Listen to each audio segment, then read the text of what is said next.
Hello, hello, my lovelies. Welcome, welcome in. Happy time zones. Happy... Is it? Wednesday? Happy Tuesday! That means I've been taking my meds from the wrong compartment. That's fine. It's Tuesday. I knew that the whole time. Hi. Welcome in Olivia, welcome in Crow, welcome in Blue, welcome in Ick, welcome in Gremlin, welcome in Dallas, welcome in Hyacinth, welcome in Gween. Welcome in anyone who is lurking. I know what I said. I know I said I might not do any more co-working video essay streams because it was really stopping me from actually getting any work done. However, I think, I say this every time, maybe the stream will be the one where I do lock in. I'm really gonna try. I have written a bunch more since last time. I think last stream we ended with 4,000-ish words. I'm at 7.7 thousand. I don't remember where last stream left off. At all. But I'm in the Frank Wildhorn Dracula section, which is all of this bit so far. And all of this so far is just kind of setting up backstory on Frank Wildhorn and what musicals he'd done before Dracula, because frankly, amazing that Dracula was allowed on Broadway, because he'd already done 3 Broadway musicals by that point, which had all got badly reviewed by critics and lost money, so which I knew they had been critically not well received. Jekyll and Hyde, Scarlet Pimpernel, and Civil War. I didn't, however, know that collectively all 3 of those musicals combined had lost almost $20 million, and yet for some reason they still— why is this happening? You need to be over here. For some reason, they still were like, yeah, let's let him put Dracula on Broadway, I'm sure that won't lose money again.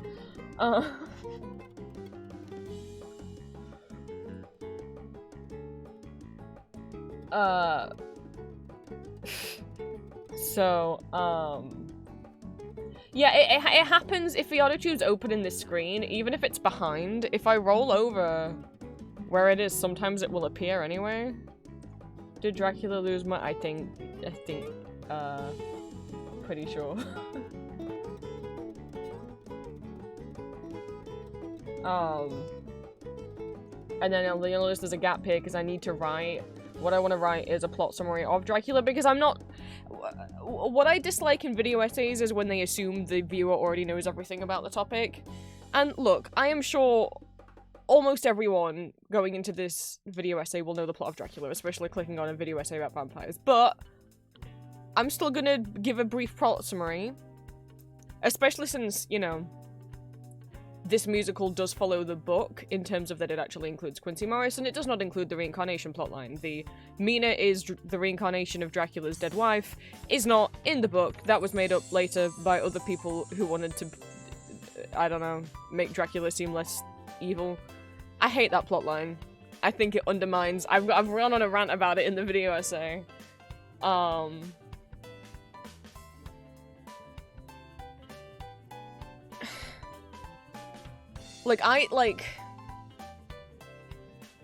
Because what Dracula does is so shit, right? Like, what he's meant to be is either you can see it as, like, he's a predator, or, you know, and it's, like, about actually, like, oh, what a scary monster, or it's, like, metaphors for, like, othering, and, like, Bram Stoker's internalized biphobia and all of that, right? It's not meant to be that Mina and Dracula love each other. Mina does not love him at all in the book. And he doesn't know her before he chooses to get obsessed with her. He just sees one picture of her and is like, right, I'm gonna go get that lady. She does not love him in the book. And indeed, in Frank Wildhorn's musical, they kind of show that every time that she does anything with him, it's while he's brainwashing her, mind controlling her. So what pisses me off with the reincarnation plotline of like, oh, when later like film adaptations and stuff add that in there, I'm like, no, because I don't want them to be together. Neither does Mina. However, I mean, and that's one of the things. Oh, Green saying like it must be because there's no Zoenda. Queen, I'm sorry.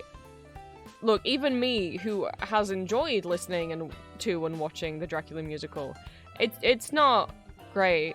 No, I would give it like a B tier. I'm sorry. You're allowed to like it more than me, that's fine. But that is also a problem I have, even with Frank Wildhorn's adaptation of like... Frank Wildhorn's musical does not use the reincarnation plotline, which I appreciate. They still try to show it as like, look at this love story. It's like, no, what? Like, it's not a love story. You can't tell me that Dracula's genuinely in love with Mina or that she's genuinely in love with him. This sucks. That's a sucky part of the musical. I can't remember how I wrote it. What did I write?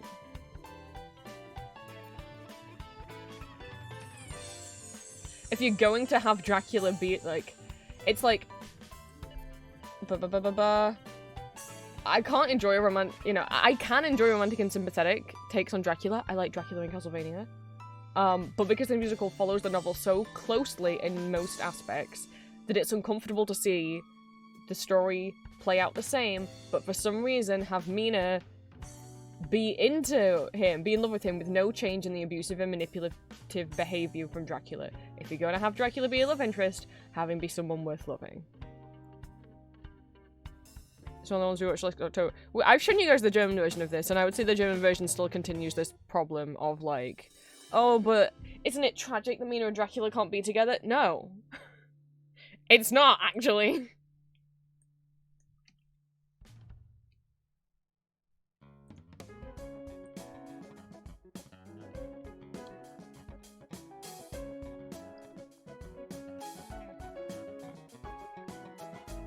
I want to rephrase that.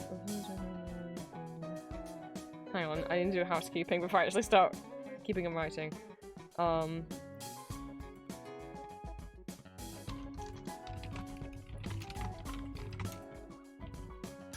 Because if Mina does genuinely love Dracula by the end of the musical, then she's kind of a terrible person, because, like, did you forget what he did to Lucy?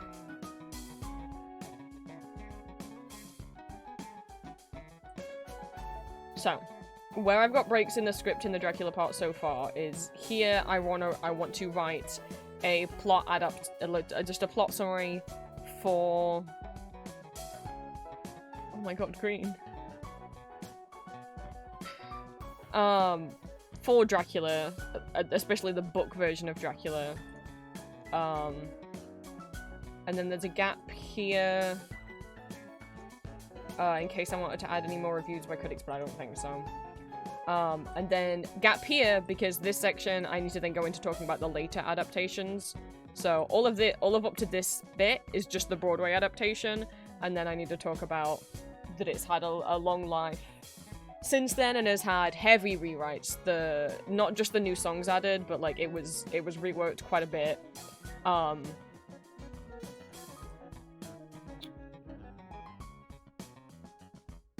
Yeah, so then I need to talk about the other adaptations. What I will say, after now that I've been watching the Broadway production for the first time, because I hadn't watched all of it before, what the Broadway version does better than the Gratz version, mostly because it had a bigger budget, is it has better sets, better costumes, and better, like, special effects. Especially the makeup. They actually do, like, come on. Thomas Borchert's old man Dracula at the beginning, he's not got any makeup on, he's just got a wig that's like attached to the hat that he's wearing. It's so bad. It looks so bad. But in the Broadway version, they actually do the old man makeup a lot better, and I also think the transition of him changing from that old wig to the young wig is a lot better, because like most of him is still on stage, and he's just like feeding off Jonathan, which is the same staging they used in the St. Gallen production.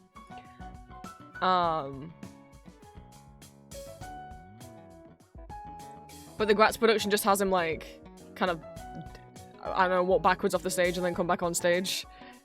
But Lucy, I really like how Lucy looks in the Broadway one. Especially, like, her coming back as a vampire. I don't think she looks that different in the Gratz version when she comes back as a vampire. They've just, like, given her fangs. But she looks so much more haggard in the Broadway production. And the Broadway production, actually, in the Gratz production that Green has seen, that you guys have seen if you watched it last year with me in Discord, Lucy runs off stage and is killed off stage by Van Helsing. In the original Broadway production, Arthur manages to kind of calm her down and gently speaks to her, and she takes his hand and he leads her into a coffin, and he kind of insists on being the one to do it, and he's like, has like a breakdown while he's repeatedly staking her and crying and has to get pulled away, and I'm like, that's cooler than just, like, that. Well done, you're starting to make me feel something, musical.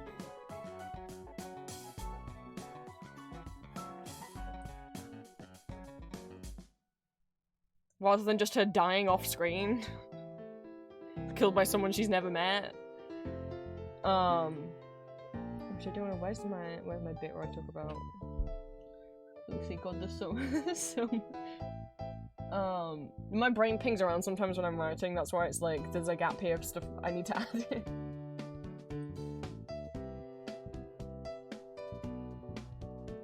Fuck, I'm just gonna have to control F Lucy, because I don't know where it is.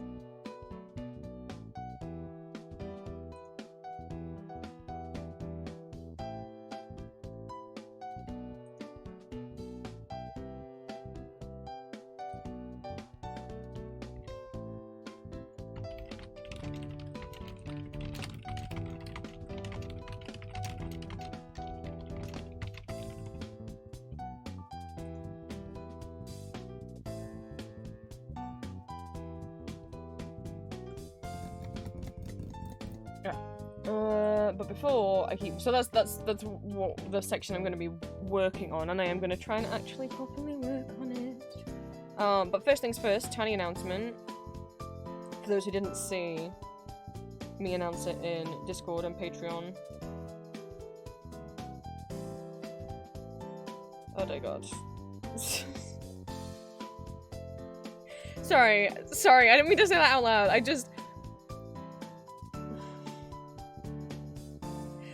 I get annoyed when people just go like, I have a question. Okay, say the question then. Can you... If you're worried about whether or not the question is allowed, then why don't you just ask like, hey, I have a question about this. Is this okay? I don't understand when people just send a message saying I have a question, because it's like, oh, you're not gonna ask it unless someone else... It's not guilt tripping, because it's not... They're not... That's not what that is, but I don't know how to describe how it makes me feel of like, you're not gonna tell me the thing unless someone else like panders to you.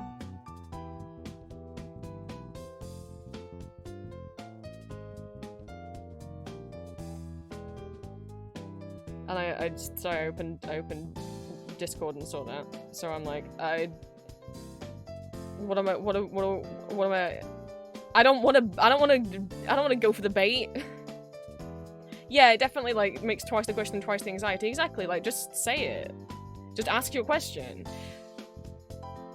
I get if it was like, I don't know if this is allowed to be asked, I don't know if it's appropriate, but then say, hey, I have a question, but I want to make sure if it's okay to ask first. That's fine. But just saying, I have a question, like, about what? About, like, the conversation that was just happening in that channel? Or are you trying to start a new conversation? I don't understand. I do that more as a warning. And then... Yeah, or if you're saying, I have a question, and then immediately write the question, but it has been 6 minutes since the person said that, and they're not typing. So I don't... Anyway...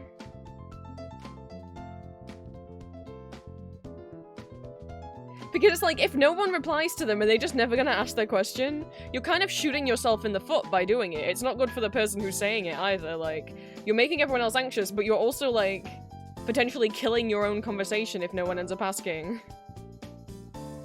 what the question is, you know? If you want to talk about something, just talk about something.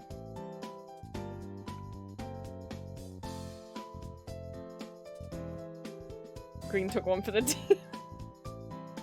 Alright, announcement. If you didn't see, I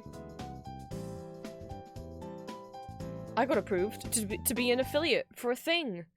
I officially have a brand partnership-y thing. It's not like a full-on sponsorship. Like, getting like a sponsored ad read would be like, the company gives you a script, you have to read this thing out, you're usually given product for free, blah blah blah. This isn't what it is. It's just an affiliate link, but I'm happy to have it. I'm the one who reached out and asked, because I was, as one does, scrolling on Love Honey, looking at buying more sex toys. And, noticed at the bottom of the page they had like, thank you for the bits, Jones, thank you. Noticed at the bottom they had like where, you know, at the bottom, the very like footer of a website where I'll have links to like FAQ, shipping times, blah blah blah. They had an affiliate page, and I was curious because I know a lot of people get like, it's fairly easy to get like an Amazon affiliate link where like, if you know, but fuck Amazon. I mean, if you don't know what an affiliate link is, it is essentially like, it may or may not give you a discount. To my knowledge, the one that I have doesn't give a discount, but I might get a discount in the future to give to you guys.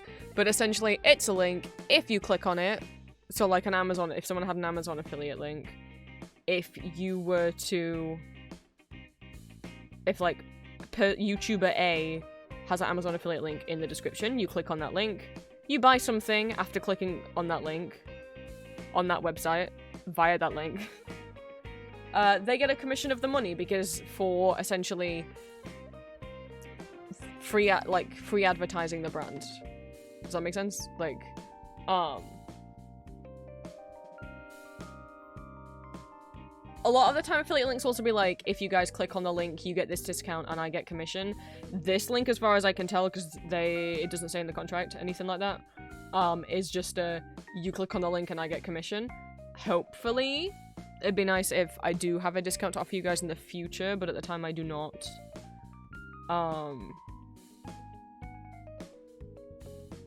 But I reached out. It was scary, because, you know, contracts and stuff, but, what with the fear of the Patreon payout that ended up not being... Patreon ended up lying about it, and it was fine in the end, but it made me shoot off the application. And they asked a bit of stuff and some emails back and forth, and then I waited, and then I waited, and then I got approved yesterday morning. So I've said on stream multiple times when I've talked about like brand sponsorships and things, and the ones that I get pissed off by, you know, YouTubers not doing their due diligence when they partner with a brand, like the amount of people that partner with BetterHelp. Despite all, like, the... not even controversies, illegal shit and terrible things that BetterHelp does. Or, like, partnering with the amount of YouTubers I used to see partner with those, deed title scam things. You know, those things where it's like, did you know that there's, like, a weird obscure law that means, like, if you buy, like, a square meter of land in Scotland or England, that you're, like, legally a lord or lady? With our thing, you can pay us and we'll buy you the square of land, and now you're legally, like, a lord or lady. When in reality, all you've done is, like, buy a joke certificate. You don't own any land. And if you do, it doesn't make you a lord or lady. The amount of channels that were promoting established titles, that's what it was called. And they were a bit different because they claimed also for every purchase that they would plant trees, you know, to help the environment. I do not know whether or not they ever did plant the trees. All it took is me typing in established titles and seeing the, like, Google reviews that they've had and people accusing it of being a scam. All it takes, or like HelloFresh, still one of the most you know, a sponsor you'll see a lot of creators take. Despite the fact that HelloFresh, for over a year now, like, has been reportedly, allegedly, breaking child labor laws. And not only that, but every employee I've ever seen who've come out about working for HelloFresh says that the work conditions are horrific. And they're treated terribly, allegedly. So, like, all it takes is you Google HelloFresh, you Google BetterHelp, and then just put the word controversy after it, and see what comes up, because I would never take a brand deal without doing that. I feel like you, as a creator, you as an influencer, whatever you want to call yourself, when you have an audience, you have a responsibility to not advertise a scam to them, or not advertise something that is harmful to them. And I am seeing fewer people take BetterHelp sponsorships by instead taking sponsorships from competitors like Factor, but did you know Factor is just owned by HelloFresh? You're still giving the money to HelloFresh. There's a lot of competing, like, these, like, monthly boxes of ingredients for you to make your meal competitors to HelloFresh, but did you know that the majority of them got bought out by HelloFresh? So, like, when you think I don't want to support HelloFresh because of all of the stuff, all of the allegations, let's switch to Factor instead. Factor got bought out by HelloFresh years ago. The money's still going to the HelloFresh. Like,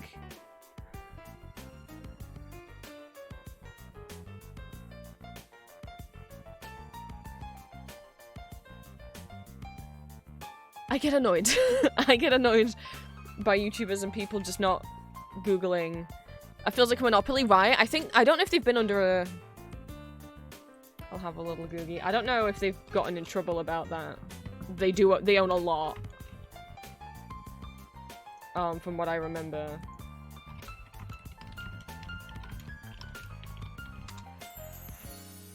HelloFresh owning competitors.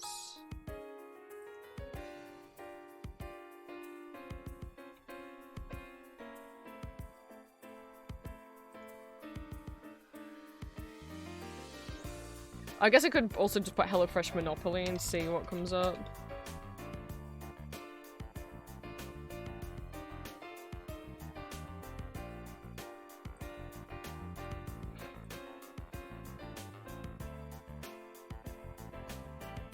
Okay, well, it just came up with people playing Monopoly while being sponsored by HelloFresh. But there is this article inside HelloFresh, the meal kit Monopoly. HelloFresh owns 75% of the meal kit market in the US and Europe.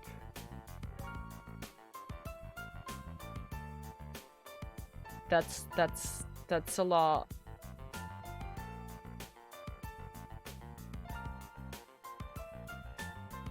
So they own HelloFresh, Green Chef, Every Plate, Chef Plate, Factor, U Foods, and Good Chop. Factor's the other one that I see a lot of YouTubers partner with, but it is just owned by HelloFresh.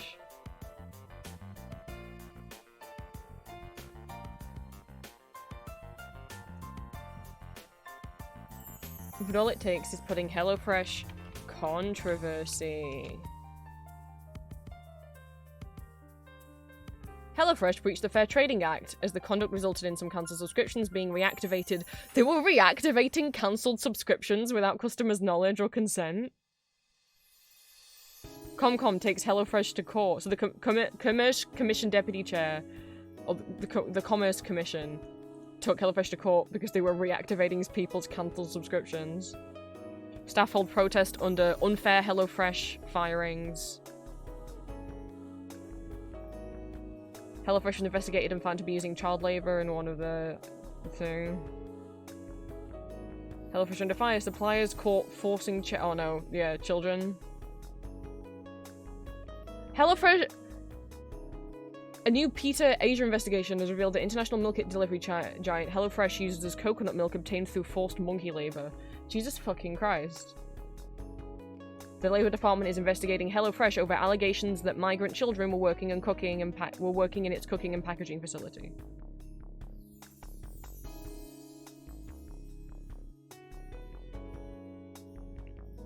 The Labor Department, is investigating that migrant children have been working at a meal. HelloFresh agrees to $7.5 million settlement in California lawsuit after being accused of misleading customers, or enrolling them automatically in, like, charging them for stuff. HelloFresh employees aim to unionize amid claims of abuse. And that's from 2021. Employees have been claiming abuse since at least 2021. It's not hard to just Google the name of a brand and then the word controversy.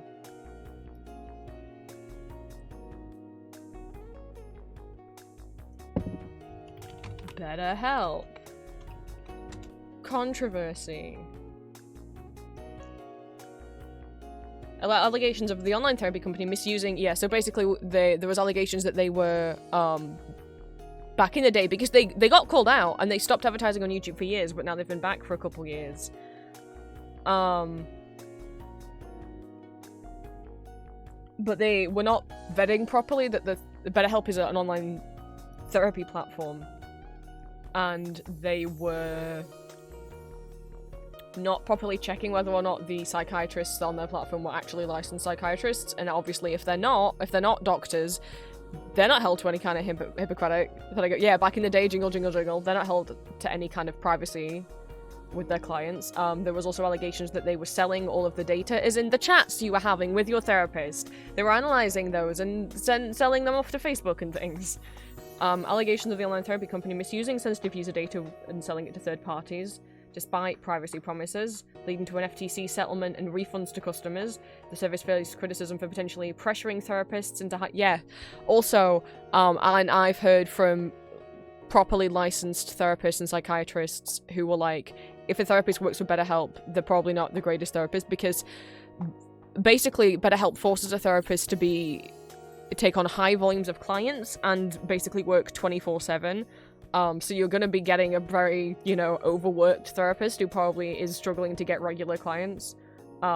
Potentially because maybe they're not the nicest, but, potentially just because they're struggling. But I've seen, actual therapists come out and say, like, yeah, proper and ethical therapists don't want to work with BetterHelp. Let's go. Established titles. Is the accusations of it being a scam? Legal Eagle has a video essay saying yes. It's not a video essay, sorry. Legal Eagle, biggest lawyer on YouTube, has a video called Yes, Established Titles is a Scam.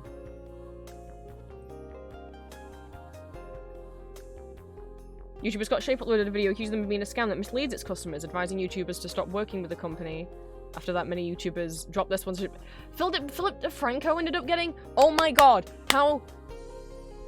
Americans, I need you to understand anything that says, because I've seen this claim way before established titles. I've seen this claim for years. Anything that tells you that you can be a legal lord, lady, noble, royal by owning a square footage of land in the UK is just not true.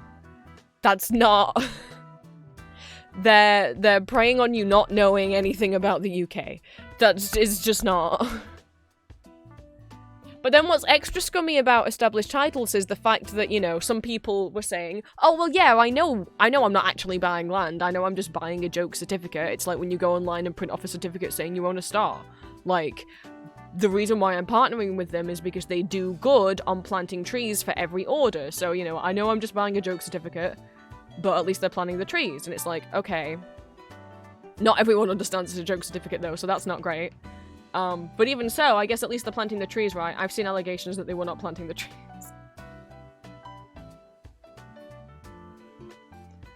Established Title defended itself in a letter saying that they were under target owner bogus claims, saying that they'd be transparent. So basically, what came out is people said, hey, Established Titles, you're a scam. People can't actually buy land that way. And Established Title said, yeah, duh, of course they can't. We know. We never told people they were actually buying land. It's obvious that we're a joke gift.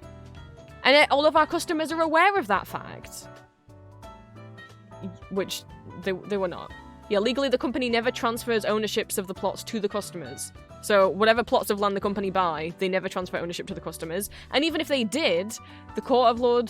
oh my god. Lyon has already stated that ownership of a souvenir plot of land does not bring the right to any description such as Lord or Lady. The court has also stated that Lord is not a title but a descriptor,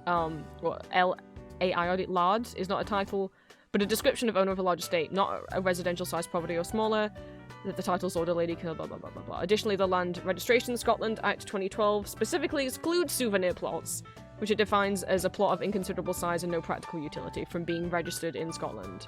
Thank you, I didn't know how that was pronounced. Established Titles responded by saying, yeah, well, our products were always a fun gift. It was just a gag gift, meant for a laugh. Our customers all know that. But this has been refuted, according to NBC News, by customers who've reported they genuinely believed they were buying land. I remember watching this an ASMR channel that I like watching, and she took a sponsorship from them, and was like, you get to buy, and she said, like, you'll get to, like, legally have this land, and legally, did you know that there's this weird obscure law that legally makes you this? Like...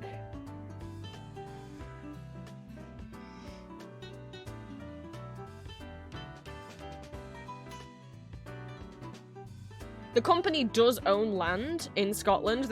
Established Titles were specifically selling land in Scotland. The company does own land in Scotland, but souvenir plots are too small to be legally registered for ownership. Like, the plot of land is literally too small that you cannot legally say, I own this land. It's just, that's like trying to buy, like, yeah. I don't know. And the owners of souvenir plots do not have the right to officially title themselves. This doesn't mention anything about the tree planting, but I also heard that there were allegations that they, you know, you might say, well, at least if it's a gag gift, at least I'm just buying a fake certificate and they're at least planting a tree. But I remember reading allegations that saying that they couldn't find proof that they'd planted any trees. Yeah, there's been no proof provided by them, allegedly, that they've actually planted any of the trees that they said that they would plant.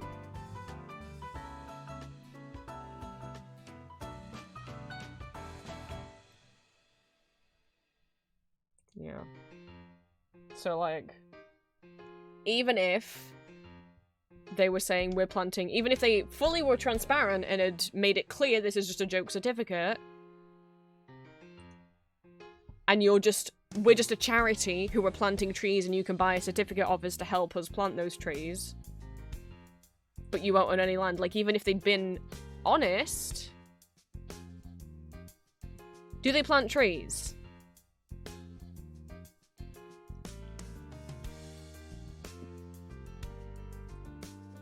There's no evidence that anyone from the company that owns Established Titles has ever even visited Scotland. They're in Hong Kong and have no boots on the ground. They do claim that they plant a tree for every order received. How do they justify that claim? By partnering with other tree planting projects, One Tree Planted and Trees for the Future. Both of these projects are genuine projects and you can absolutely support them.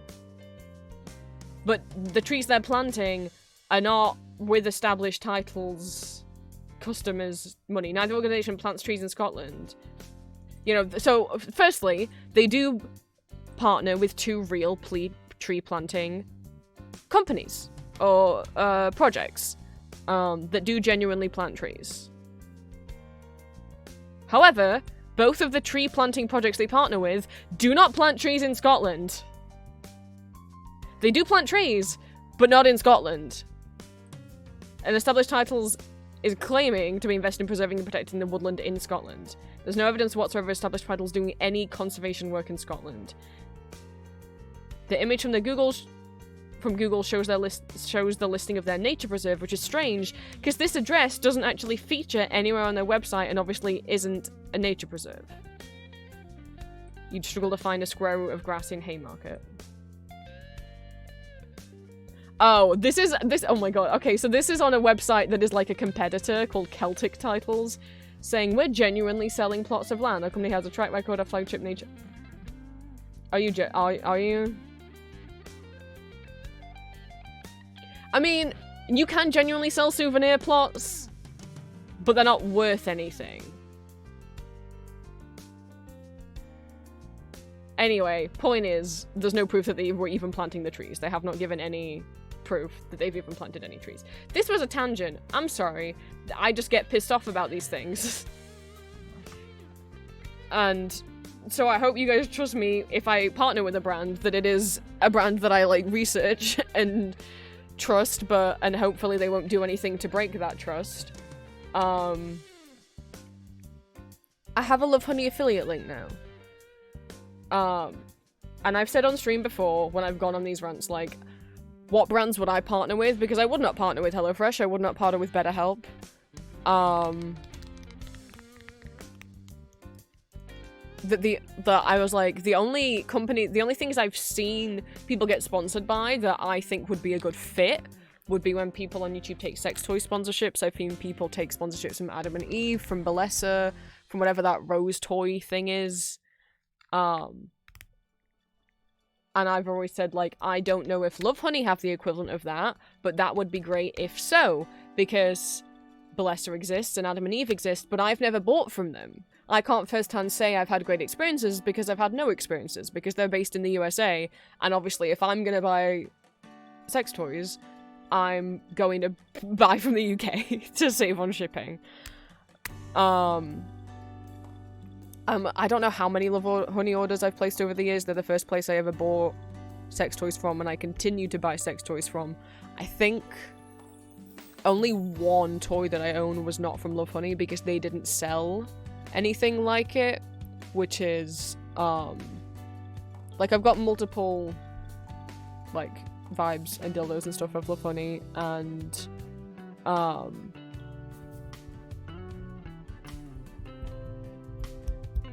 nipple pumps that I actually use on my clit. If you have a clit or a T-dick, if you're transmasc and you want to feel like it's getting bigger, there's a little tip. I don't use them on my actual chest because I have too much dysphoria to do anything with that. The only toy that I have that I didn't get off Love Honey was because I wanted, like, a full-sized,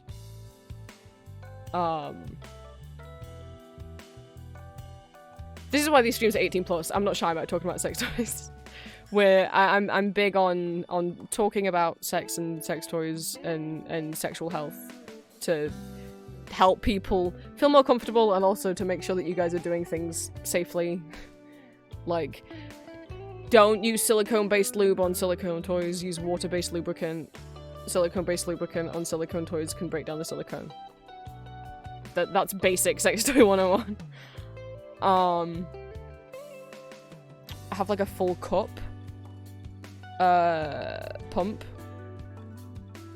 Actually, no, it's not a full cup. It's just like, it's not a full cup. I tell a lie. It's not a full cup. It's just like, it was advertised as a clit pump, but it's like way big. It's bigger than I wanted it to be, like the actual circumference of the circle. So that's why I then got the nipple pumps for it, because I was small. But that slightly bigger one, or quite a lot bigger one, is the only toy I've ever got that's not off Love Honey.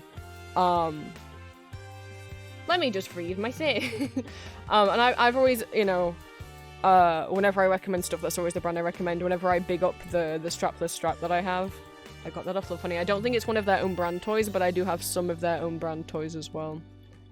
Blah, blah, blah, blah, blah. I'm just gonna read the thing that I wrote. I've always said I'll be picky with promoting brands because I want to be honest and genuinely use and like the products and service. But I've been buying from Love Honey for years, and I actually reached out to ask them to be an affiliate of theirs. I said on stream before when asked what brands I would want to partner with, that Love Honey is always the first that comes to mind. I've personally placed multiple orders with them over the years. I also bought my packers from them. If you are a trans male, trans masc, or you don't have to be trans to want a packer, but especially if you are a trans man or trans masculine and you have been wondering about getting packers, which are not sex toys, they are prosthetic flaccid penises. And there's different types you can get. Some are just squishy silicone that you can get in different sizes, that is penis and balls, that you just put in the front of your pants. You can also get specific packing underwear that has a separate pouch you can put them in so they don't move around, to give the illusion that you have a bulge, rather than doing what baby trans masks do and just roll up a pair of socks and stuff them down the front of your pants. You can get actual shaped prosthetics. More expensive packers would be like STP packers, which stands for Stand 2P. They are packers that you can that you wear in your underwear, but that also slide down and cup over the vagina and the urethra. so that you can stand up to pee. That's why it's called stand to pee, so that essentially you're like pissing into the little cup and it flows down a channel and out the tip of the penis prosthetic. Some trans masks use those. I mean, even just at home to feel more, like, less dysphoria when going to the bathroom, or even to be able to use urinals in public bathrooms. There are some packers that you can also get that are sex toys. Packers inherently are not strap-ons. If you were to try and use one of the squishy, flaccid packers as a sex toy, that's not getting inside anyone. And obviously, if you are using like an STP packer, you have to make sure you're cleaning that a lot more, obviously. But that still doesn't mean you can use it as a sex toy, because it's still not going to be a more solid, erect consistency. But you can get packers that also double as strap-ons, or pack-ons that are also STP, packers that are also STP and sex toys. Some of them have like removable, like rigid rods, so kind of by default it'll be flaccid, but then you can get this kind of rod that if you want to use it for penetrative sex, you just push the rod inside the penis part and then it becomes hard, and then you can use it as a strap-on. For people that don't know what packers are. So Love Honey do sell packers. I got my packers from there. They don't have like crazy advanced STP models or anything like that. They sell the very basic squishy silicone prosthetics, which is what I have in 2 different sizes. There's 4 different sizes you can get them in. I don't know if Love Honey sell them in different skin tones. Obviously you can get packers in different skin tones. I don't remember what different skin tones Love Honey offers.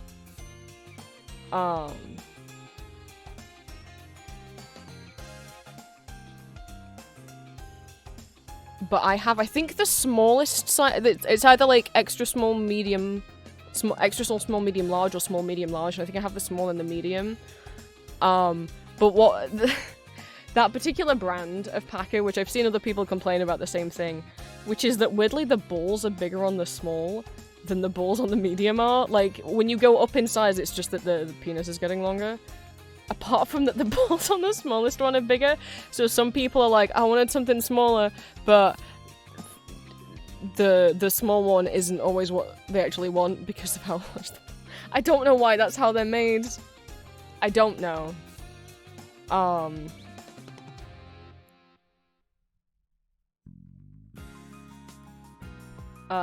But just point out, they also sell packers if you're transmasc in the UK and you've been thinking of getting one, and you want baby's first packer would be just get, if you know, obviously, yes, you could just stuff some socks down there, or brands like, Spectrum, who are a binder company, they have these little packers that you can buy that are just like, kind of fabric foam egg kind of shaped things. They aren't shaped at all like a dick. But if you want something that feels a bit more real, just to test out to see if it would help with any bottom dysphoria, there you go. I would recommend them.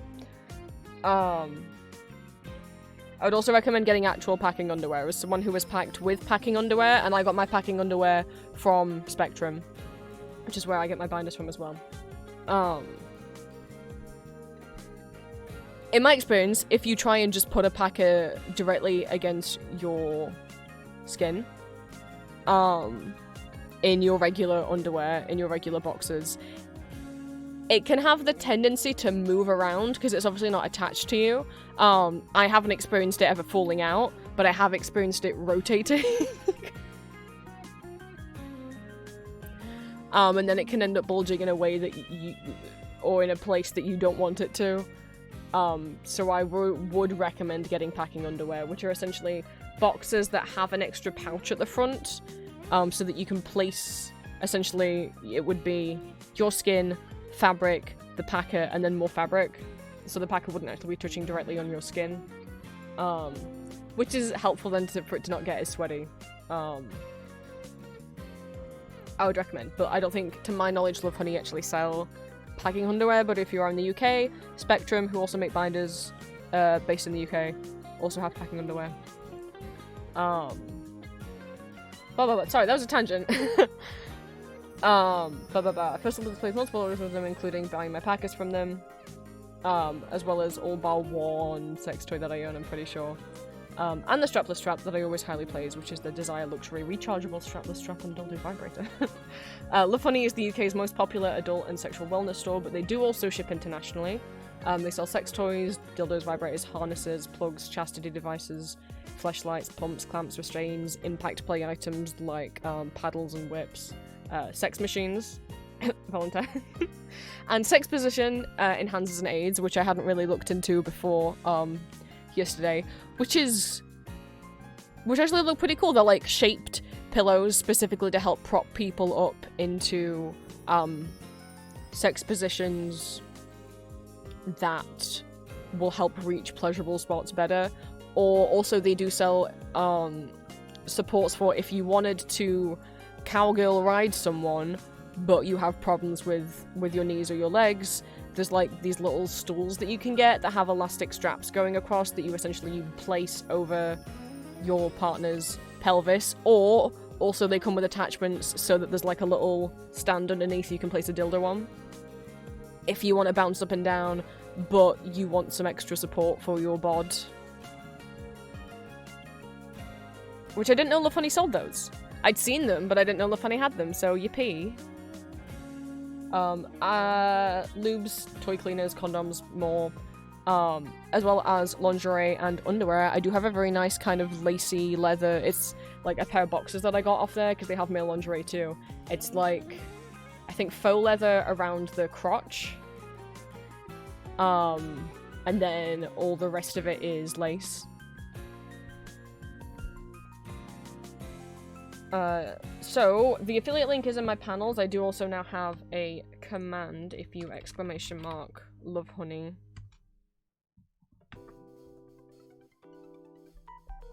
My affiliate link, by clicking on my affiliate link and placing an order, I get paid a commission on that sale. The amount does differ between whether or not you're a new customer, an existing customer, whether you bought, something in their welcome sale if you're a new customer or not, whether you buy Love Honey's own branded product or not. But to be honest, I mean, I think the rates they offer are pretty nice. My affiliate link has got to be the last link that you click on if you are wanting to place a purchase and give me a commission from it, like if you were planning on purchasing from them anyway. My link has to be the last one that you clicked on in order to get to the website. If you were to click on my affiliate link and be like, oh yeah, I might get some of this, and then a week later go, oh right, I wanted to play a Love Honey order, and instead of clicking on my link to get back there, you just Google Love Honey and then click on it via Google, I won't get that commission.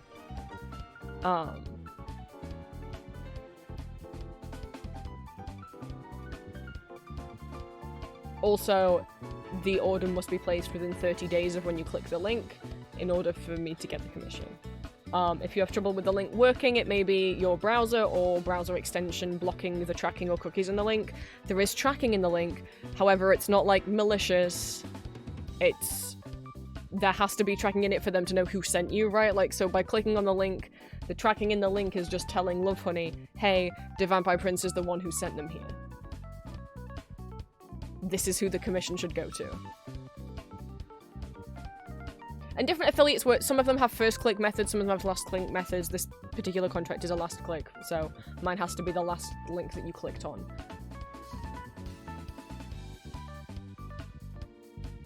The link's now in all the descriptions of my YouTube. Well, it's not in the backlog of YouTube videos, because I don't know how to do that other than manually change each one, and I don't want to do that. But in any future uploads, including yesterday's, the affiliate link will all be in the description of every one of my videos. It's also in my Twitch panels in my About section. It's also on my card now. It's also in my pinned Tumblr post, and it's in my pinned Patreon post. It seems like, as per the contract, there may be potential in the future for me to be offered discounts that I can offer you guys. Because there's details about... It mentions promotional offers. I don't currently have any, but... So I'm not certain about that, but there's a potential maybe in the future. Obviously, if I do ever have a discount code to give you guys,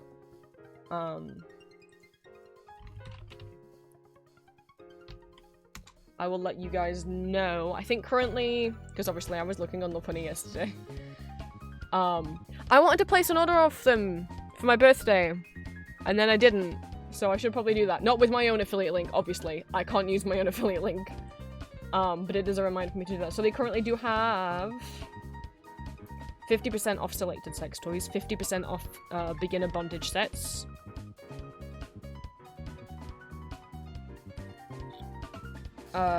Free gift when you spend over £60.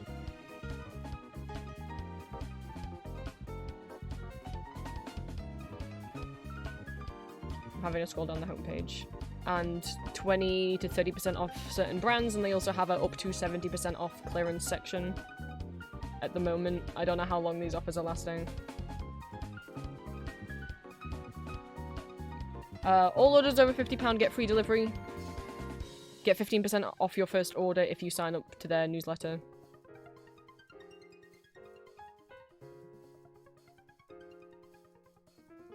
But yeah, I never ended up placing my birthday order. A boo-hoo.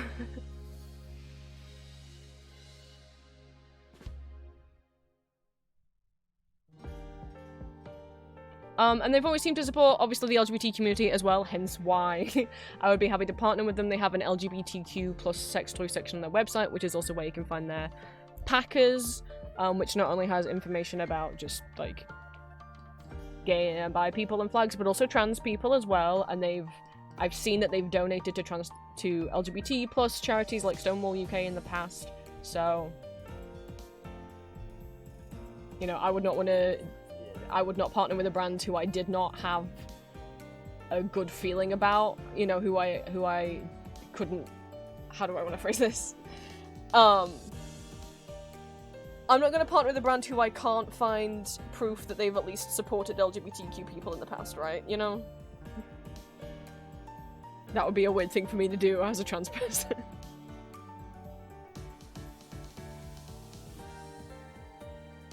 Yeah, I've never had, like, that's what I wanted to get for my birthday and I didn't. The clit suction toys. I've never had one, and I'm so curious. But yeah, the favorite thing I have off them is the strapless strap that I have. And people have asked me multiple times, like, what it is, and I've always shown them, and it's been sold out for quite a while. But it is currently in stock. So...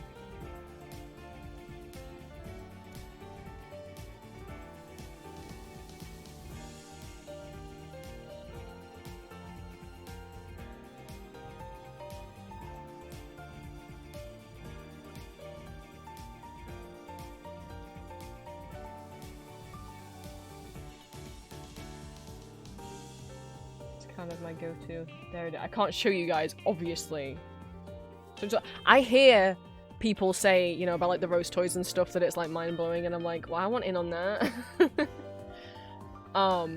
Obviously the strapless strap I have, which is the purple double-ended one, the Desire Luxury Rechargeable Strapless Strap.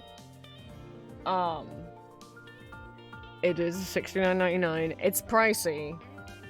It's worth it. I saved up for it.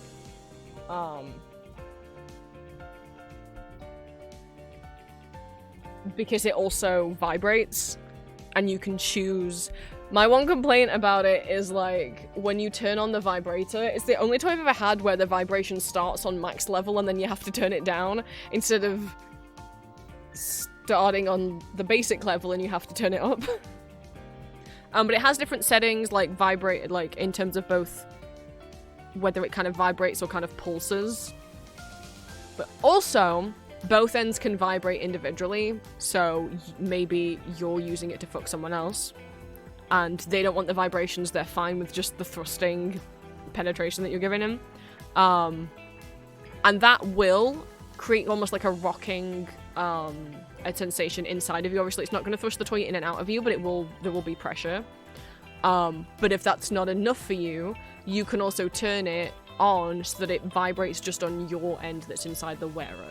You can have it vibrate on both the wearer and the...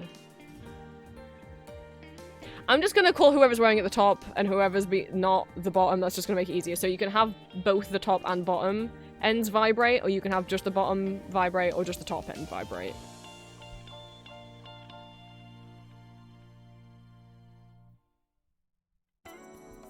I cannot speak as to using it on another person, but I can speak off to just wearing it while jerking yourself off with it. And, it's pretty good. I feel weird talking about, but it's like, well, if I'm gonna affiliate a sex toy shop, I have to be able to, like, review stuff and not be shy about talking about that kind of thing. And I didn't used to be. I think it's like before I started making audios, on Tumblr I was much more vocal, like I used to, when I was single, also, it was when I was single, and when I was making, before I was making audios, and when I first started making audios, when I was single, I was way less shy and very much more open about, and I would post about myself jerking off and, like, photos and stuff, not nudes, but lewds, so, always clothed, but still, lewd stuff, because it just made me feel better at the time. I haven't done that since, like, I've still written erotica, but I've never wrote about myself and what I've been up to, since being in a relationship, only because, like, I don't feel the need to anymore. I think, like, the reason I was doing that is because I did just want to feel less lonely about everything, but now it's like, now I've got a partner, I just haven't felt, like, no one, I don't want to tell anyone that other than Julia. Sorry, guys. And it's not, but it's not been out of a me feeling like I can't or Julia not wanting me to. It's purely been a, like, I'm not comfortable with it anymore. I don't know if that's a Tism thing of, like, this is my person now. She's the only one who knows about that stuff. No one else is allowed to know about that stuff. But when I didn't have a person, I was like, I don't give, yeah, I just spew it on Tumblr.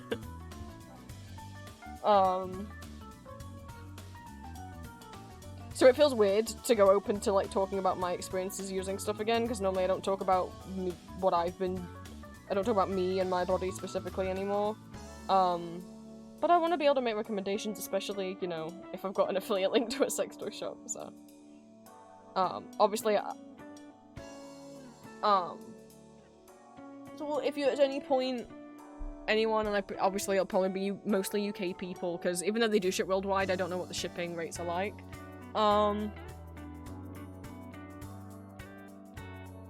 If anyone, you know, in the UK or internationally is ever thinking, I might place a Love Honey order, just think of me and use my link before you do it. It won't cost you any more money, but it'll give me some pennies in my pocket. And thank you, because I can already see, like, already over 100 people clicked on the link, so thank you guys for that. I don't know if that will, even without any orders, if they can just see a lot of people are clicking, I don't know if that makes me look better in the eyes of the brand, I don't know. But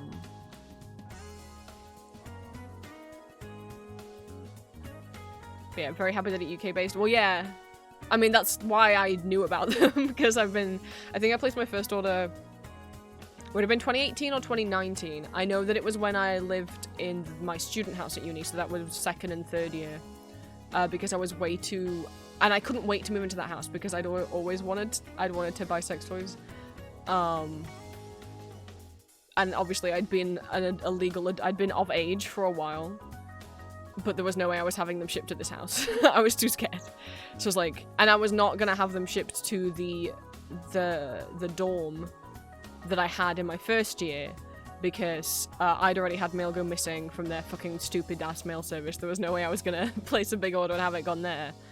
So I was like, when I get in that house, I'm gonna place me a big ol' order, and I did with Love Honey, and that was the first order I placed. And for some reason, Royal Mail was having issues that day.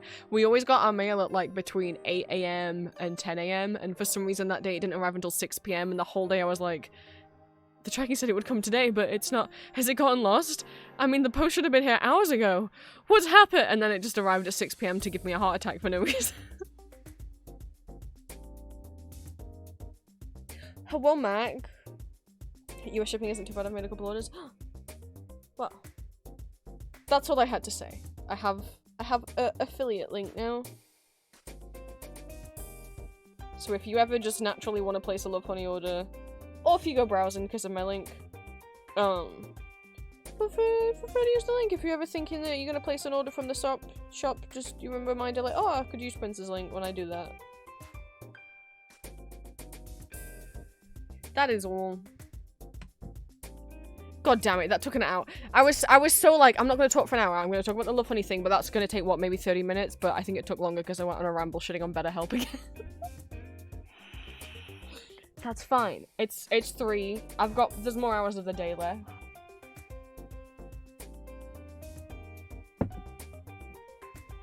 It's lock-in time now.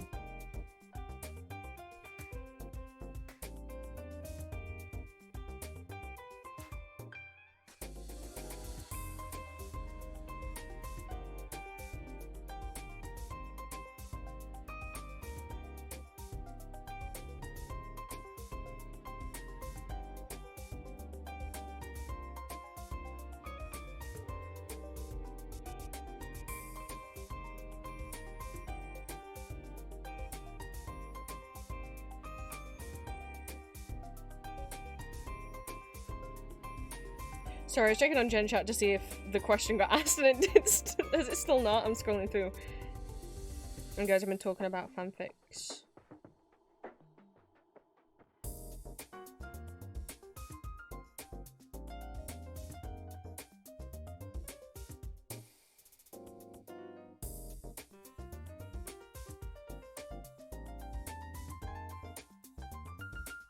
Yeah, no, the question still hasn't been. Green, you took one for the team and asked what the question was, and you got no response. But thanks for taking one for the team anyway. But what's the point in writing, I have a question? Like, just ask your question, and then, you know, because you're forced, it's like, oh, you're not gonna say anything unless someone else says, asks you to keep talking. This feels weird. But alright, someone did, and you still did. I don't get it. I don't get it. I hate that it's causing anxiety.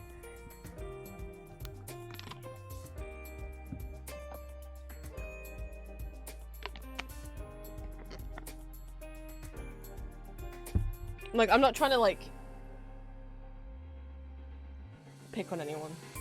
I'm just like, you're making everyone else anxious by saying something like that, and also you're depriving yourself of getting to have the conversation, because, like, what if no one responds to your message? Now the thing that you might have been really excited to talk about, you're not getting the chance to talk about, so just go for it. I was gonna make a reference and I forgot what the name of the manga is. Hang on. What's the name of the guy? Just go for it, Nakamura.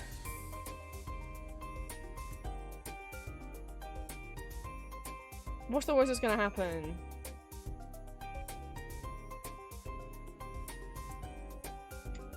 I still need to do those redraws of Go For It, Nakamura. I was saying to Green at Con, I was like, I really want to do redraws of it with Arden and Ambrose, Johan and Matthias, and Lucian and Lysander. For people who aren't familiar with Go For It Nakamura, it gets subject to redraw memes a lot. This is what the manga cover looks like.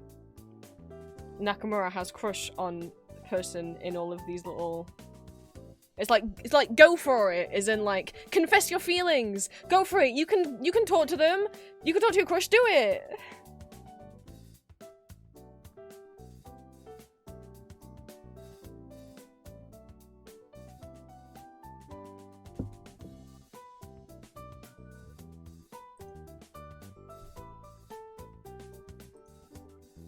It was like a redraw meme trend thing people were doing.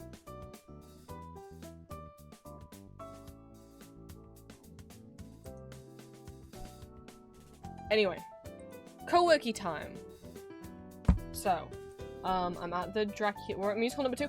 I thought Dance of the Vampires might be the longest section because I had so much to talk about because of all of the drama that went off behind the scenes. But maybe not, because, you know, as much as Dracula, I have a lot less to say about the, you know, Dance of the Vampires talking about the Broadway production, there was so much more to talk about because of all the crap that happened.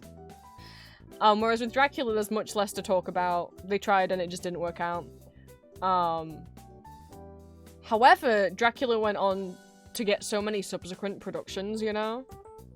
and see a lot more success having those other productions, the rewrites they made for the St. Gallen production and then the Graz production, and then it closed on Broadway in what, 2004? 5, I think. January 5? Yes. 2005. The St. Gallen production opened 2005 or 6. The Graz production was then like 2007 or 8, and then the 2011 Japan production, where they cast oh my god, what's her surname? I can't remember her first name now. Is it Yoko Nao?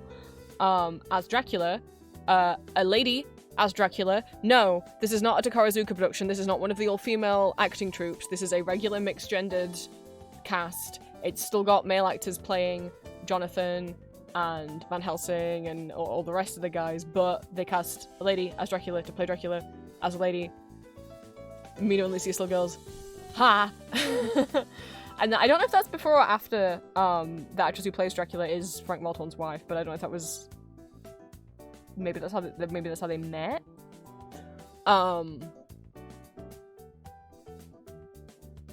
And then it's had successful South Korean productions as well.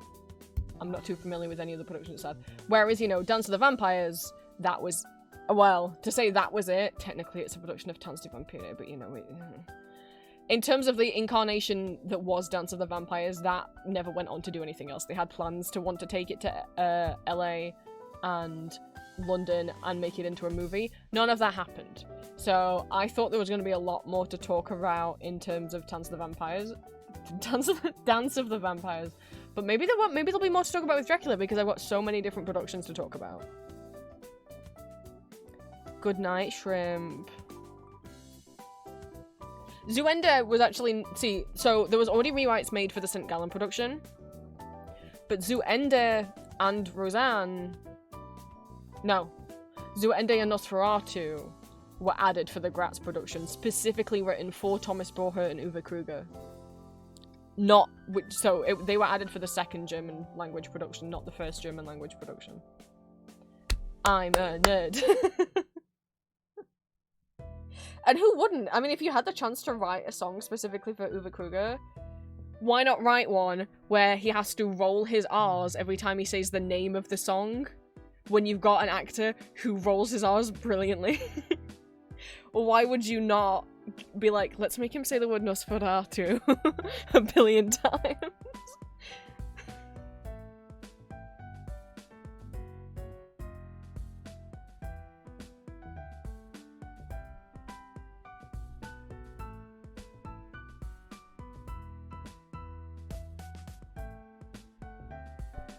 What are they at? First thing I need to do to fill in the blanks I've got here is I need to do a summary of the plot of Dracula for people who aren't familiar with it or only familiar with Bram Stoker's Dracula, the movie.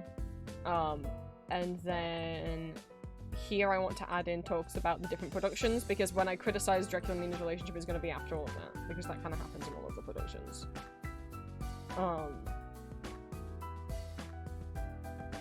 Yes, so.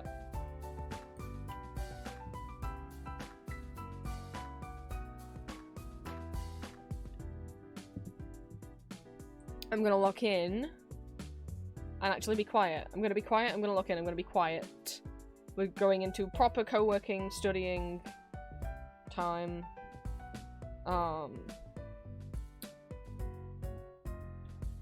I've been having a playlist of Astor Piazzolla's tango music on to work to. I know last time on stream I put on musical instrumentals, but what we saw happen was I ended up just wanting to like sing along. I don't know. I could try putting Dracula on again, but I don't have that many Dracula karaoke tracks. No, I shouldn't. No, I shouldn't, because I haven't been- I've not been- No. Put the regular thing I've been listening to on. This is what we're listening to.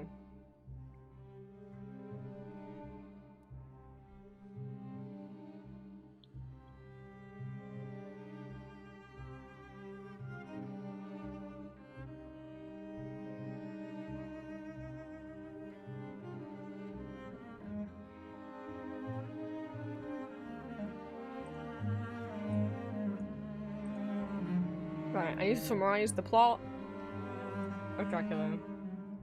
And also get more people to like Asta Piazzolla's music. Is it nap time? It can be nap time if you want, Green. If you don't want it to be nap time, maybe maybe go watch a different stream.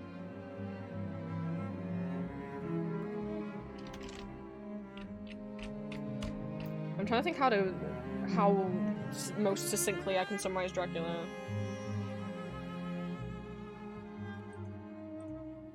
This is the first Asta Piazzolla song I heard. This is called Oblivion.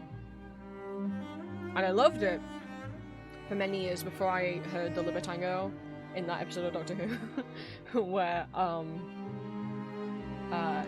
the Doctor gets a boyfriend, and they tango together.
When you're gonna boot up Silk Song.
I need to check, because in the book Jonathan kills Dracula, but I'm not... And I know in the Gratz production, Mina is mind-controlled, forced into killing him. Same in the St. Gallen. But I want to check that that was what happens in the original Broadway production. I may pause the music at times in order to flick to videos that I need to check on.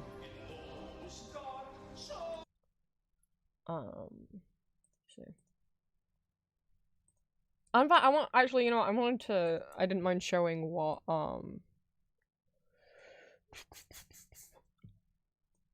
the differences that I actually like in the Broadway version, even though overall it's not great. No production of this musical is great, but it's not bad. Thomas Borchert's old man get up, which is just wowie. There's no makeup at all. It's just like a... And I feel bad picking on other productions for the costumes and sets when it's like, obviously they did not have the same budget as a Broadway show. They could have done something with the makeup though.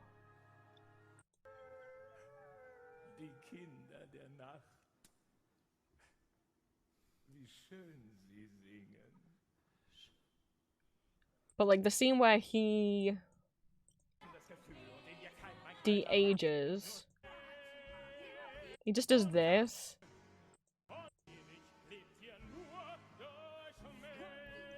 He just kind of disappears behind the cape and then claws down, and I'm assuming probably Jesper Tyden, who's playing Jonathan, takes the wig off for him. Unless there's another cast or crew member down there. And now all he's done is he's thrown the wig off. And it's not as effective.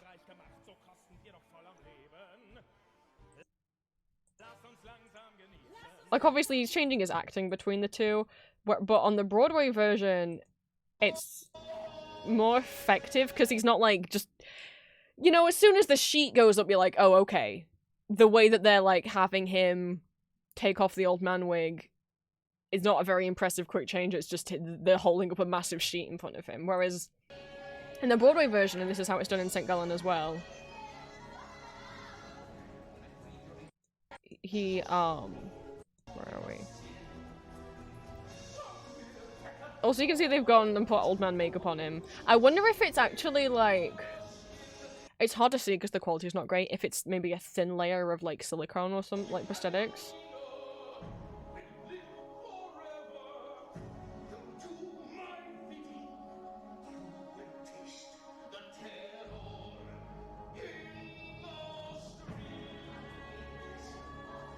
But what happens here is, you still see most of his body the whole time and his head's just tipped away from the audience.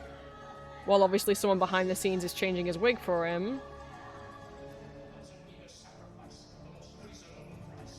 And we've got a full different... It's not just like wig off, we've either had a wig change, or potentially this long black wig was underneath the long white one. But I wonder if there maybe was a silicone piece of makeup there.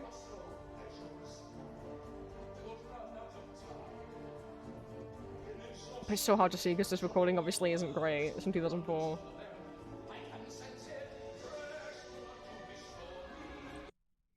And I was talking about Lucy's...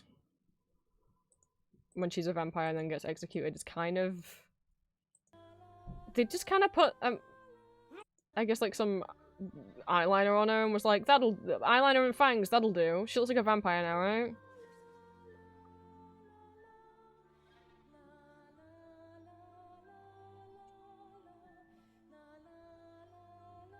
But that's kind of it. It was kind of put some eyeliner and some fangs on her, and then...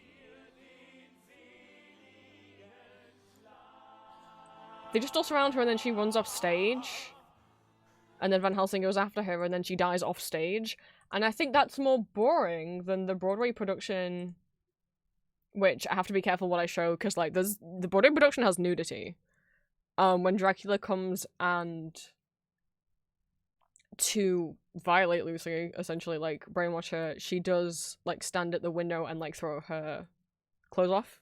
and then crawls into the bed. So Kelly O'Hara as Lucy does have, it's not full nudity. I think she's still got underwear on, but like her breasts are out. But this, I think they've actually, it's hard obviously to see with the lights, but I think they've done a much better job of, instead of just putting eyeliner on her, they've clearly done like a full face of makeup to make her look more ghostly. And she definitely looks more inhuman here than in the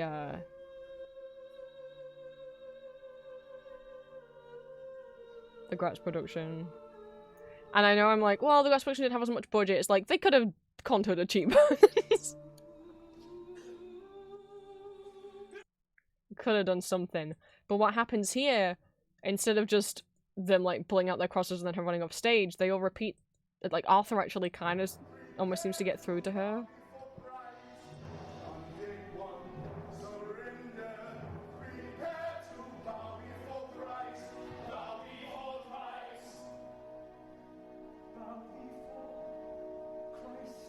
And then Arthur, her husband's the final one who speaks to her, and she actually willingly kind of takes his hand.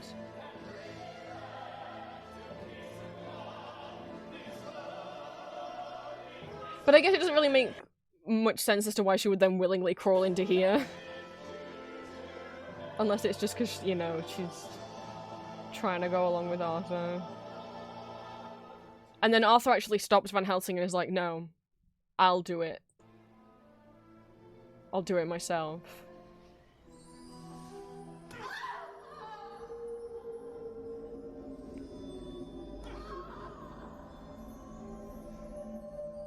And then kind of starts breaking down. Which is more emotional than just, she's getting killed off screen, you know? Anyway, what I wanted to check on is if the original Broadway production, how they kill off Dracula. If it's still Mina who's forced into doing it. I think so, yes. You do not love her, you predatory man. And even in his last moments, he's still mind controlling Mina and making her kill him. Yeah, okay. Just wanted to double check before I say something that wasn't true.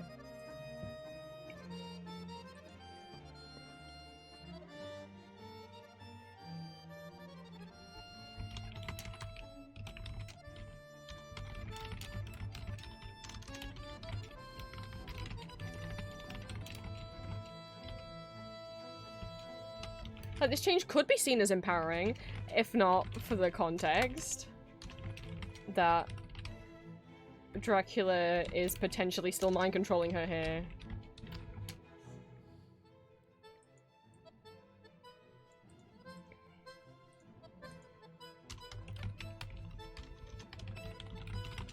Yeah, and I think it's actually cruel of him to force Mina to kill him,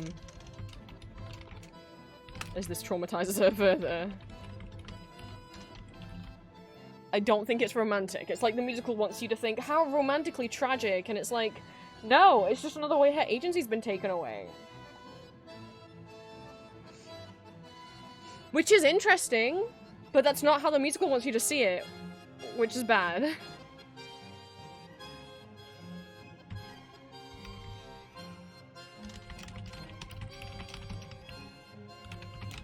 Being her agency and choices.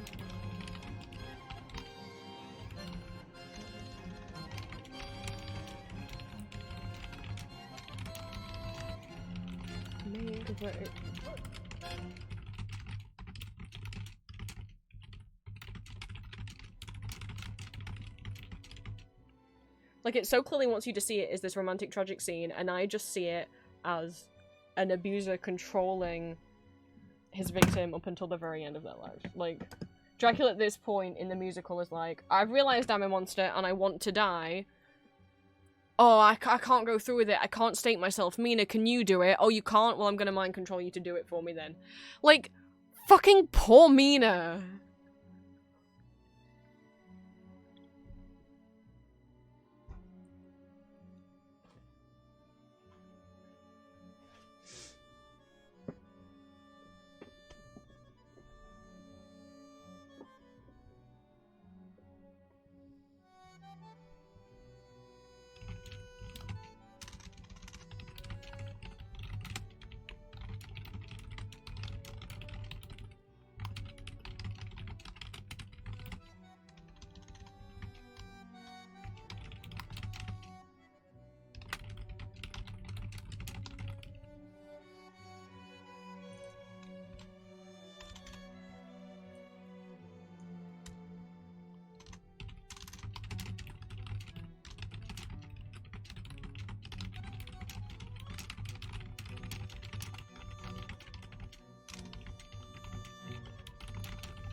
puppeteered not a word?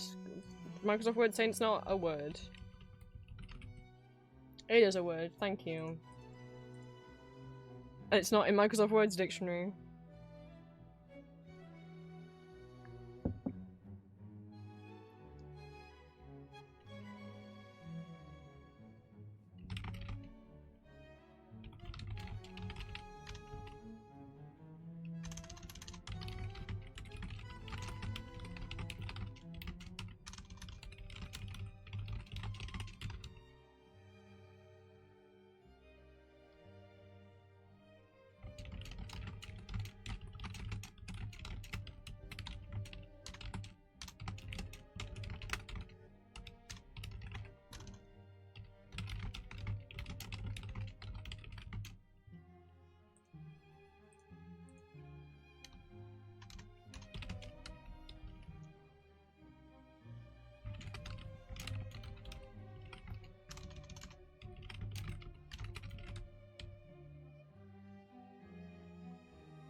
Is the baby stain still in the...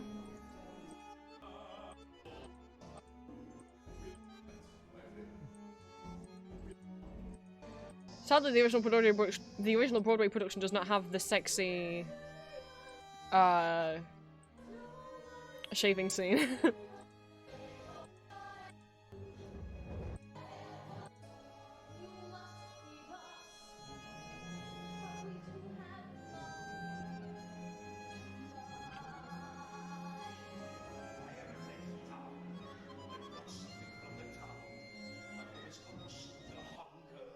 Oh no, there's a baby in that bag. Oh yeah, there's a baby in that bag. Okay, I just wanted to make sure that baby still fell down.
Why Microsoft Word free? Please don't do that.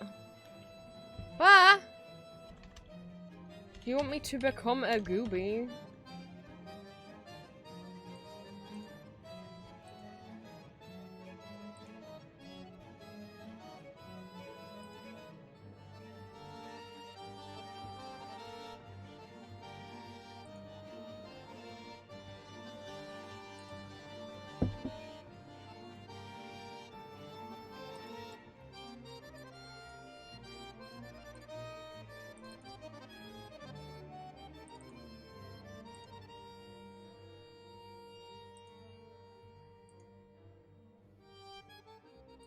I started clicking on the wrong thing because I forgot how to transition. This is not where I should be.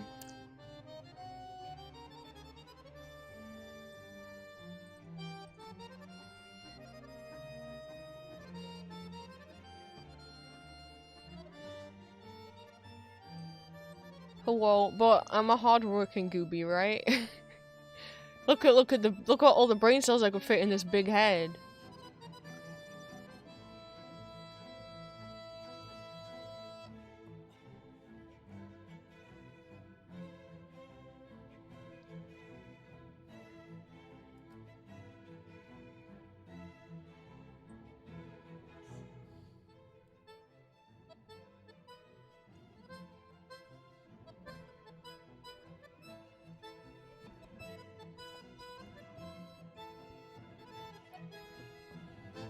I'm not vibing with the playlist. I'm actually not, which is a shame because it's been working so well. My brain wants, like, more energy. But I'm worried to do that. What do I have that's more energetic but still instrumental? I don't know. Video game stuff?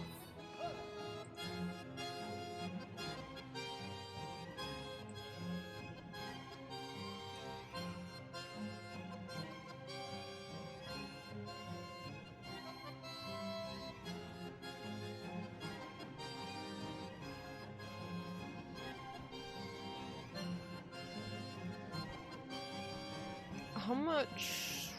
Let me see.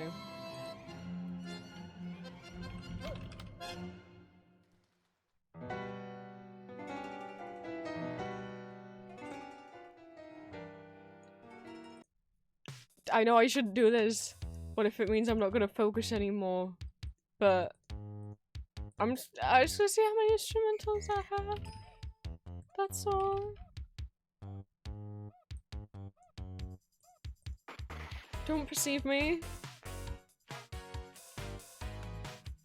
I don't have many. I usually don't download instrumentals, but I have the instrumental for this because I bought the single and the B-side as the instrumental.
I'm gonna apologize in advance if Shrimp gets woken up.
so that's all that bit cool. I think we move on to talking about St. Gallen now.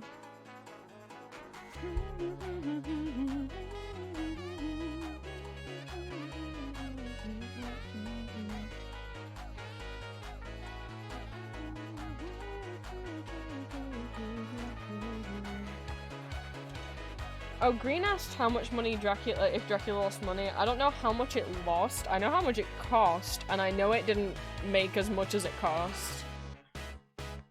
I don't know specifically how much it lost. It cost 7.5 million. It did not make 7.5 million.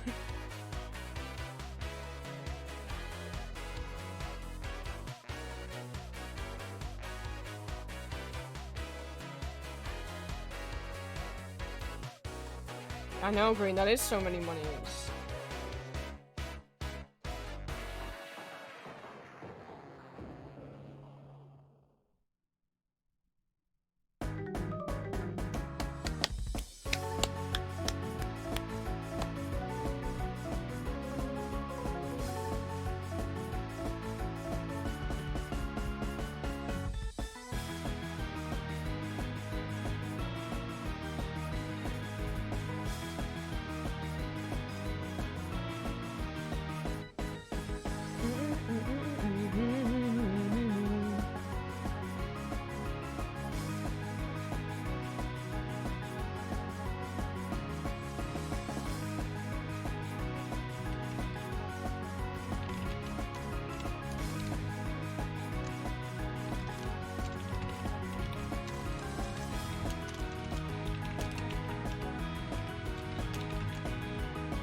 Oh, I didn't mention the cast. Where should I have done that? I don't know.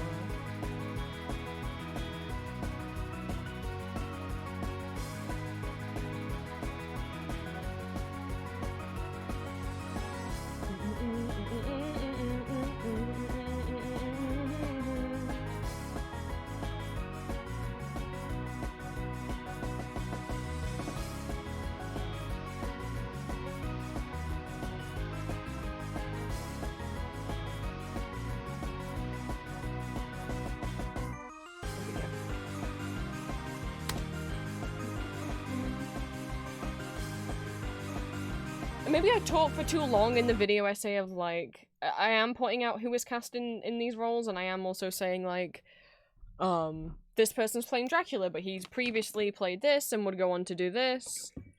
Maybe people find that boring. I find that fascinating. Like, Mandy Gonzalez, who plays Sarah in the Broadway Dance of the Vampires.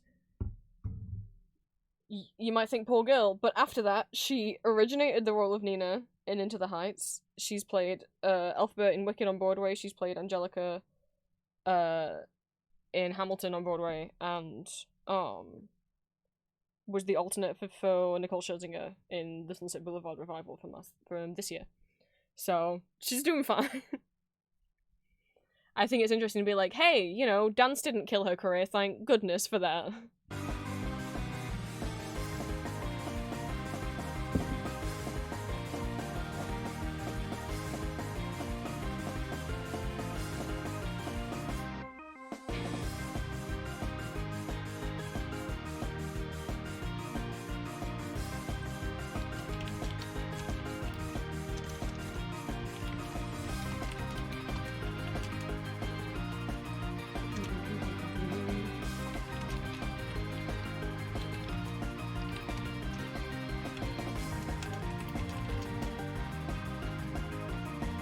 I don't think she's not fully nude. She did not look fully nude. This is nude.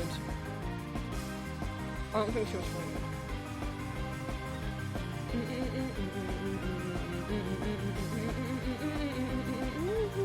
Where did I put the videos? What tab are the videos open? Okay, I found it. I can't show you guys any titties, I'm sorry.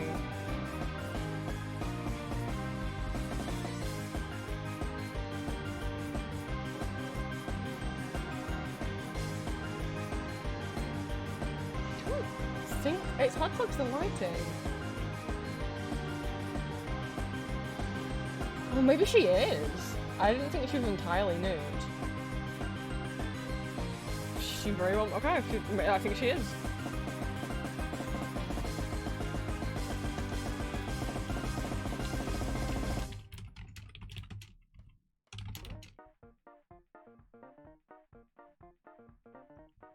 Did she sing the whole song, or was this added later? Because I actually didn't even notice that she was singing the. I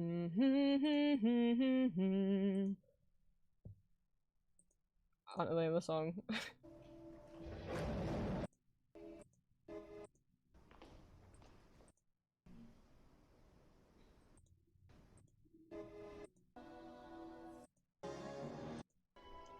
No, it's entirely silent. Oh, okay. And there was a song there in the Gratz production now.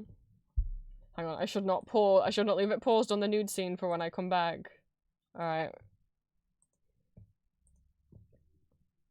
It's been a while since I watched it, so I have to refresh my...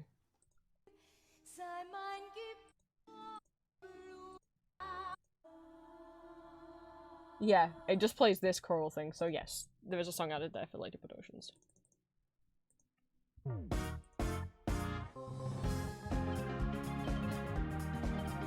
No, Twitch will get me in trouble.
talking about Lucy's nude scene.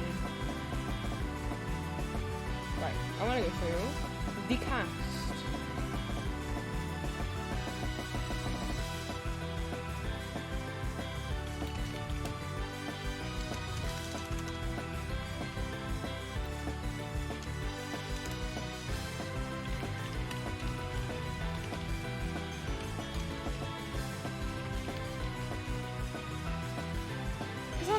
I've always been someone who finds it really interesting to be like, oh wow, this actor always played this, as you've seen from my multiple rants, usually on Julia's stream, where I endlessly am fascinated by which voice actors in Cookie One's English and Japanese dubbing were also in animes.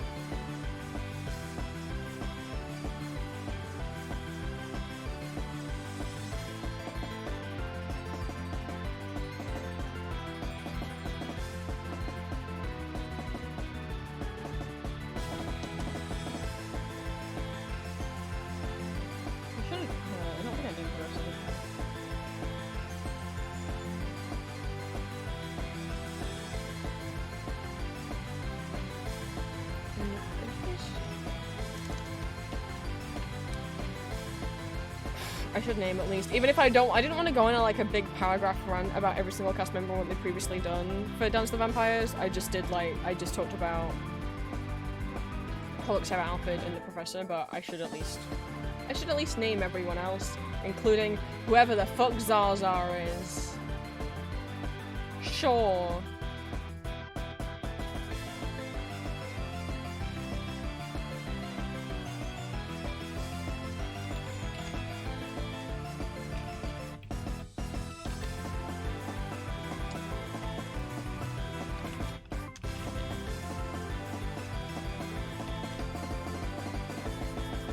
I mean, I know who it is. Just like a group of like vampires doing like cool vampire kids doing mushrooms, and then Sarah finds them, and that's how she gets introduced to the vampires. So fucking stupid. It's so stupid. It makes me angry.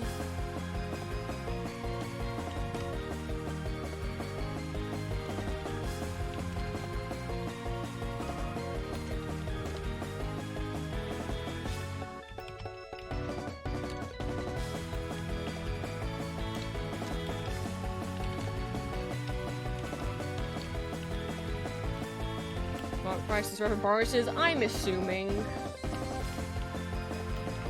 it's their version of Kukul, since there's no Kukul here.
It's so warm.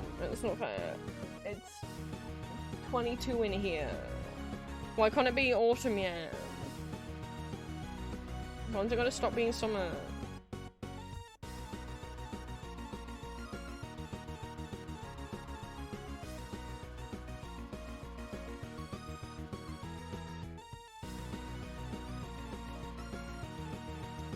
Also, in what way would it have been? Sorry, I'm getting like,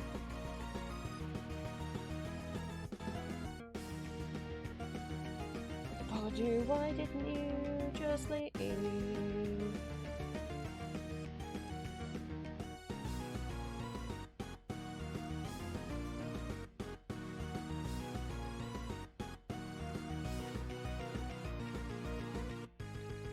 There was never any offense taken by me if you ever leave my Discord server. Like, I will just assume, oh, they didn't want to keep being a patron, or they didn't have the money to keep being a patron member. I will never be like, they hate me. Like, that's not why.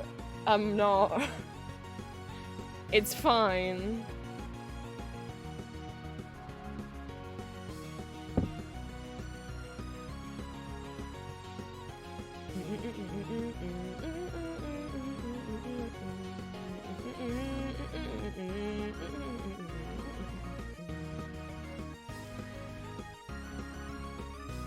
I was like, that's weird that Dream Sarah's credited above Herbert, but I'm like, I guess... No, she's not in most scenes. She's in 2 songs.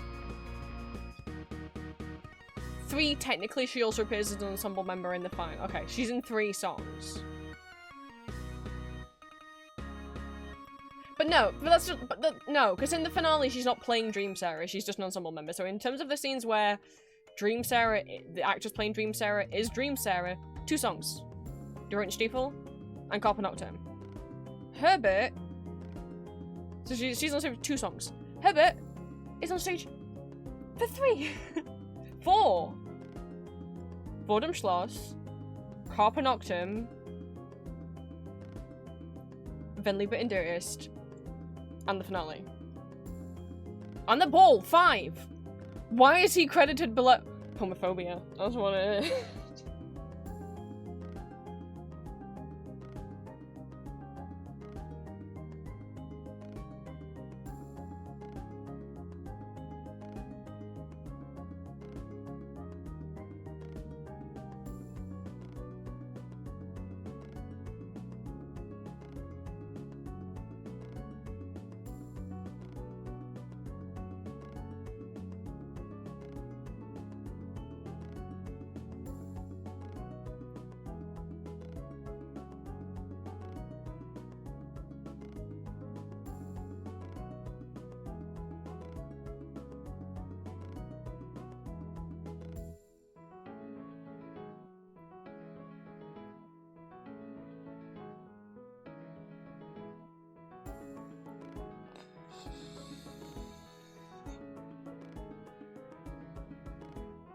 Also, I don't know, maybe some questions are appropriate for you to ask a mod and not just like publicly in Discord, but you know. Oh my god, boys, girls, and children thrills. Sorry, I'm just on Discord now. I'm so, I might have to put the fan on. I'm generally so, like...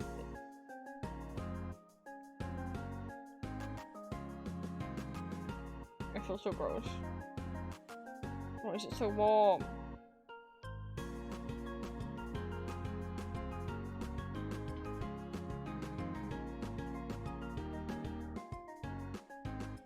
I think it's 21 outside. I bet it feels nicer outside than it does in here. But I put the fan on and then it's too cold.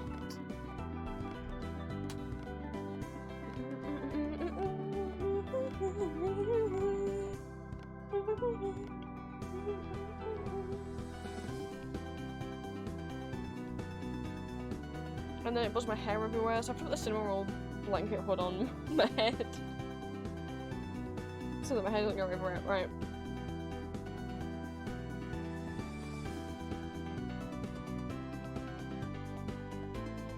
See, now I've put the fan on. I took my compression socks off because I was getting way too hot, and now I've put the fan on, now my feet are cramping up again, even though the fan's on my head. It's like, no, don't make me go and put my socks back on. I just at the moment.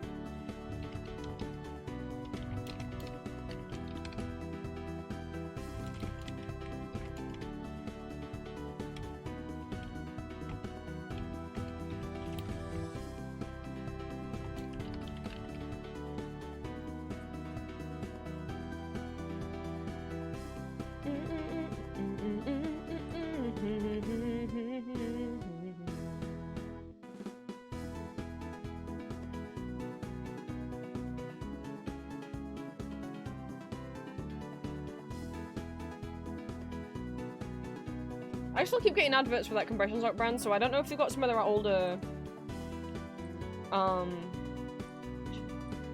designs back in stock, because it'd be stupid if they didn't and they're still advertising.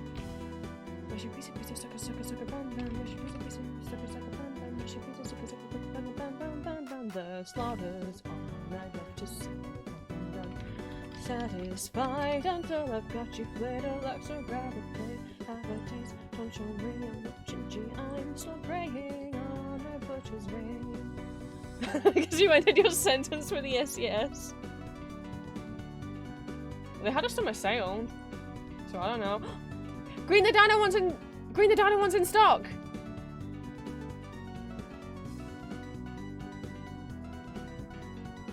Big news, guys. I have 2 pairs of the cloud ones and 1 pair of the space ones. Or 2 pairs of the cloud and 2 pairs of the space. I wanted the space, but they were sold out, so I got the cloud ones and then the space got back in stock. I will say, it is a one size fits all. I have size 3 feet. They're too big for me.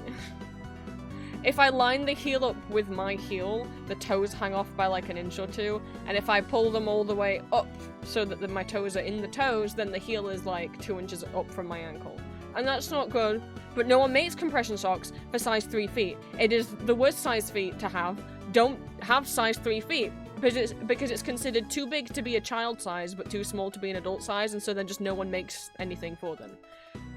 You get adult socks and the heels come halfway up your legs, or you get child socks and they are so tight they cut off your circulation. I hate trying to buy socks and shoes. It's the worst. It's like, did no one, because I guess just not many people end up having size 3 feet, but it's like,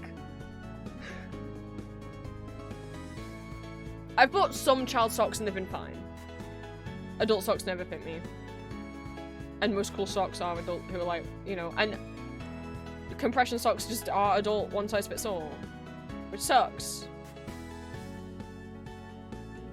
Can someone make a smaller brand of socks, please? Especially because surely some people have compression socks might, I don't know, be, sometimes, I mean, I'm just short because I'm short, but some people are short because of medical things. You would think, especially since they're making funky coloured ones, but I guess very few children need compression socks. A lot of the time they're associated with older people, but it's like, surely there are some kids out there who could benefit from them. Maybe not then. But these are too big if you have size 3 feet. You could try and use them. I mean, I use them anyway. What I usually do is I just kind of leave them really, really wrinkled up in the middle of my foot, which is fine if I'm just sitting down. But not fine if if I have to put shoes on or go outside with them on, then I have to just pull the heel halfway up I have to pull the heel of the sock up around the back of my leg, which is bad because, you know, the heels of socks are made to be walked on a lot. And I'm not walking on the heel, I'm walking on the regular part of the sock, which means I wear through socks way more quickly because my heel isn't against the heel, it's just against the regular sock, which is thinner than the heel part. So I end up getting holes in the heels of my socks all the time. They aren't these conditions they expect kids to grow out of. What? Poor kid! I just have tiny feet! And, like, I have feet that are too small for the height that I am. People who are 5'4" typically have size 4 or 5 feet, not size 3. But my feet stopped growing when I was like 12, and I don't know why. I remember in drama class they made us do these exercises, like, where we had to line up in order of things without being able to speak to each other as a way of, like, I don't know, team build, I don't fucking know. Like, we had to line up in calendar order of our birthdays, and so obviously we're just trying to do it, like, count, like, showing on our fingers numbers. And then we had to do in shoe size order, and it was a pretty good line of, like, tallest people had the biggest feet, shortest people had the smallest feet. Apart from me, like, the whole line was going, like, you know, down, down, down, down, down, down, boop, where I was, because at that time I was still, like, I was a tall child, but then I stopped growing. You're tall at 5'4" when you're 10, you're not tall at 5'4" when you're 20.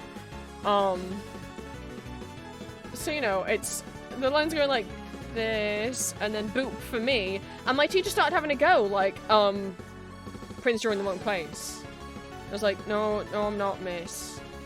Yes, you are, why aren't you over there? I'm like, because I'm in the right place. Why? What size are your feet? And I'm like, and then she was like, right, well, everyone say out loud your shoe size, so that, you know, I know that everyone's in the right place.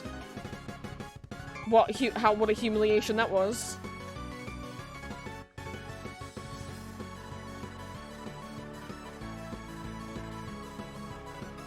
There were kids that were like half my height who had bigger feet than me. Why do you think I would lie? Why would I choose to lie? And she was just like, you must be just confused, like, you obviously didn't do the task right. I wanted you to line up in shoe size order, and there's no way you're all the way down here, and I'm like... I am... Stop. I already didn't want to... As soon as you said shoe size, I was like, I'm gonna throw up. Because I know I'm one of the tallest in the class, and it's gonna look so stupid that I'm down here, like I'm gonna get picked on. You know, the kids in my class don't know I have tiny feet. You're gonna give them another thing to bully me about by making me do this.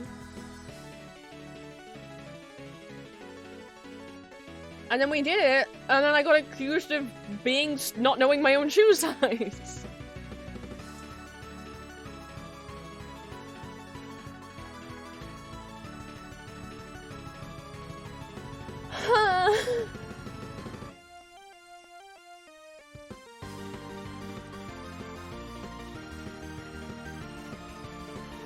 Anyway, cast members of Dracula. Where was I writing that? I lost where I was. Here.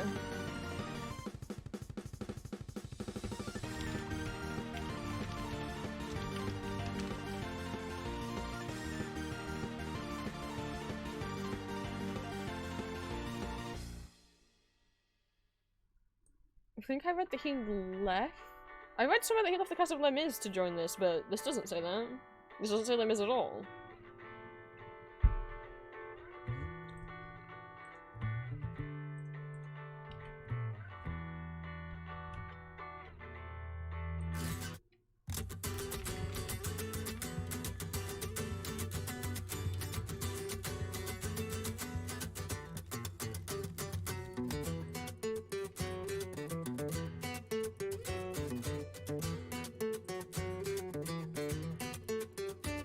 No, okay, I imagined that, apparently. Would it you leave to go and be in Dracula?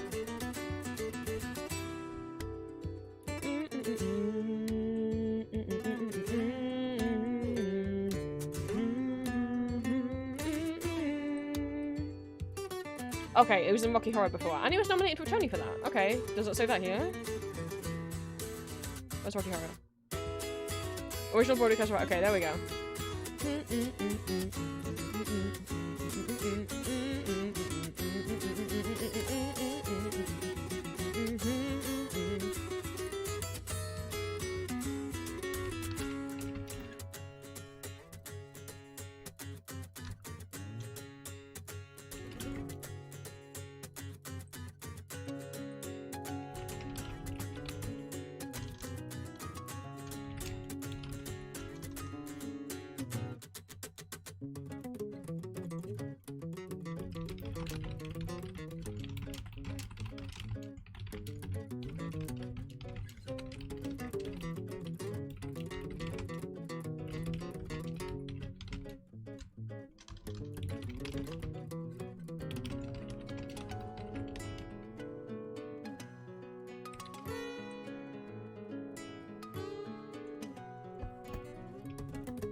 He was a replacement in Hadestown. He's been a replacement twice? Thrice in Hadestown! 3 different times in Hadestown he's played Hades. In 2021, 2022, and in 2025. Who plays Dracula in the original Broadway production. I might have seen pictures of him as Hades and not even realised it was him.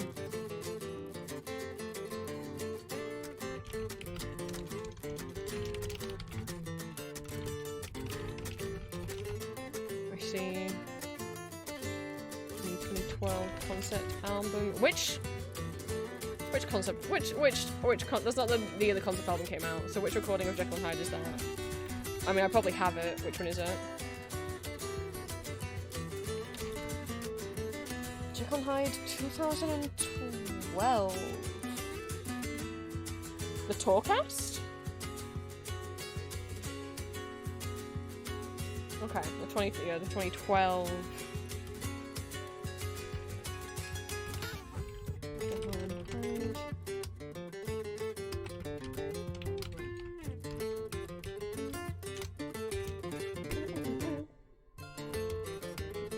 Like, is it too long? Should I just, like, I feel like I'm doing too much. Like, I should just say, the cast includes Tom Hewitt as Dracula, Kelly O'Hara as Lucy, but instead I'm like, Tom Hewitt as Dracula, previously on Broadway as a replacement for Scar in The Lion King, and Tony nominated as Frankenfurter for the Broadway revival of The Rocky Horror Show, and would like to go on to star on Broadway in Chicago, the 2012 revival of Jesus Christ Superstar, Dr. Zhivago, Hadestown, and worked with Alton again on the 2012 concept album for Jekyll and Hyde as Sir Danvers Caro. Like, is that too much? But I like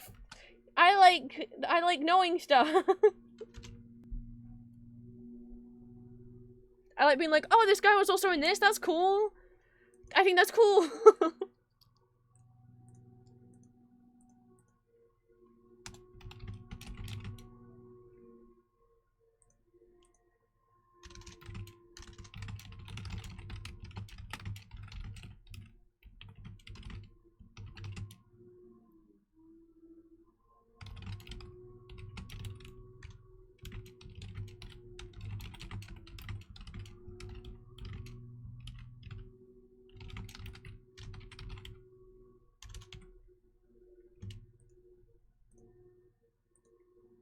People like how we do that.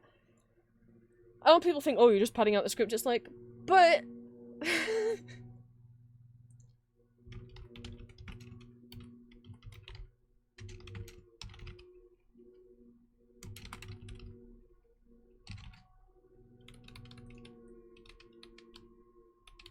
what?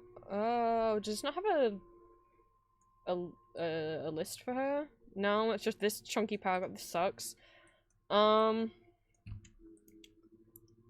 Does this also list performers?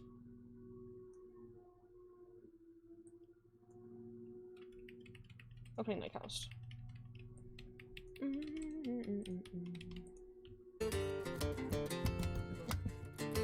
The IMDb is basically what if IMDb was for theater instead of movies.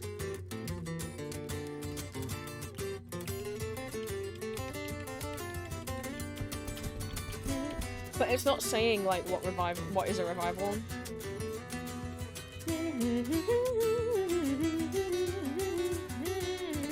This doesn't either, to be fair.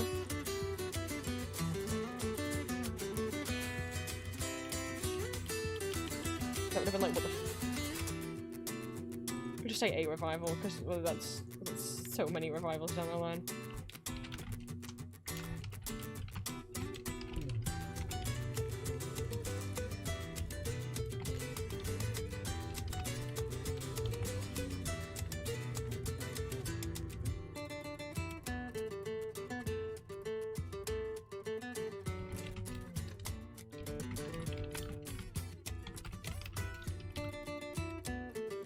I'll just say like a couple of them, like the first one, and then like stuff she did before, and then stuff after. Oh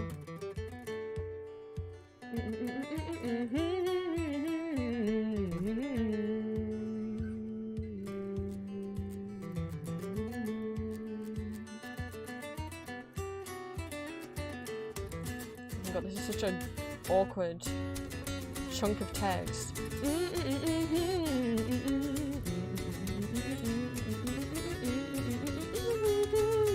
It doesn't even mention Dracula.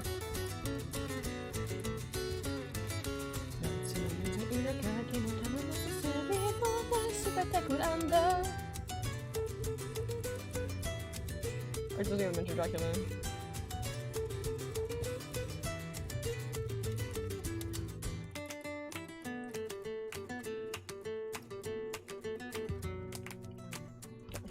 I'm just gonna Google her name, because it's also... I don't want no Wikipedia page, because that's shit. Does she have her own website? That has like a CV on it, something.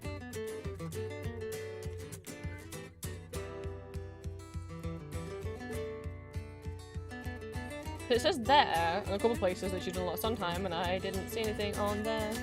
Here we go.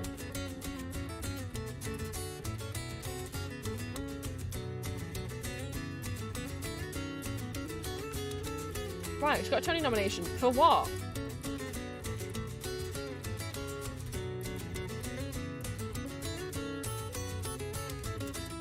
What'd she get the Tony nom for? Fuck!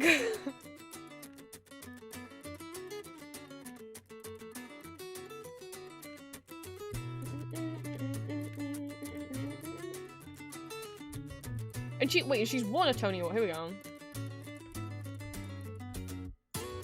Which doesn't, the musical doesn't have a link, does it not? Okay. Who did she play in it?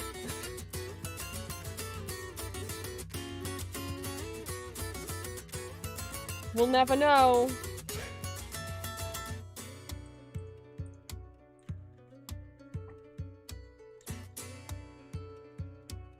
Okay.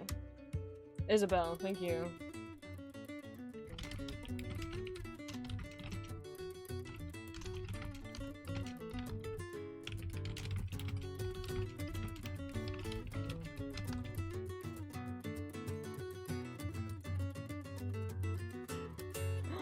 Oh my god, she got to play opposite Raul Esparza in Sunday in the Pot with George.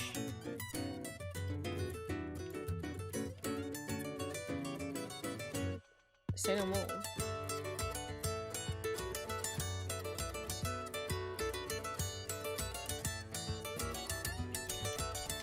Well, I'll just put numerous Sondheim musicals off Broadway and in concerts. I'm sure we have to find a spot. Like...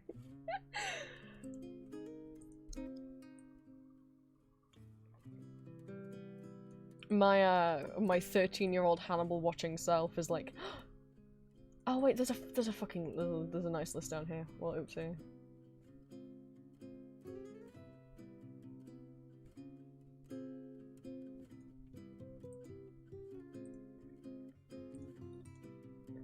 Here. He played Dr. Frederick Chilton in Hannibal, which is where I first saw him. And then also, I ended up watching Law & Order SVU just because I wanted to see more of him. Because he plays Raphael Barber, the defense attorney, district attorney, and then in numerous seasons. But he's also a very talented Broadway singer, musical singer. Originated the role of Jonathan in Tick Tick Boom.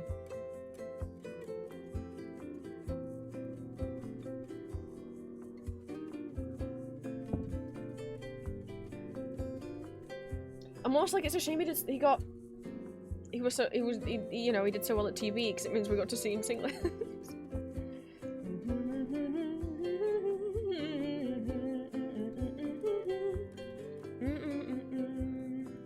I would consider, I guess Van Helsing is considered the third lead role. I guess he gets numerous solos. Well, I don't think he does in the original. I would assume Mina should definitely probably get the last bow, but I also understand if it's Dracula because he's the title character. But then I would go like Jonathan then Lucy, not Van Helsing. But I can also understand why it would be credited that way. That could be a role that you could get a more like celebrity casting into.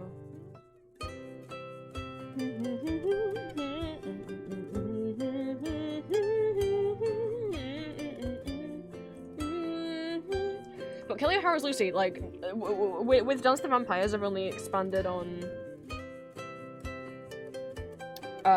who played Krolok, Sarah Alford, and Professor Ambrosius. So I was like, yeah, I should only expand on for him, but it's like, we've got to talk about Kelly O'Hara being in here as Lucy, because Kelly O'Hara, after this, she's one of, like, the I don't know, in my mind, like, biggest Broadway leading lady. She's in so many Roger and Hammerstein musicals.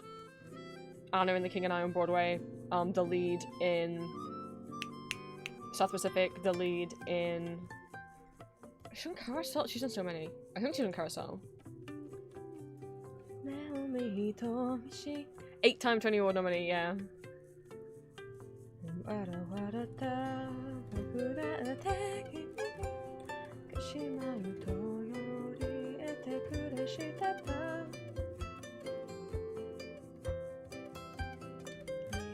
I was like, I was already very aware of her when I then went back and watched Dracula and was like, is that Kelly O'Hara?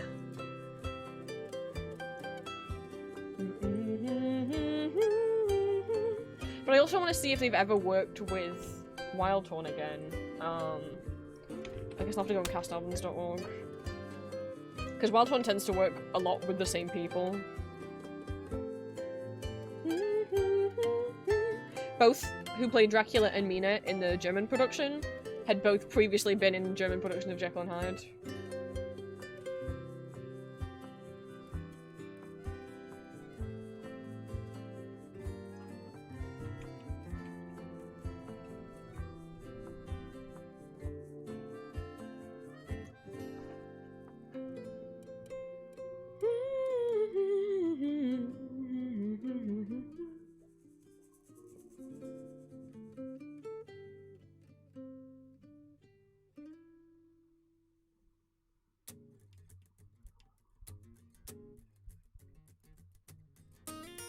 Okay, I don't see any more Wildhorn stuff.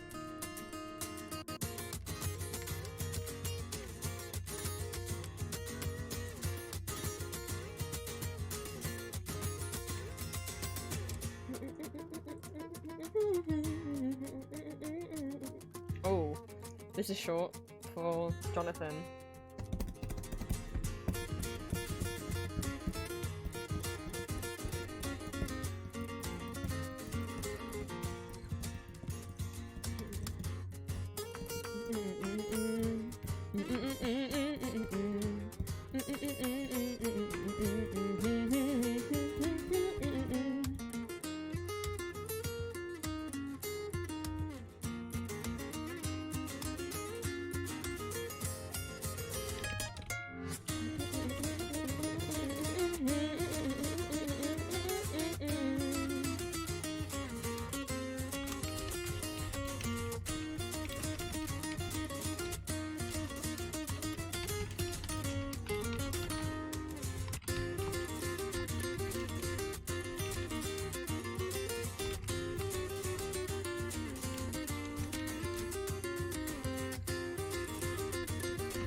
He came back. He was in Wonderland on Broadway. There we go. And worked again with Wildhorn.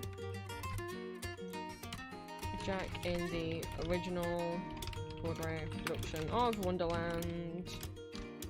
No, Wonderland didn't do well either. I don't know why they kept letting Wildhorn go onto Broadway. Some musicals just aren't meant for Broadway and will lose a lot of money. Wonderland was the last time.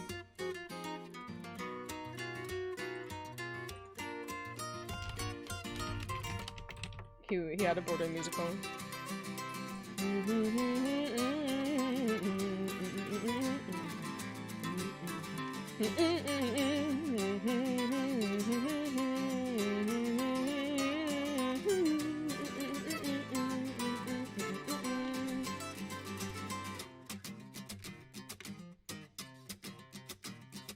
But I'm really sorry. Okay.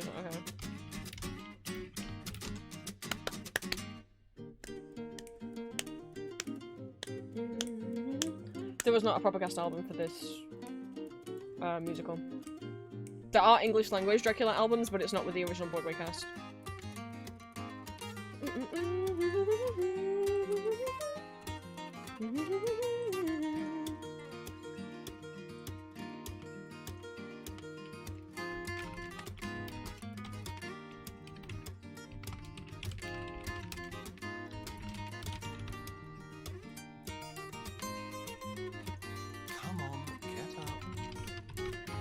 Oh, do I have to?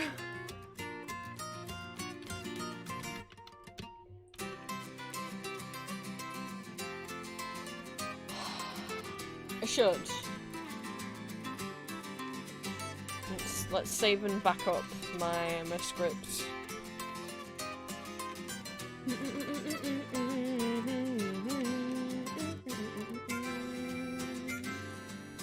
I've written another 1,000 words in what? The last hour and a half. Thank you for the first time chat, Nova. I will. What? My chair's stuck on something. Oh. It would be things falling off the back of it. I couldn't get up, my chair wasn't letting me.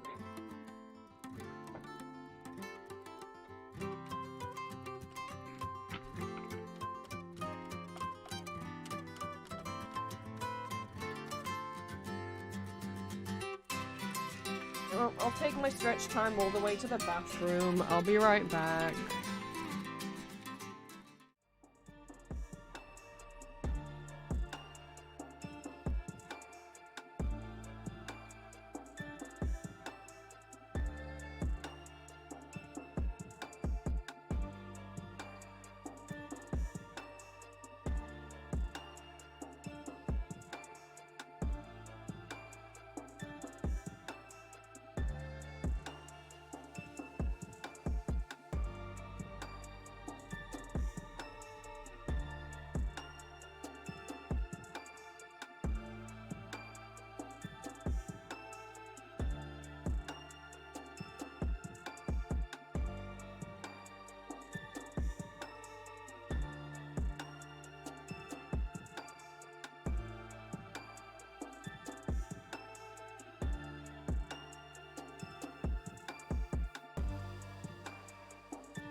Nope. Not on bathroom break anymore.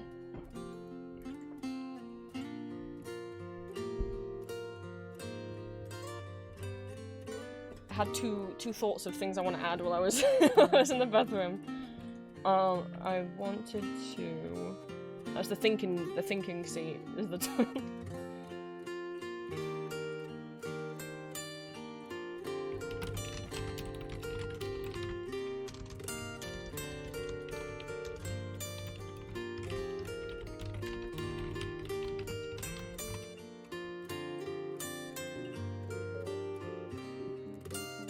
No, I have brain.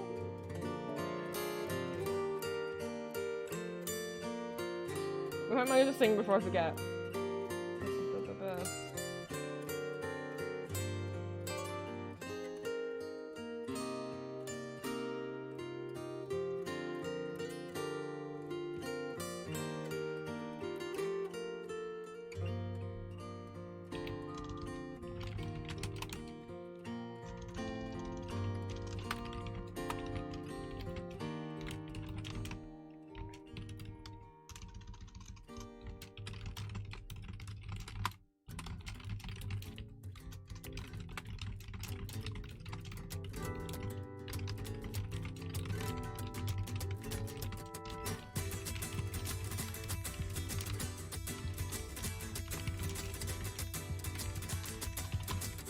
Okay. Wow. Turns reading to no brain prints, so now I don't even get to be a gooby anymore.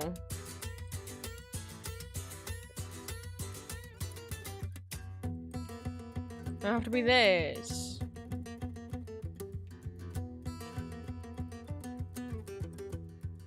No, Green, I don't want my brain cells stolen ever.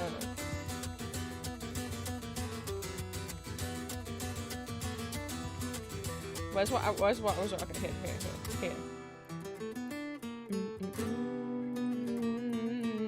That's film, television, theatre.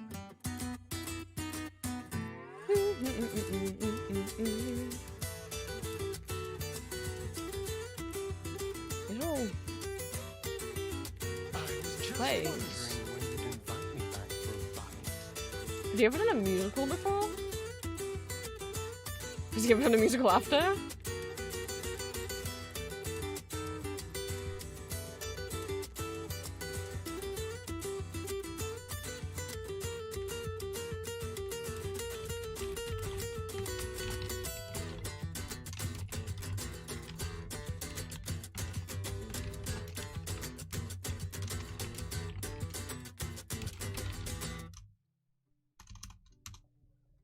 But thank you for the first time chat, no, I didn't say, before I left, this is a co-working stream, so I'm not talking loads because I'm trying to focus on writing essays, but, welcome in. Thank you so much. Also I use he, him pronouns, I don't use they, them pronouns. I said you're welcome? Okay, I can't remember shit. I don't know if you hopped over from, Patreon, Discord, YouTube, or Twitch just recommended me now, to we've not officially met. It's good to know you. Thank you for interrupting me, Patroclus. Yeah, I don't know if you hopped over from, my ASMR stuff, or if Twitch just recommended me your way. Either way, welcome in. These are what I've got playing at the moment. Whatever Vocaloid instrumental stuff I have, so this is Osumanai-san's Kagero project acoustic medley. Yeah, no, I get using they, them when you're not showing someone's pronouns.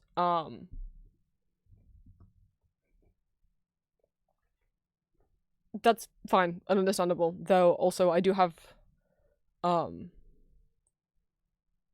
think a lot of people do tend to put their pronouns in their bios and stuff, so you can always check there, but no, I'm a trans man, I use he, him pronouns. I'm not, like, offended if you use they, them when you don't know.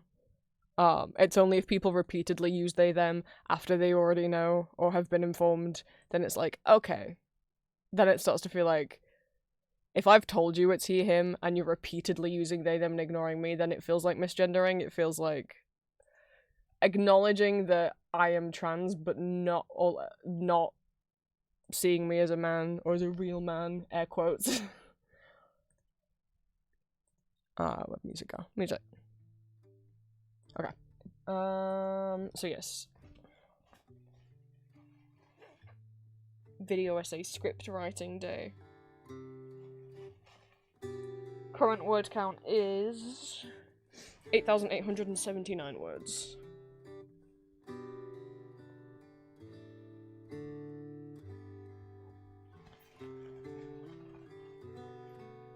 So many.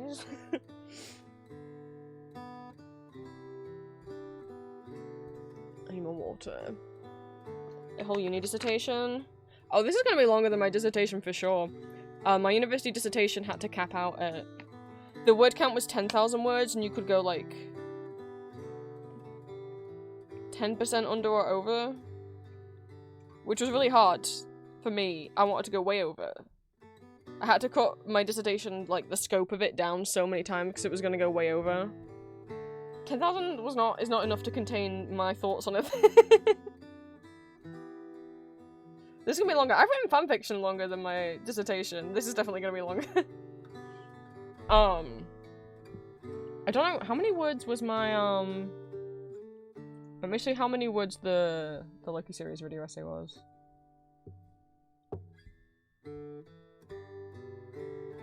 The Loki series video-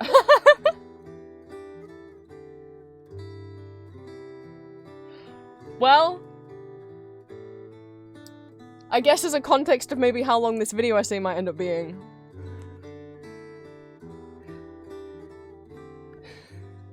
Oh no. By like 80 words, the Vampire Musicals video essay script is now longer than my Loki video essay script. And the Loki video essay script was finished, you know, and that's like, what, is it like an hour to an hour and a half long? This, I'm only on musical number 2 out of like 6 or something that I'm gonna be talking about. I have a lot to say! It's my special interest. Well, Elizabeth more specifically, but you know.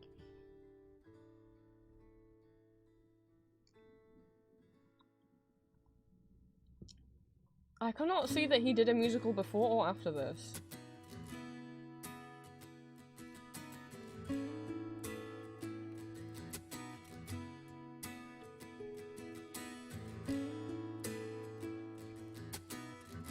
Unless he did an off-Broadway musical. I don't want to say he's never done a musical, but like, none of these are musicals. I mean, well, I guess this might have been.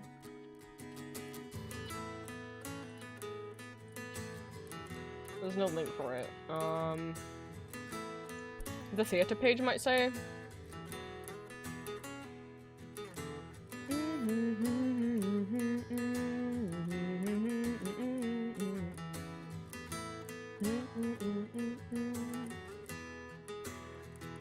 No, it's just not going to be clickable, is it?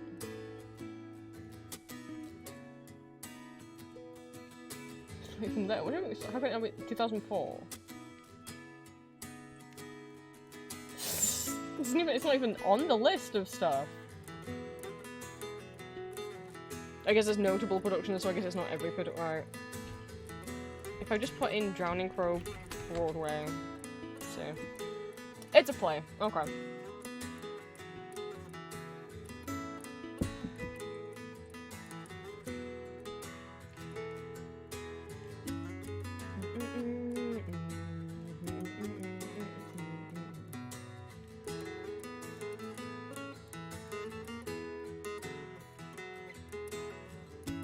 I'm not gonna credit as fact.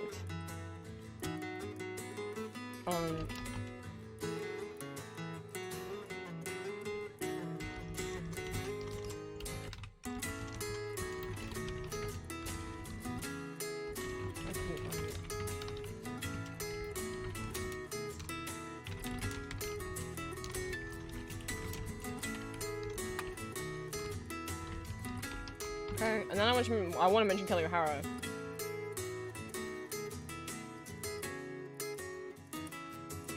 Because she's amazing.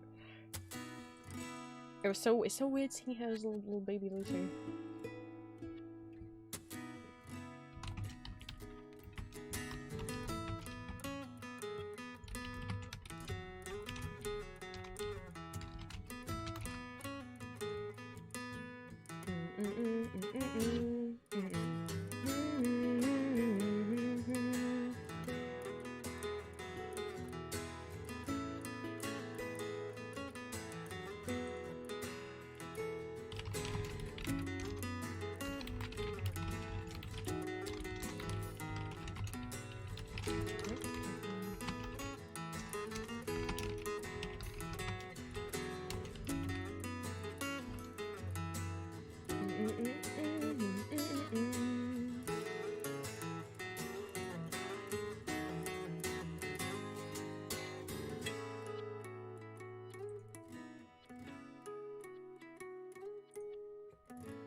I would say one of the most famous leading ladies on Broadway.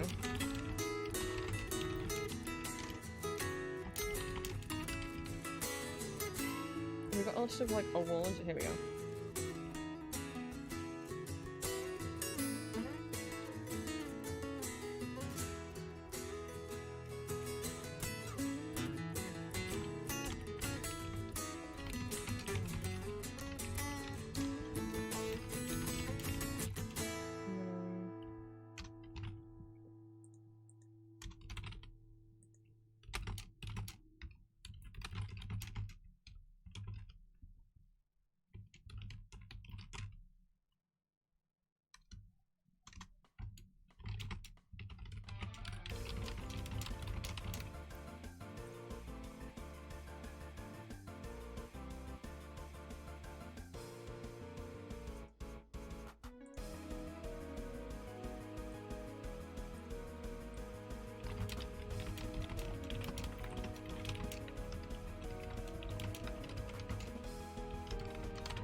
I'm gonna list out every musical she was nominated for, am I? Because that's a lot.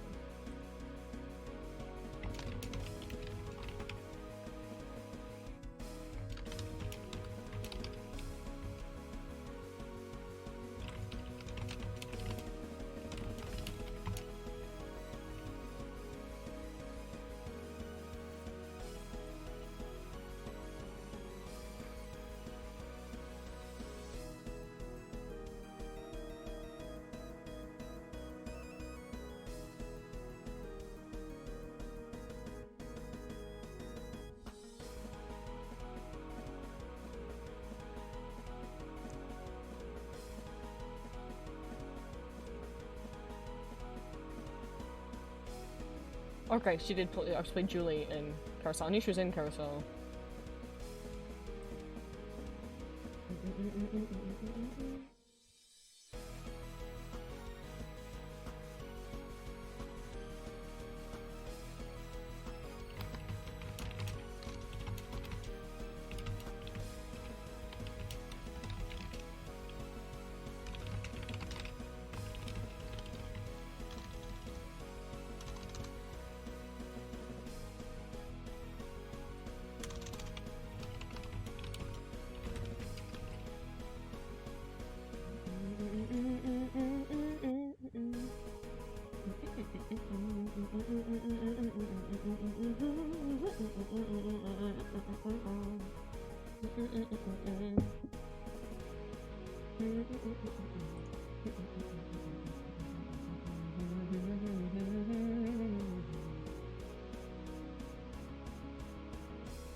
Cast list. Done.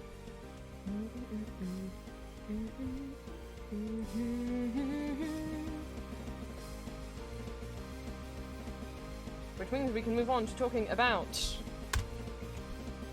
non-English language productions of Dracula. My specialty. So I can close all these tabs down because this is all Broadway. None of these will be any help to me anymore. Apart from the one article I have open that's talking about the St. Gallen transfer, which I think is this one. Yes.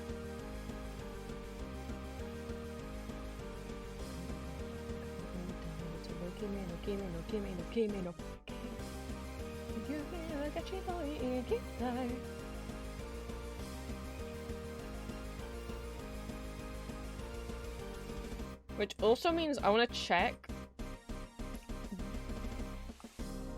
I think I might have a physical magazine. I wish my webcam still worked so I could show you guys.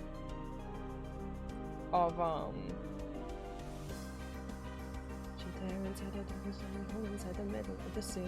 Look at this weird-ass sculpture at Lucy's funeral. I mean, it's cool. I'll give him that. And the Broadway version.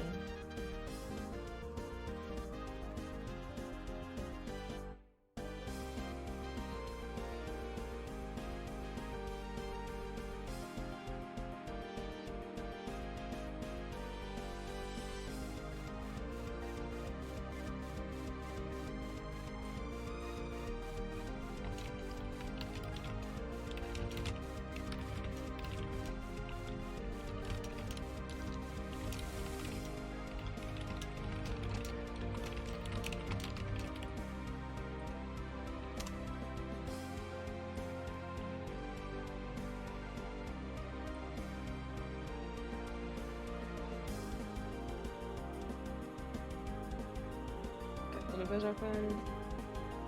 Let me go grab. Let me go see. I'm pretty sure. Actually, I'm not. Well, I don't know. Let's see.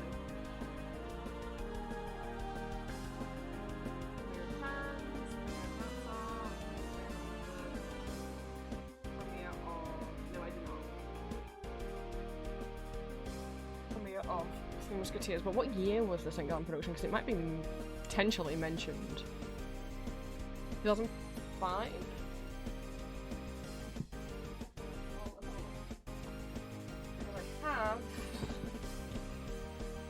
Musicals, Das Musical Magazine, July 2005 edition.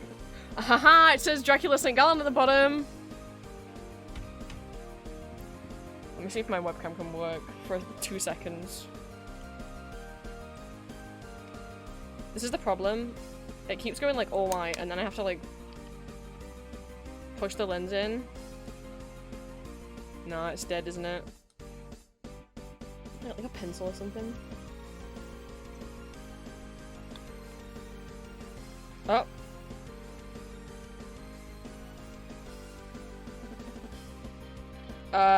Jesus, sorry. Haha, haha, haha. There we go, okay. What is on the front is the 2005 Berlin production of Three Musketeers. There's over. But right down here, what does that say? What does that say? Gently put it down. Shit. I wasn't gentle enough. Okay, what page? 12? I was gonna say, I swore I remembered seeing pictures. Yes! Okay. So is the St. Gallen cast, not the Gratz cast. The Gratz is the one that I've shown you guys in Discord before.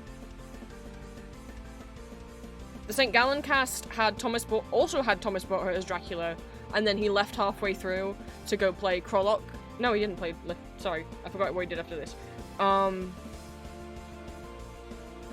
He left halfway through production, and Drew Sarich was his replacement. But this is from the opening, so we've got Thomas Botter.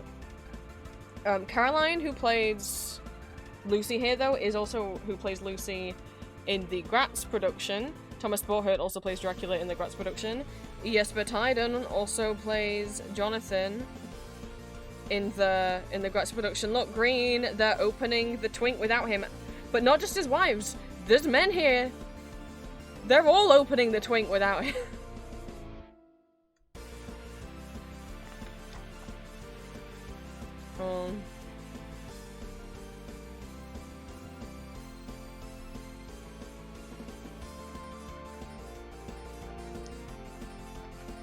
How many pages? I think it's just those ones, and then we get like, what a big spread of Uwe. This has nothing to do with Dracula. This is before he was cast in the he was not in the St. Gallen production. Just you know, just showing that he's here. Anyway. Now I will look on my own. I'm not holding the webcam, I'm writing at the same time. Great. Alright, Google Lens.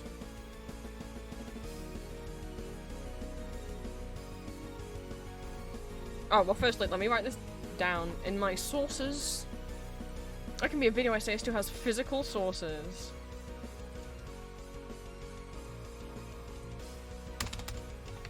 Musical stats, musical, magazine, July 2005. I got this off Sound of Music, do you?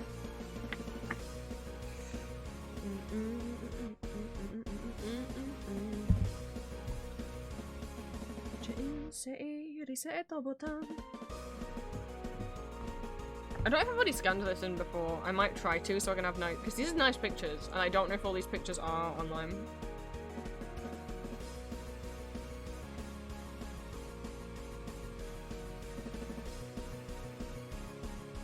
But to get proper scans of things, you would have to,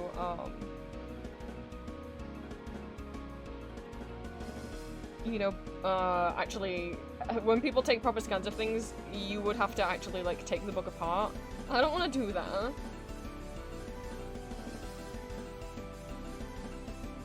I could get some sweet B-roll footage, though.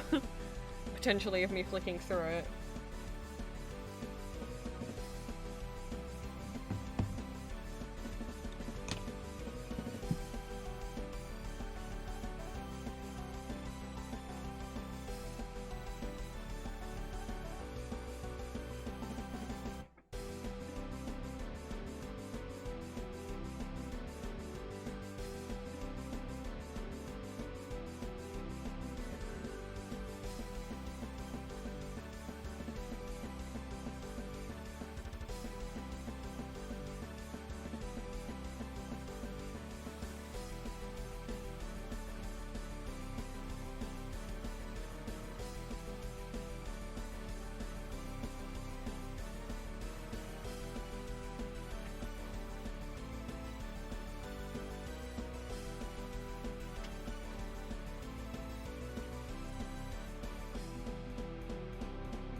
Hi, bunnies.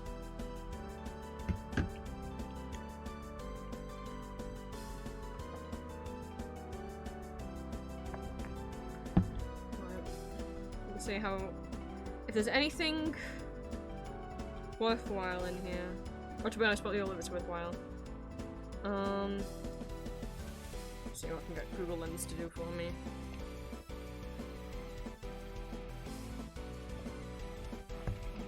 Paper's glossy, so it's not.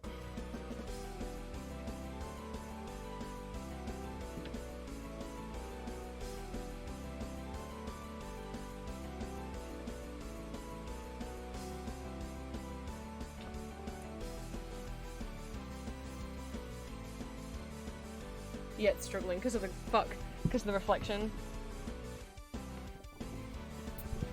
Where it starts to bend and curve in the middle of the spine.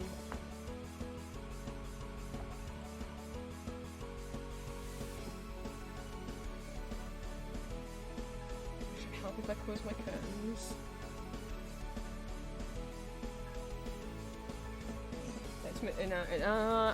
I need shade. I need something. So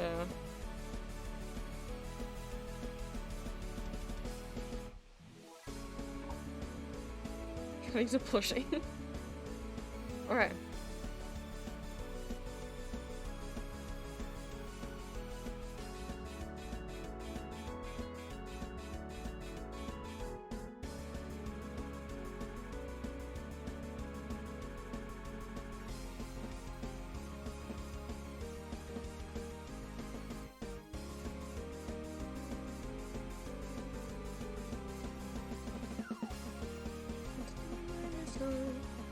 Oh my god, no, there's so much reflection happening.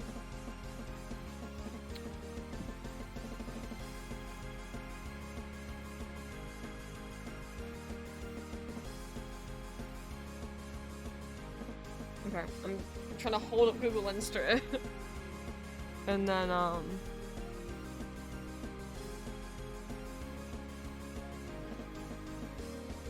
screenshotting.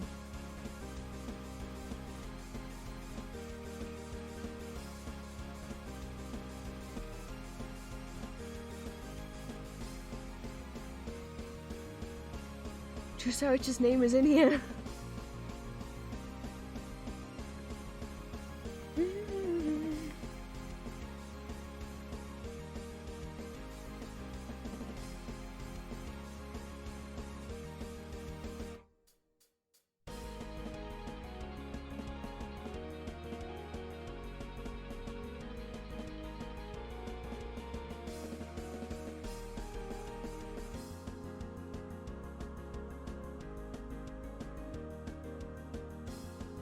Okay.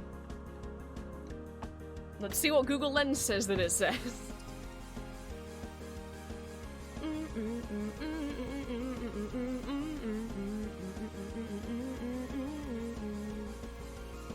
I mean, it looks like it's a good review from a glance. Well, oh, it says brilliantly cast, but I know it wasn't terribly received.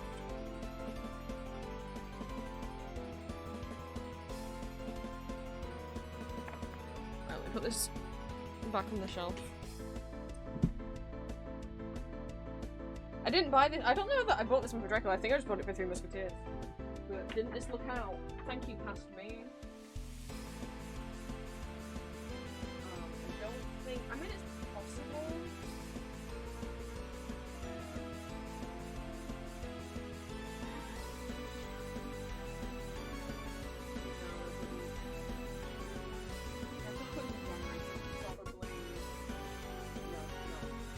I wouldn't have another issue that mentioned a Broadway premiere.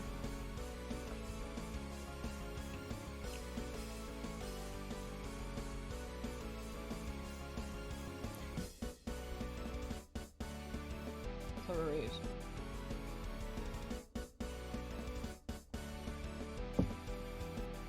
I didn't write down who reviewed it. I got the screenshot. The reviewer is called... what's it called in German, actually? Please.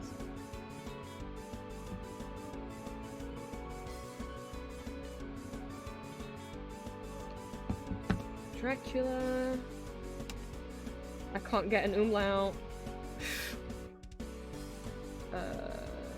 Blitzen. Oh my gosh. I can't like type in German and listen to Pokemon.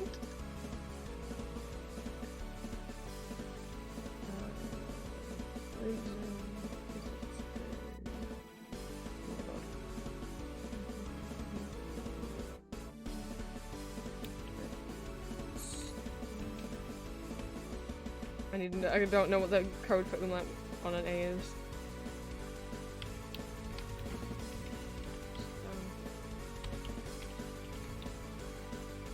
Well, it's fine. I'll get the. I guess I'll go grab some umlauts. Umlauts, please.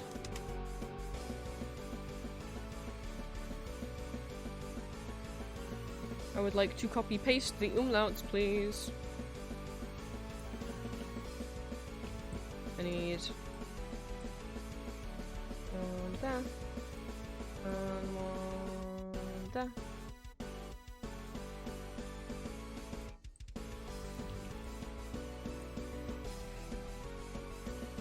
I'm acting like I'm all like, you know, if this was like an essay I was turning in, the teachers would be so impressed that I had a physical magazine.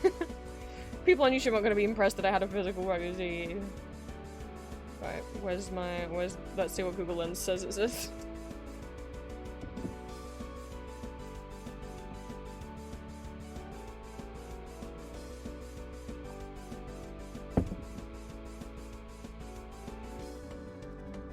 Oh, they actually planned a CD? Oh, I didn't know that. It sure as shit did not get released. Alright. What there are, let me get guest albums back up, because I have, there's demo recordings and like a promotional recording, which I have.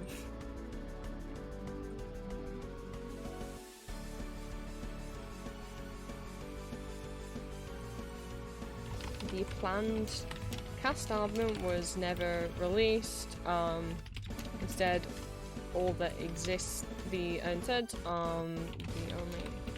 recordings that exist, and they weren't commercial.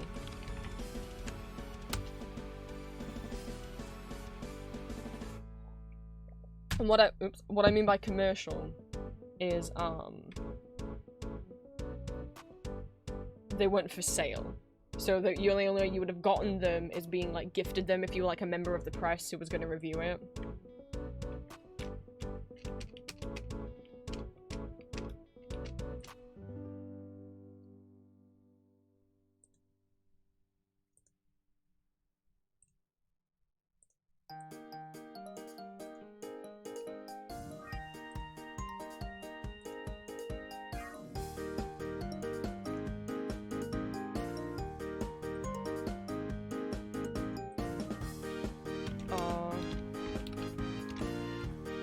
Demo recordings and promotional recordings, but nothing that was ever released for sale.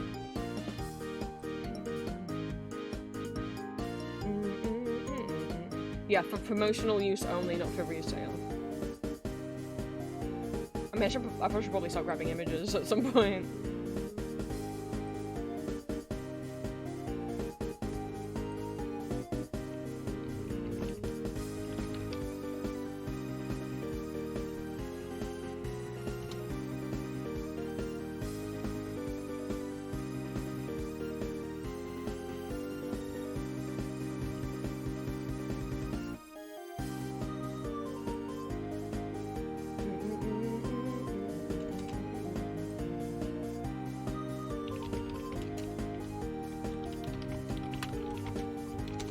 I probably should have grabbed images from all those articles while they were open.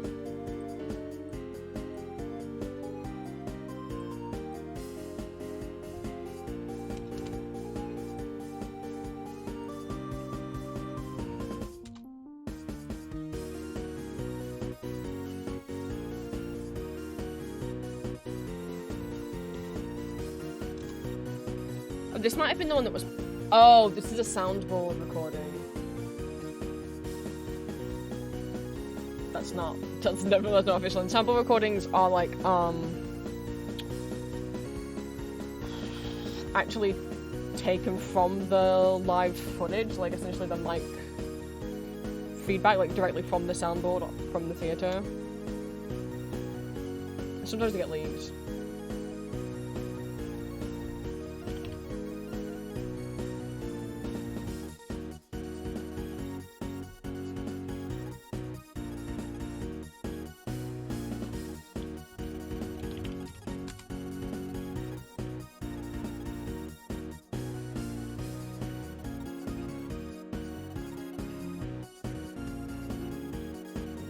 Photo credit, please.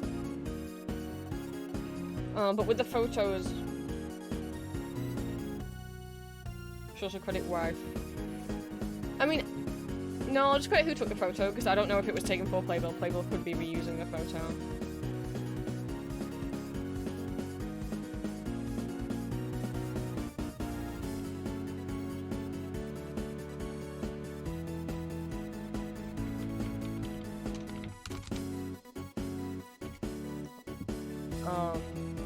I'll fish for photos later.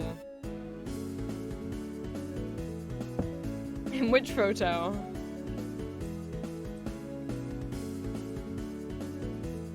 This one? You wanna get kissy-kissied?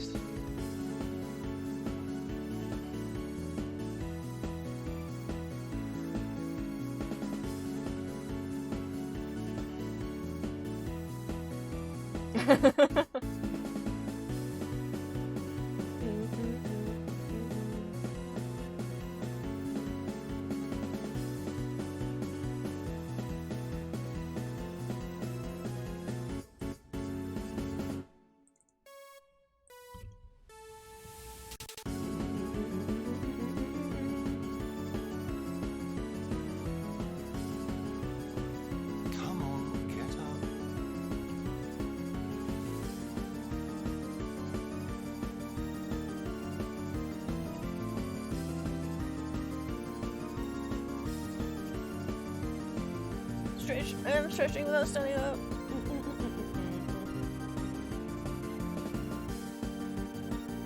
Okay, and there's the original board post.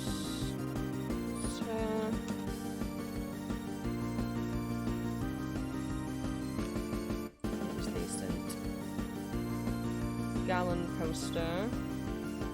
Which you might recognize if you've ever been on my European musical side blog.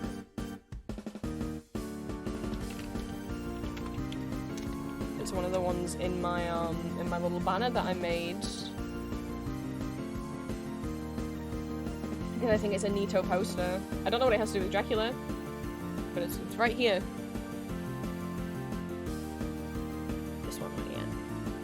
Of like someone threw a sheet.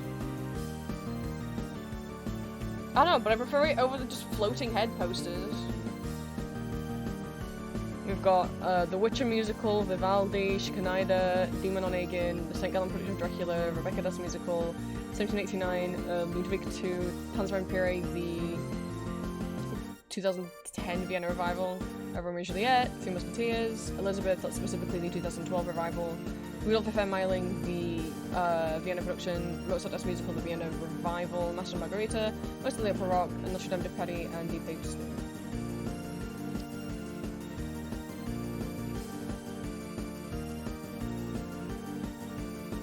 This is the picture we have for Graz? I mean, that's honestly the reason, part of the reason why the Graz production there is I don't think I ever found a poster for it.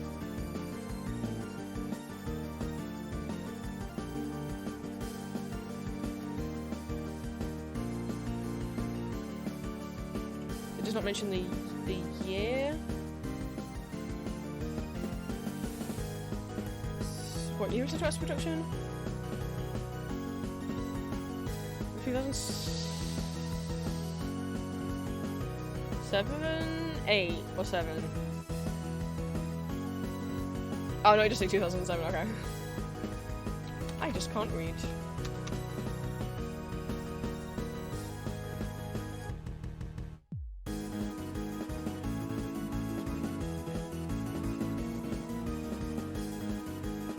See, it's a good job I went back through that, because that mentions the St. Gallen production. I was just wondering when you'd invite me back for a bite.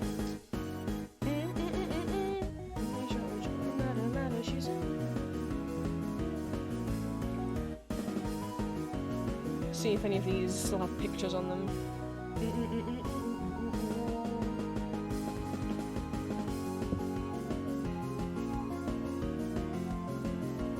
I should put it complete.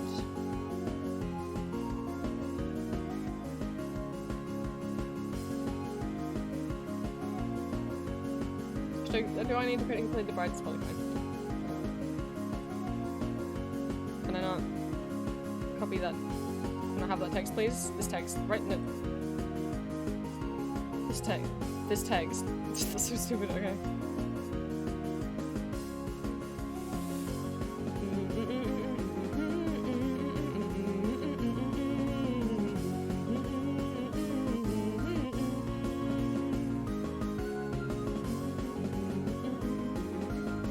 All the official promotional stuff. It's all by the same photographer, so that's...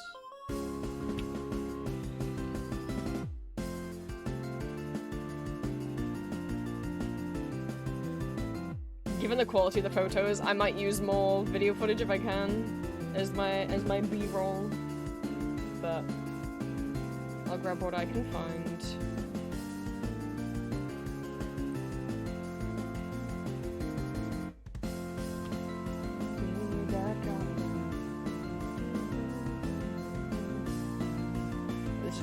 This is the same photo. Oh, but it's more zoomed out. It's a different version of the same photo, so I'll take it.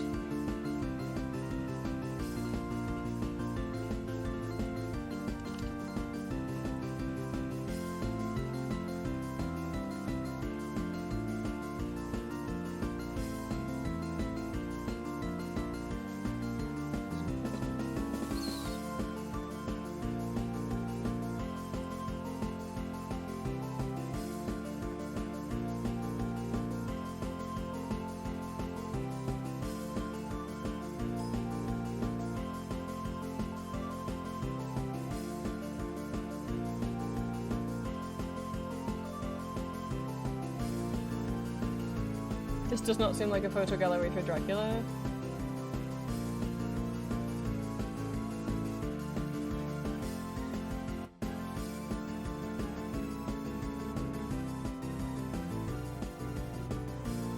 I mean, what a great photo. I know this article's from like 2004. Christ.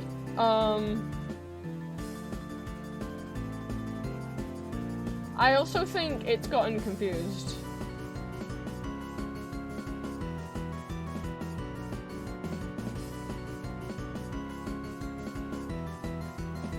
I guess some of these are maybe just headshots of actors that are in it.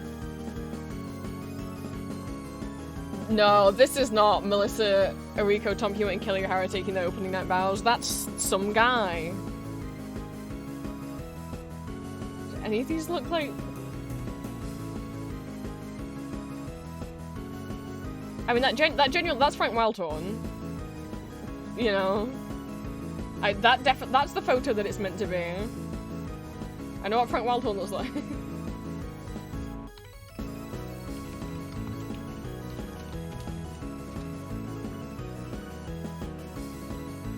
But I mean, the rest of them, I'm not.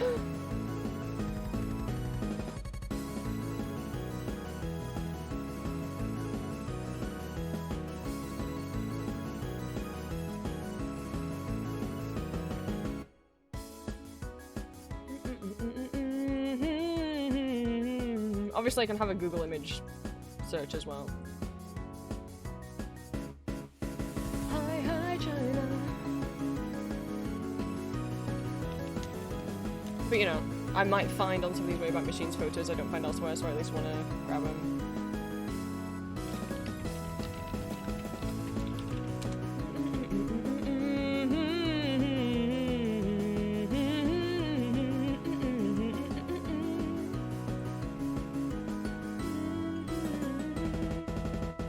Yeah, it was Hi China, what of it?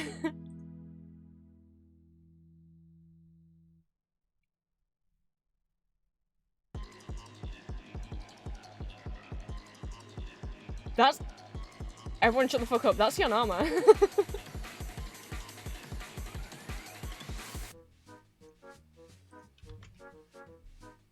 This one, this right here.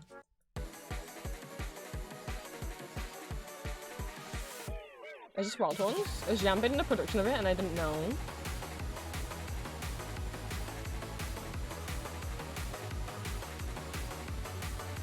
Oh, this is next year. Is this Wild Horns? It is Wild Horns!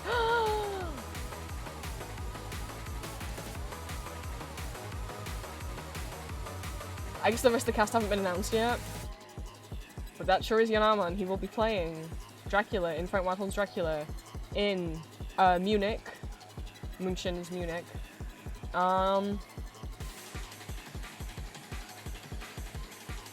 Maybe right now?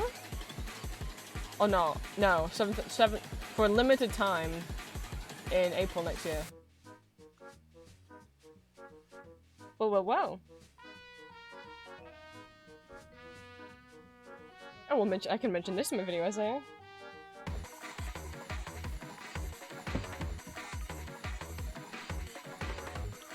I'll just take this, thank you. To say, like, if you're interested in musicals upcoming productions, you can watch here. Sleepless nights,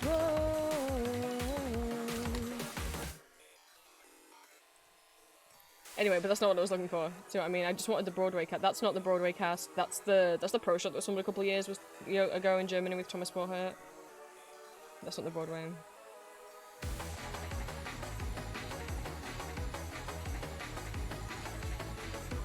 The unique baker is away, but I'm taking forever to wait. So baby, hit me with a pilot baby song.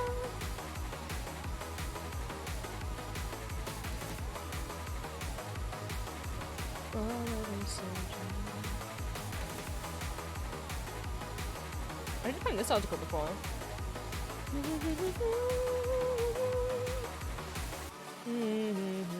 The thing is, it was a hit. Right, okay, this is information that I wanted.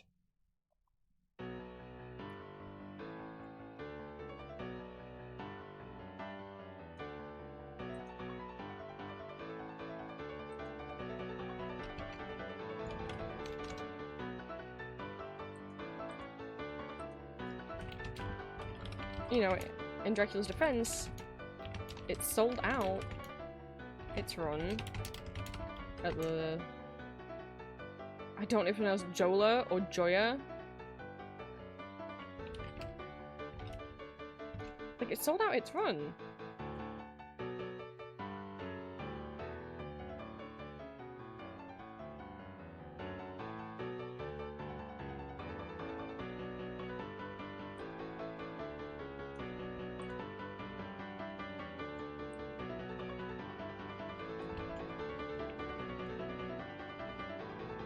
Oh, technically, that's why these costumes look different, because this is from the La Jolla Playhouse, not the Broadway one.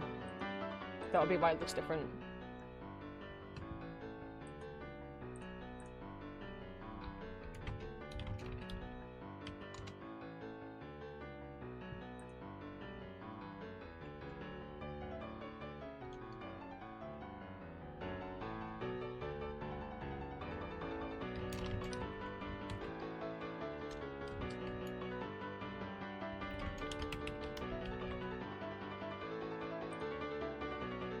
Who wrote this?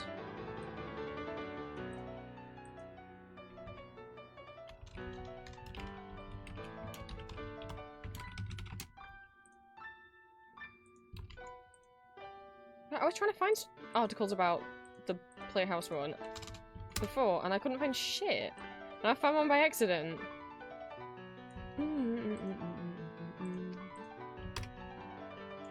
I'll take it, that's fine.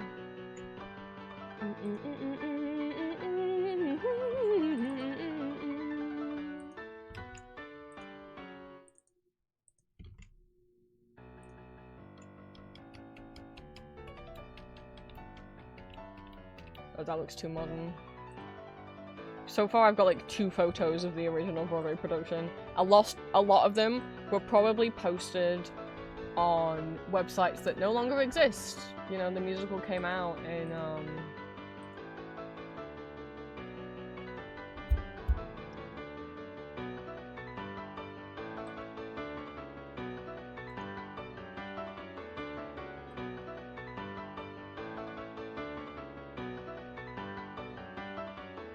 Sorry, my poor brain froze because I saw a tiny picture of what I know is Drew Sarich.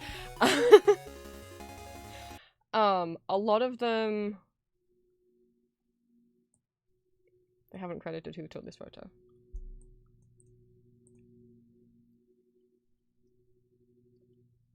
Obviously, we would have been posted on websites that have since been deleted or lost to time.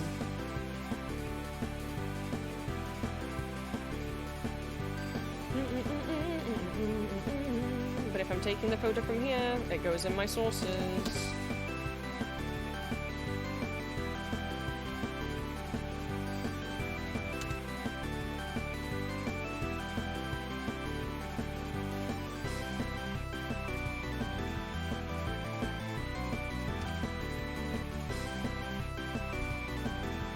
You might, if you're wondering, like, why are you copy-pasting your sources into a different Word document? Because what I don't want to happen is, firstly, for me to quote a source and then that website disappear. Like, the website or the page get deleted from the internet, and now I can no longer find it to credit it.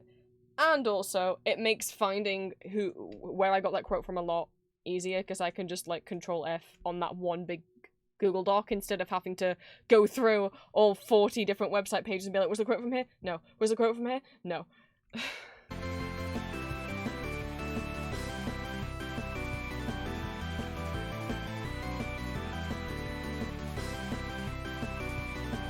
Thank you, random little German blog, for having... Ooh, wow! They've got a photo I haven't seen anywhere else.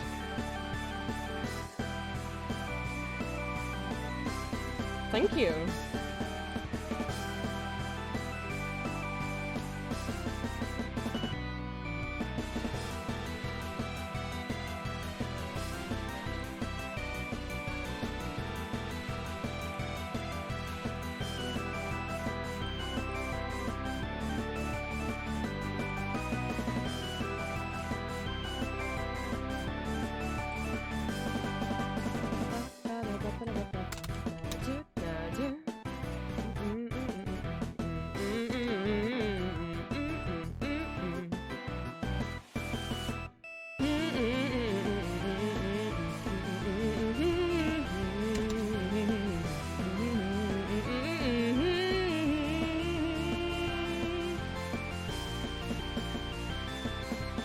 That's just like a compilation of other people's reviews. So thank you, the Culture Channel, for having a photo that no one else had. Oh, this is what I did on my my dissertation for university. I just had one big Word document where I copied and pasted in all my internet sources, and also transcribed and typed up by hand any of my book sources, and any of my and also transcribed any behind the scenes documentary videos that are on the DVD bonus features for Lord of the Rings. It was on Lord of the Rings. So I transcribed and typed those all up, because then if I'm like, okay, I need a quote to back up what I'm saying here about the costumes of the elves in Rivendell, then I could just Control F and type in Rivendell and then find a quote that I needed. It took a long time to type all that stuff up, but it was worth it. It saved me a lot of time in the end.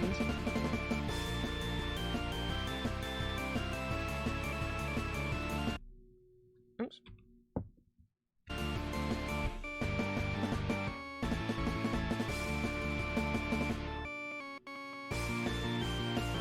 I wonder then if this might have... No, I just want the picture. That's 25, yeah, never mind.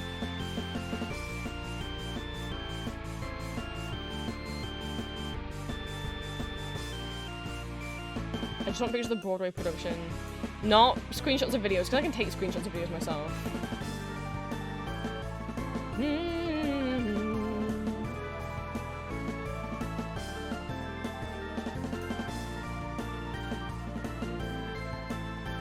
I think this is a production of the Gratz one I haven't seen before, though. It's hard to even find photos of the Gratz production as well. Ooh, this is the original Broadway production.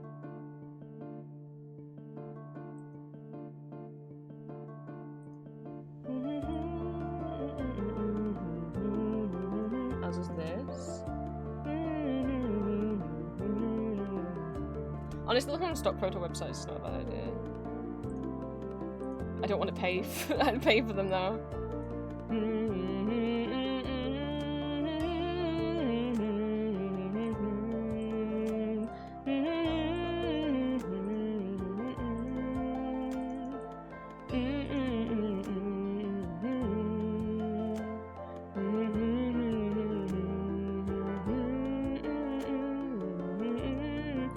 Oh, this one might have been taken by an audience member.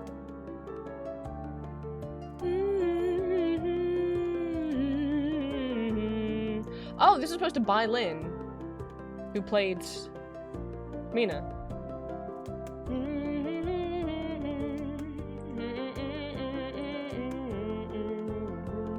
Does that mean I have to credit her Facebook post as like, this is where I found... Do I have to credit where I found every single photo? I guess so, yes. Shit. Well, I mean, you would if it was a, you were submitting it to university. That probably will not be expected of me in a video essay for YouTube. Because obviously she didn't take this picture. She's in this picture.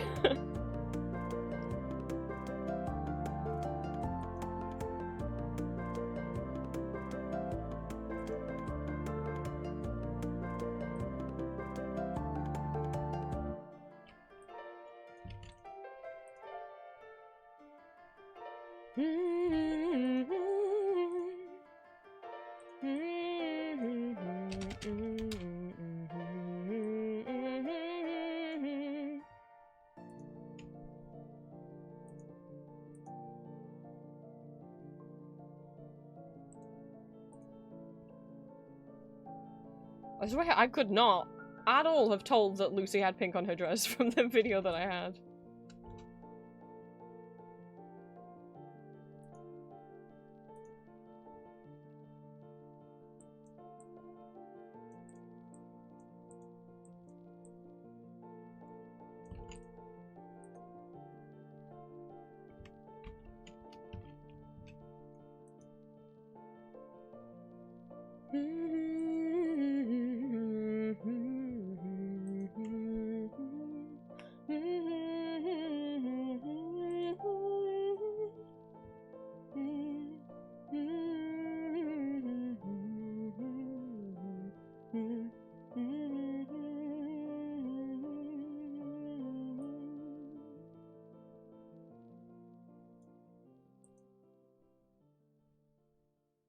Hail, Prince.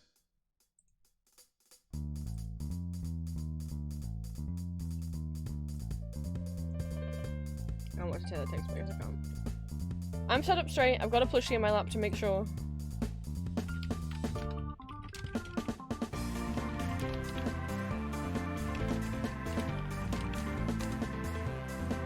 It's the plushie of Julia that I made.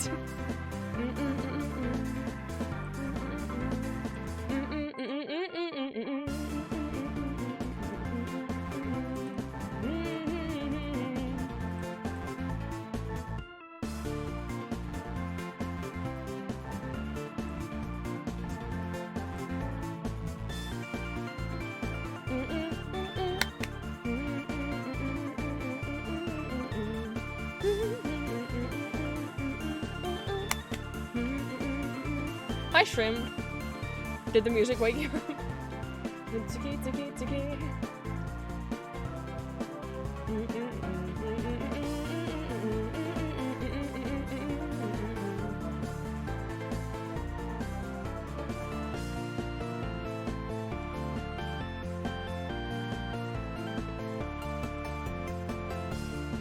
Can I search this for Dracula Broadway?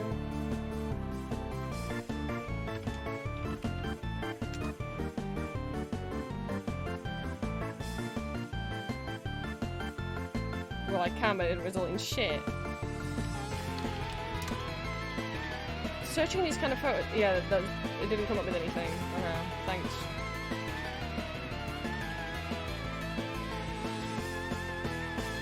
Yeah, that's not the Broadway production.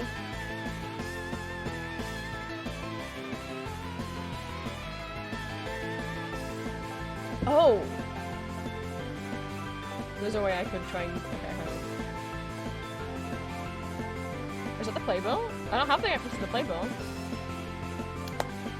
Thank you. I have the whole playbill of Dance of the Vampires. Obviously, I'm a tons nerd. I download everything I can find. I will take that. Thank you. It's just the whole playbill, because that would be sweet.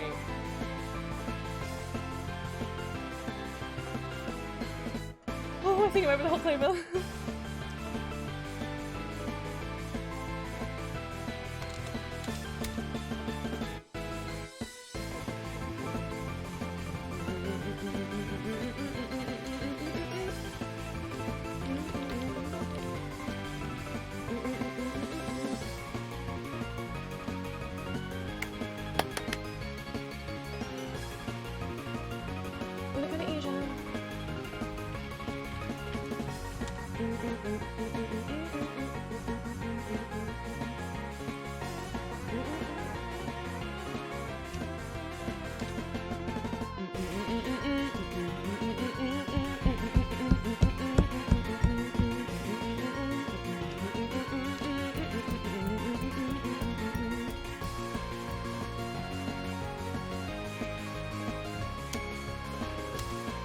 I've just got any instrumental Vocaloid stuff I have is what's playing right now, so whether it's, That's very cute. everyone wants me to transform today. Whether it's a karaoke track or a medley, as long as it doesn't have vocals, that's what's in the playlist right now.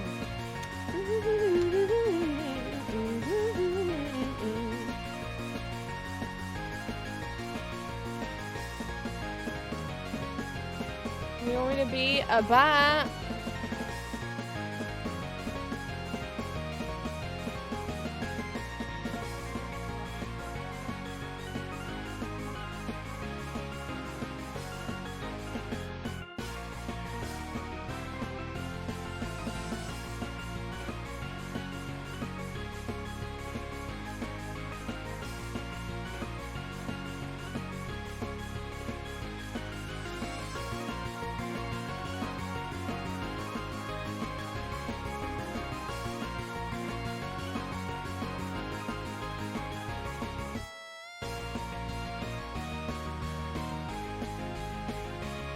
Goodness me.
What I was gonna do, I'm gonna get rid of this related images thing.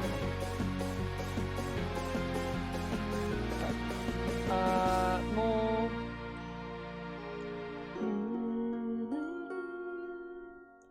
Tools, anytime, custom range.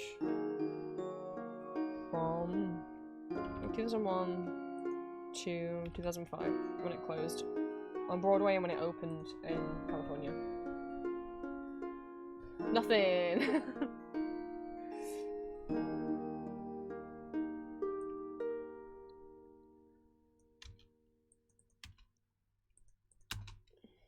I had a feeling. Yeah, no.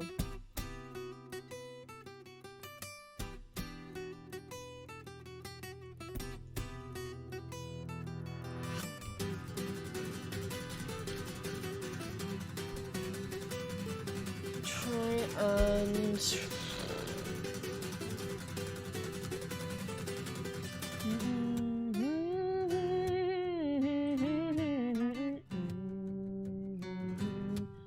this pro shop footage of the Gretzcast?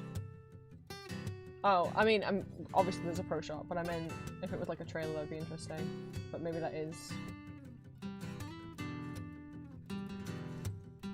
Oh.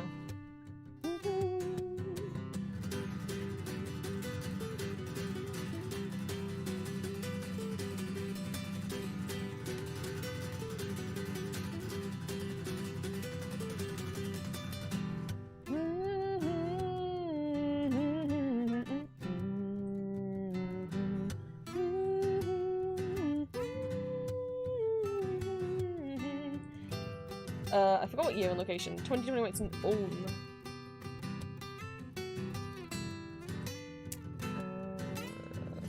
2021.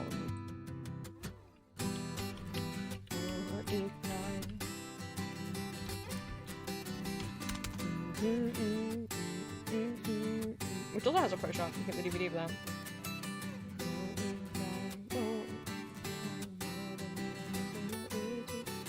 I'm not gonna go in super detail about every subsequent production, I don't think. I don't know, I guess I should. Fuck! But there's so many. No, you cannot have all of my cookies.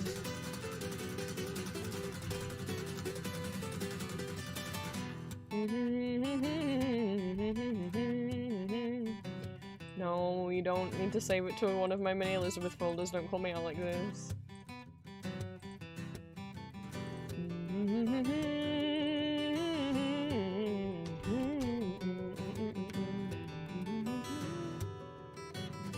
Oh, that's not true. I know you've got more photos.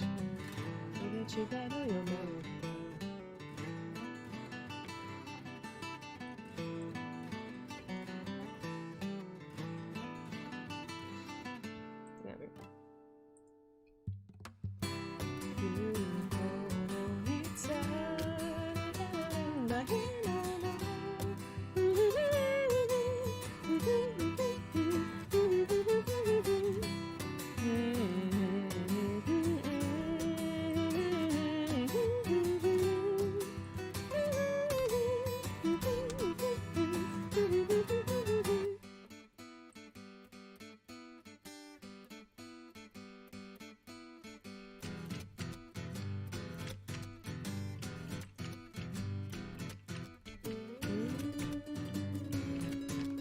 Like, look at all these German productions.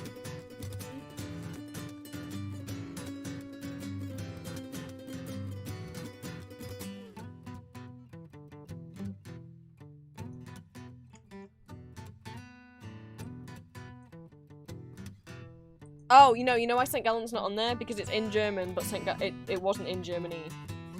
That's why it's probably not on there. Yeah, this is just for unitedmusicals.de. Yeah, so this will just be talking about German musicals. We've got the St. Gallen production is in German, but St. Gallen is in Switzerland.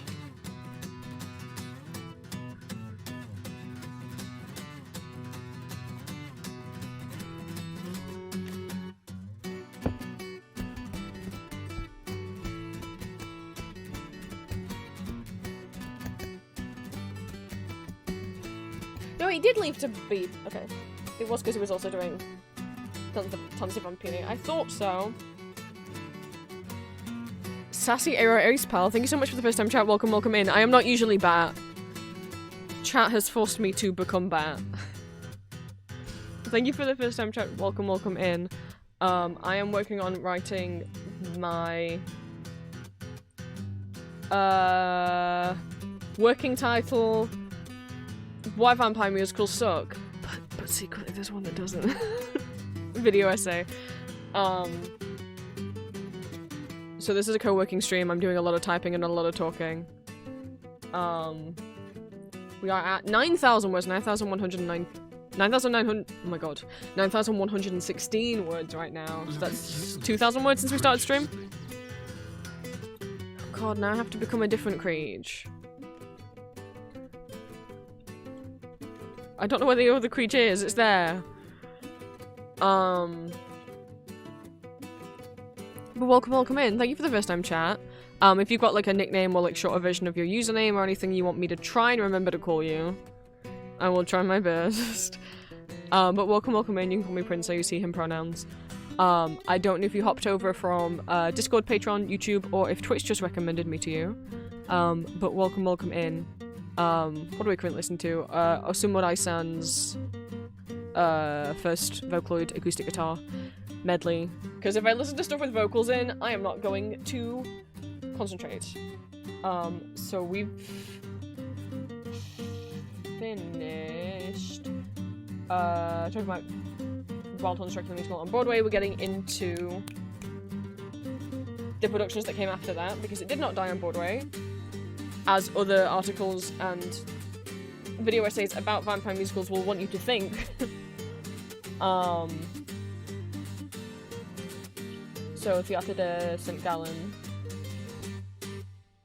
2005 is what we're moving on to, so I need to go and just find some articles like that. I have a physical magazine with an article in about it.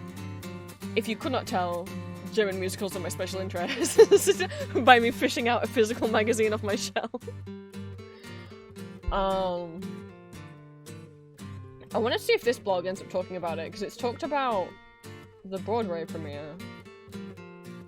So I kind of want to check 2005 and see what date exactly did it.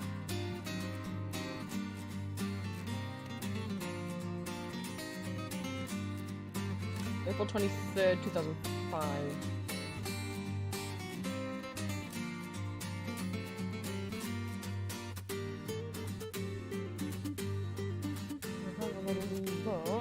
Oh, hello, Elizabeth.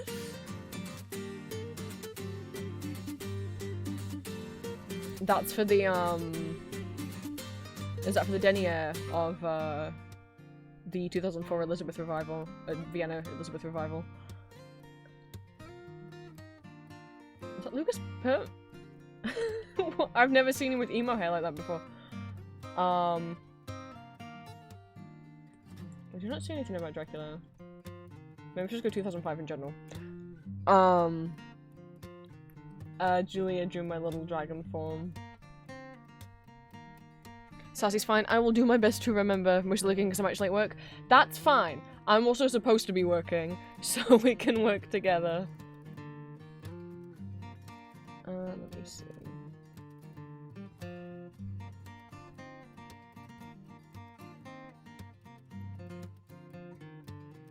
No, it's not a video.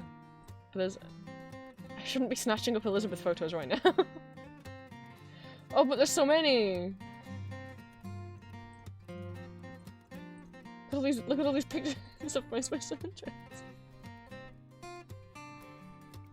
Well, that mentioned Frank Wildhorn, but not what I wanted. We're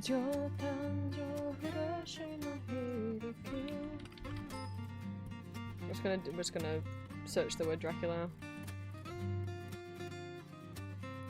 They might have looked at the Graz production, but maybe not the St. Gallen production.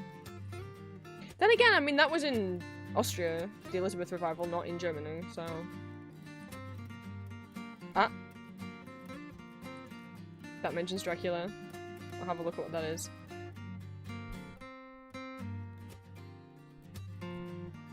Oh my god, look at all these Elizabeth pictures!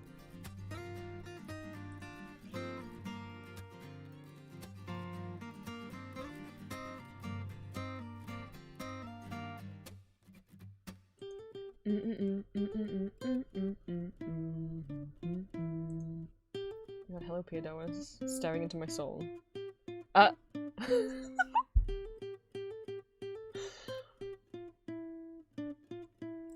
Sorry, I mean, I have no idea who this man is.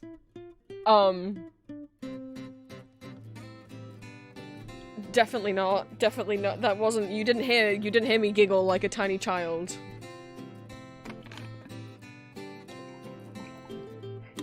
Shut up, Green. It's not a photo of Juice Sarich as Judas in the 2005 Amstetten production of Jesus Christ Superstar. I can't believe that's from this blog. I can't believe this blog is the source of so many photos.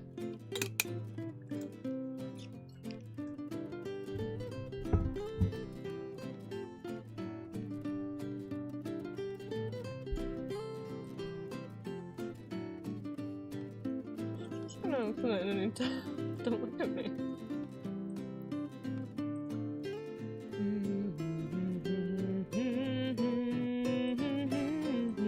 This is what it's like if you're gonna watch a co-working stream about an autistic person making a writing about this person. Okay, that's no. This seems like no Dracula.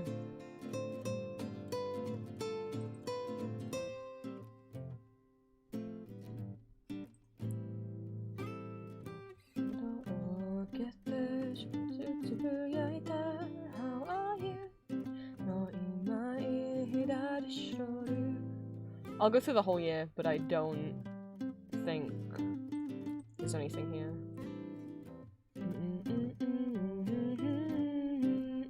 Maybe they're based out of Austria. That would make sense, actually. Because, can't believe this mentions Dracula. Obviously, the, Vienna revival of Elizabeth was in Austria, but the Amstetten, the Jesus Christ Superstar production, Amstetten's also in Austria. So... Nope, no Dracula mentioned, so that might be why. Anyway, don't mind me, I'm just gonna take these photos home with me. Don't mind me.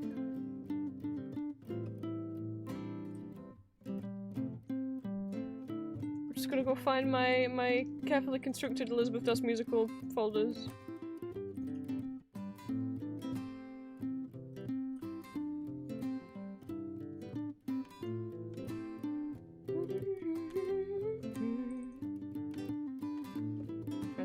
Or the fucking there. What is this? List of every Elizabeth production that's ever existed. This is what I mean by carefully sorted. We were looking for 2003. There it is. Oh, this is the denier. Denier is the closing equivalent of Premiere, but not as many people use it. It's still used in like musical theatre talk. It just means final show. Like Premiere means first show.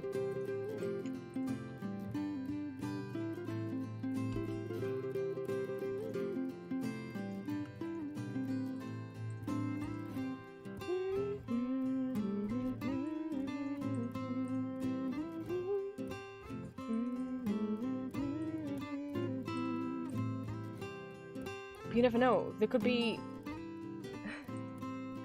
Hey gang, can you guess, out of this group of ensemble members performing MILF, which one of them also plays one of the Todd's Angels? Gee, I wonder which of them it could be.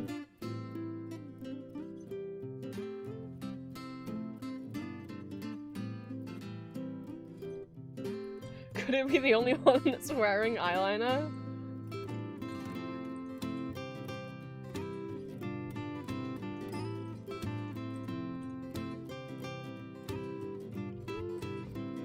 The one that's got drastically different makeup from all the rest of them.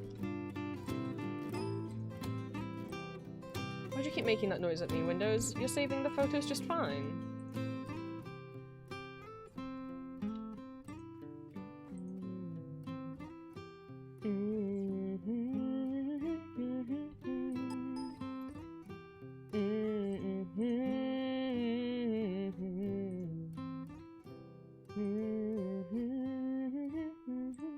Yeah, I probably already have this. Look, just let me. It might be better quality than the one I have. Don't. Look, it's not going in a folder. It's. Don't look. Okay, what is this thing about Dracula?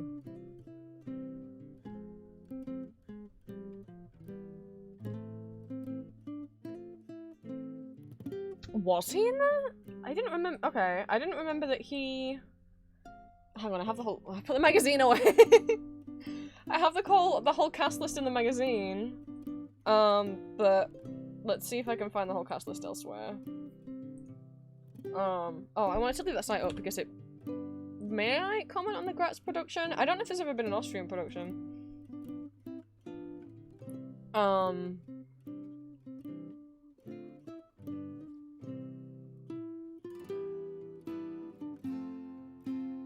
what to order? You're gonna order food? You know what I'm gonna say. You know I'm gonna say mac and cheese. But that's only because I know you also like it. My hair's blowing into my legs. My fan. A percent. Gallon.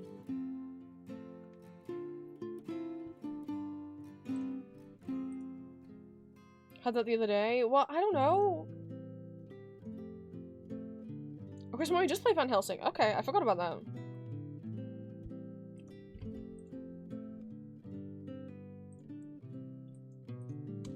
Not really gonna take that article as a source though, I mean...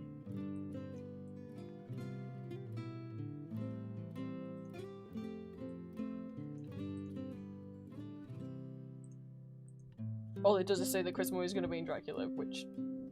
Yes. Correct.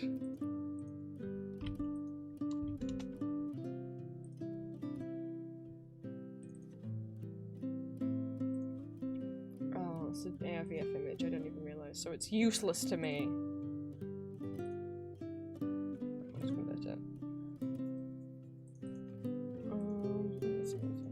I really want to find... reviews? Rather than... because obviously I've got the one magazine review.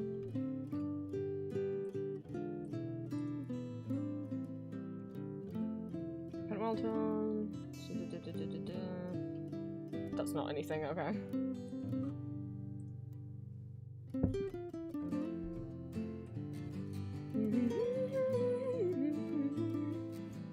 Okay, it's never a great sign to finding reviews when the, when Encoro comes up on page 1.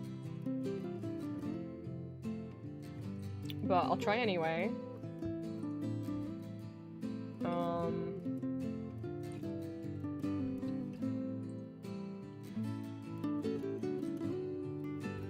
Tools. Anytime. Custom range. 2005 to 2006 is when it ran.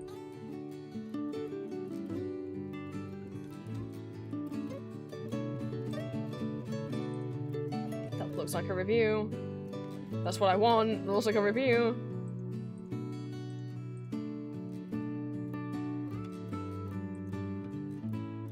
If these websites still work. You're a review. Yippee! Oh, and they give star ratings for different aspects. That's helpful. Give the book 5. Okay. Usually that's what people like them. 2. Competition got 4.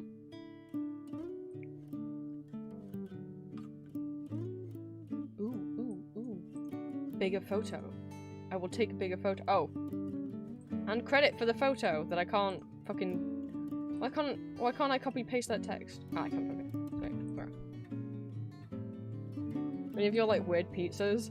I only eat margarita, and that's not... I would not shame people that eat anything else. I have what is known as the... an autistic tummy, but also physical issues with my tummy that as well as sensory issues with food and stuff, so I am not experimental with my pizzas. Or is that all? Oh, okay, never mind. What a photo gallery. It was one photo. But that is a review, so I will take that. This...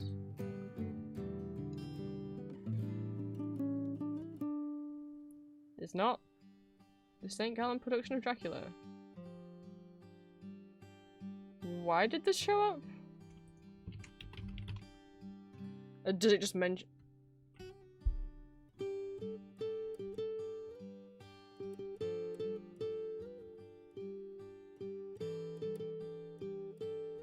Oh, okay, this is the, there's multiple Dracula musicals.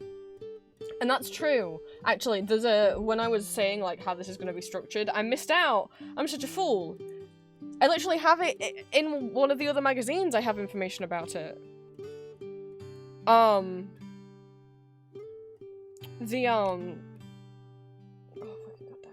The Czech Dracula musical. I've never. There's no English subtitles for it, so I've never been able to watch it and know exactly what's going on. It's Dracula, but at the same time, it's like, okay, but if they've made changes to the plot, I'm so silly. Okay, we need to go Dracula, Frank Wildhorn, and then I was gonna do the weird French ones. Although, I think it would transition better if I went into Svoboda's,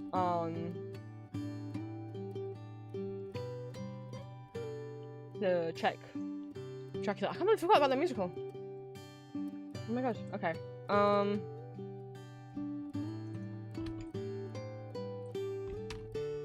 Which, again, the, Svoboda's Dracula musical has been translated into German, but not into English.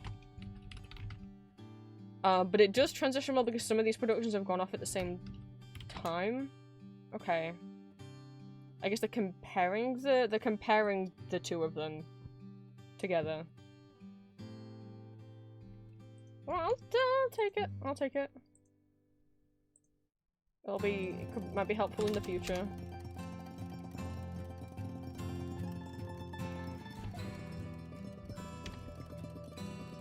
Who wrote this? Is it you? Is this your website?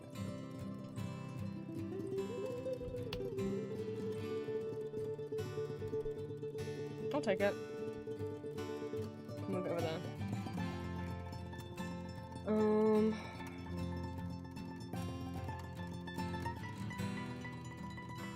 This is nothing to do with the musical.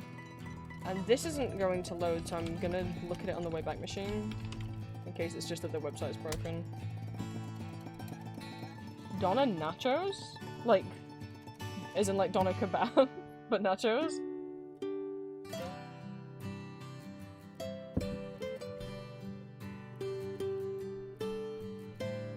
Huh.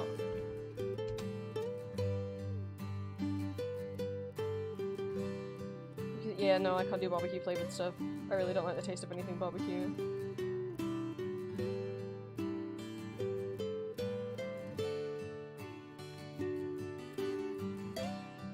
Oh, the Wayback Machine has never archived this URL.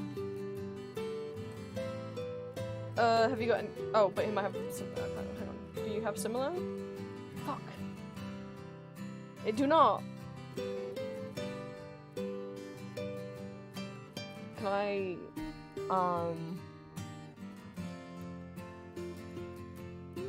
where's the button to let me capture it then?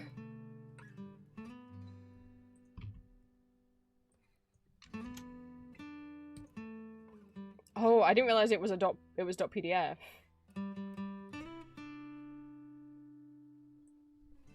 Well, go for it. Go for it, Nakamoto. Yeah, I don't eat much. If it's spicy meat, I can't do that. Well, if it's most spicy things. Mr. Pizza Hut. Are you calling me Mr. Pizza Hut, man? How dare you? What, just because I ordered Pizza Hut yesterday that you didn't know about before you said that? Just because I've been eating Pizza Hut leftovers today for my lunch and I'm eating Pizza Hut leftovers today again for my dinner? How dare you?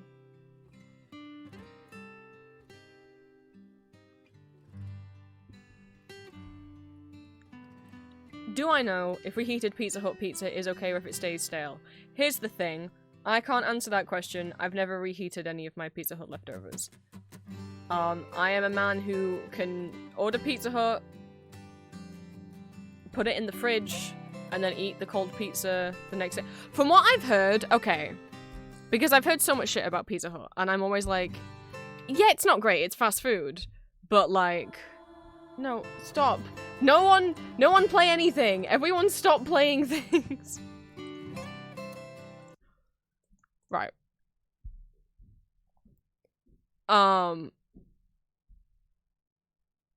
When I've bigged Pizza Hut up, because Pizza Hut, I guess, has a reputation of being maybe kind of shitty in the US. And don't get me wrong, like, it's still a fast food chain here, but I've never really understood all the hate, and so I've always been nervous to say that I like Pizza Hut, because I'm like, are people gonna think I'm a piece of shit? People gonna think I'm disgusting if I like Pizza Hut? But my American girlfriend has eaten Pizza Hut over here with me and said that it is nicer than the Pizza Hut over there. What I primarily get from Pizza Hut as well is their chicken, which I have heard, I love Pizza Hut's chicken strips. I think they're nicer than KFC. I think they're nicer than McDonald's. But I have heard from Americans that you do not get the chicken strips.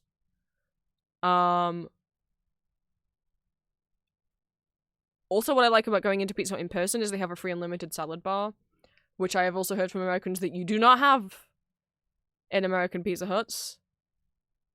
That's, like, the best. You can buy anything, and you get free unlimited access to the salad bar. You can just refill that bowl as many times as you want. They don't offer nachos in the restaurant, but you can just make your own nachos. You have Domino's? Yeah, but you don't sit down to eat in Domino's. And we have Domino's as well. I like Pizza Hut's cheesy bites crust pizza. It's pretty dang sweet. 2 for Tuesday, so 2 pizzas. Yeah, they used to do. I don't know if they still do. If you went in person for lunch on a weekday, it was unlimited pizza buffet, so you could just pay a price and then go to the buffet where they'd have like 1 margarita, 1 like meat one like mushroom or whatever, like 1 of like 10 different pizzas that they would just continuously refill. And you just pay 1 price and you can keep going back over and over and over again and getting many slices as you want. I don't know if they still do that. They used to. I've eaten there when they've done that. No, they still do. They still do. Like, I had that once when I was at uni, but they definitely still do, because when I was in London last year, they had the buffet out on a weekday at lunchtime when I went to see Hadestown. Maybe not all of them do, but some of them at least definitely still do.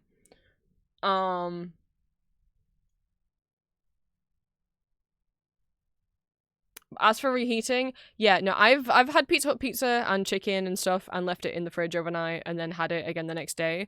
I've never tried reheating it because we don't have a microwave. My parents don't own a microwave.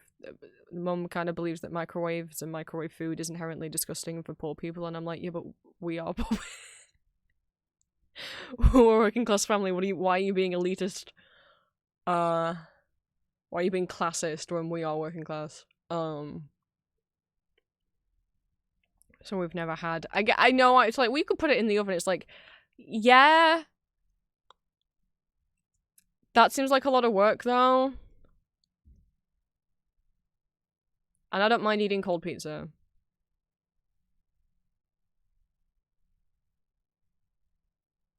Which is weird that Mum has that opinion on microwaves when she doesn't cook. She just reheats frozen food, and there's nothing wrong with eating frozen. I've raised on frozen food.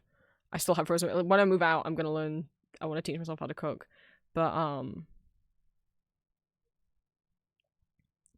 I could understand being so like, wait, well, no, it would still be shitty, but it would at least make sense for her to hate microwaves so much if she at least cooked, but she doesn't cook, so I don't understand.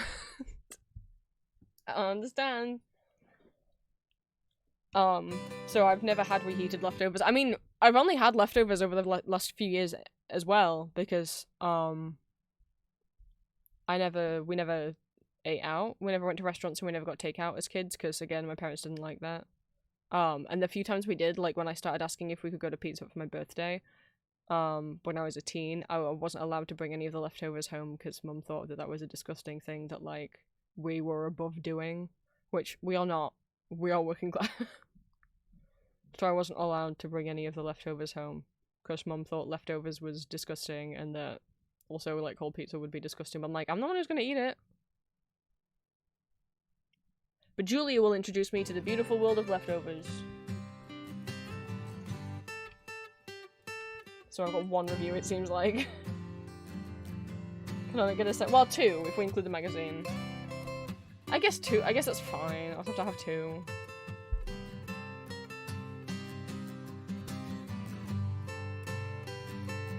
That looks like all I'm getting.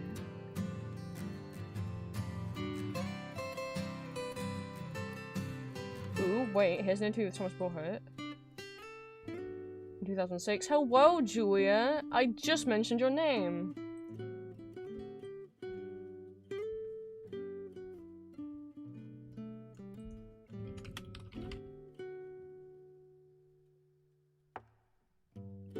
Oh my god, did they ask them why do you think Dracula, Lestat, and Dance of the Vampires were Broadway flops?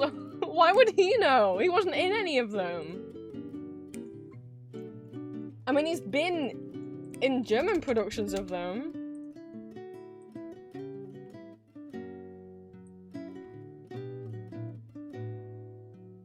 What'd you say? I said you will introduce me to the wonderful world of leftovers.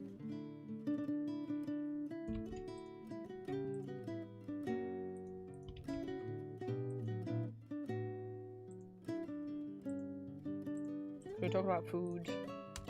Green doesn't know what I eat.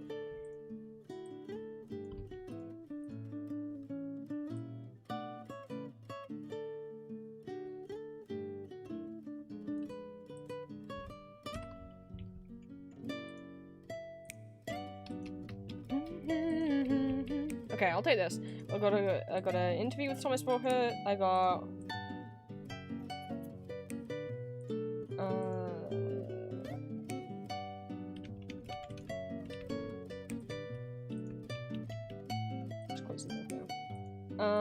and I have where's the Dracula sticker? Right here. And the magazine.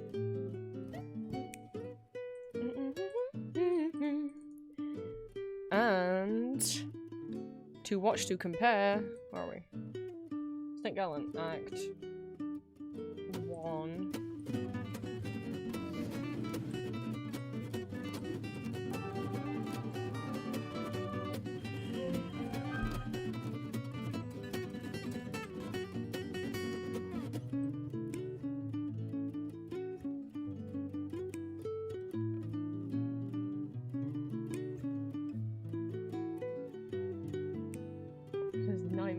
Sequence. This particular bootleg. That's not Thomas Borhert. Teehee, kicking my feet. Hello, Drew.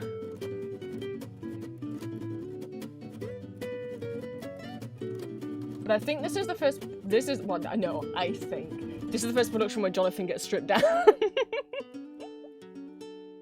It started a tradition of Jesper Tyden as Jonathan Harker getting his shirt ripped off him.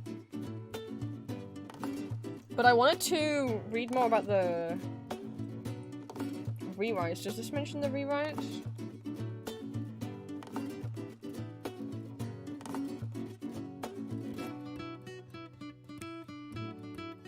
It does not.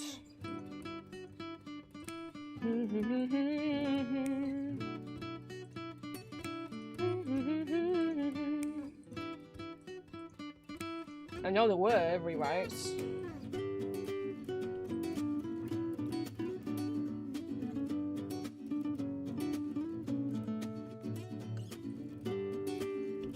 Let Google do its stuff.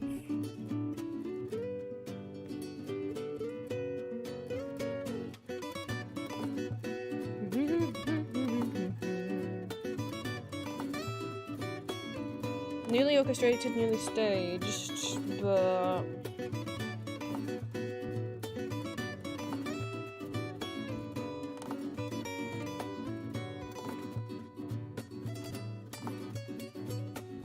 okay, so from the Czech one does not follow the plot of the book exactly. Sorry, I'm reading the magazine.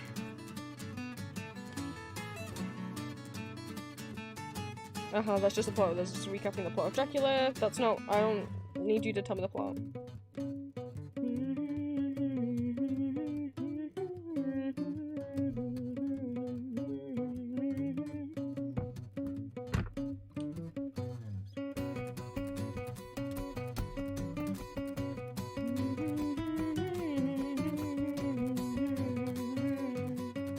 This is not really mentioned rewrites either, but I know I have them.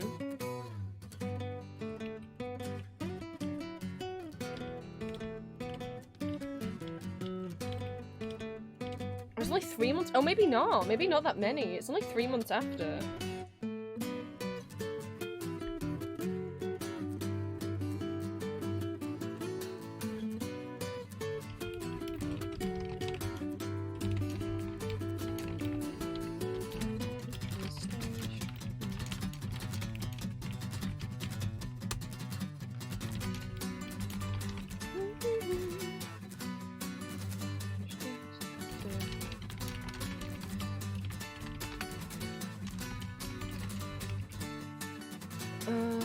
What did it open?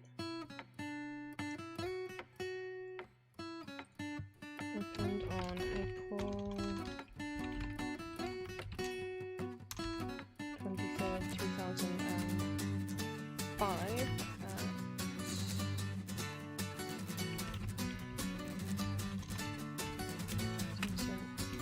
Gallon. Instant gallon.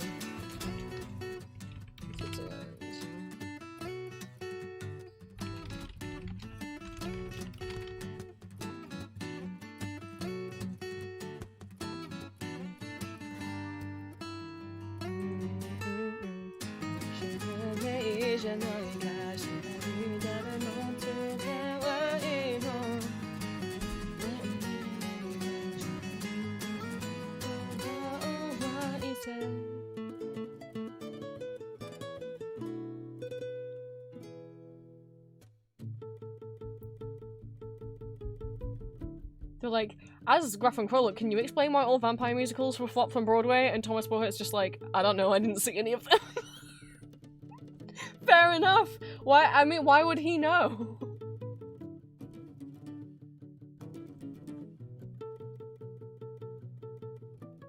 Why would you ask it? Then why would you waste this man's time?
Gotta show Princess what? Oh, tater tots? You gonna take me to Sonic's? The Hedgehog's got a restaurant? Whoa.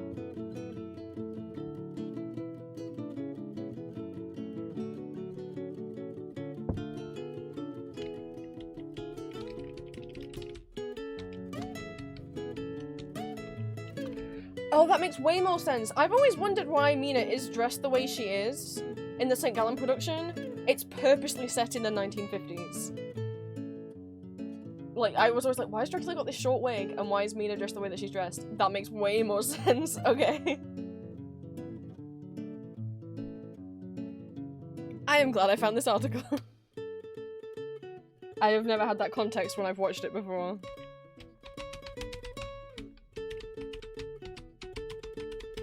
I mean, I gotta guess, okay, it's more modern, but I wouldn't have been able to accurately guess the exact decade.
Oops, not the 1980s, the 1890s.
Gonna make the Google translation sound a bit better.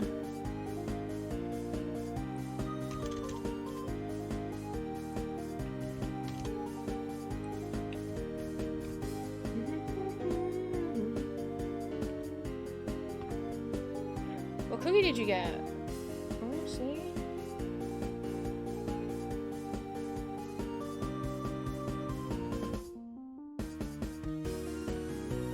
Oh. I don't even know how to say that.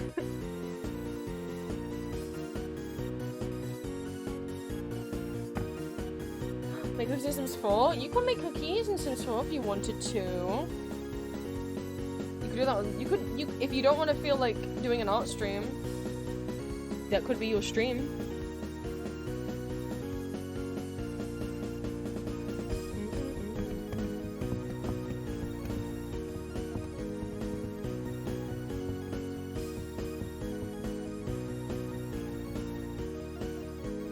Okay, they did. Write new songs and... Okay, and get rid of old ones. Go CC shopping with chat? Yeah, you could.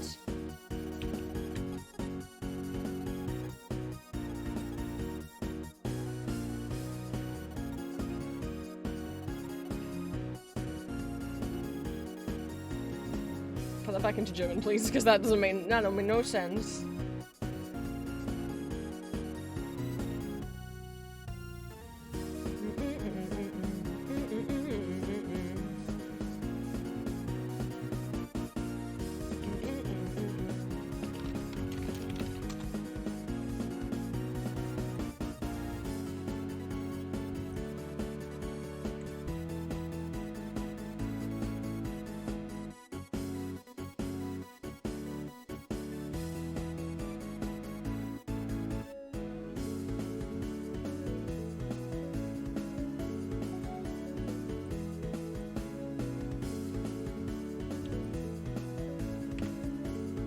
It's just doing a better job of translating than Firefox's thing. I'm not sure about this word though.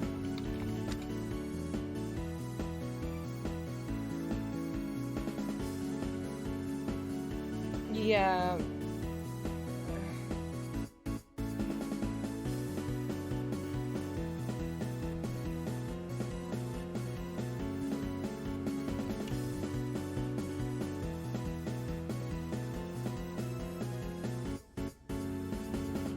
No. Not how to pronounce it then.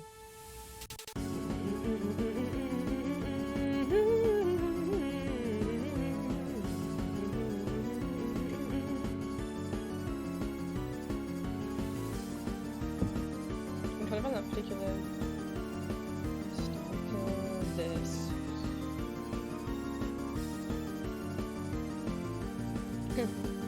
No, just let me.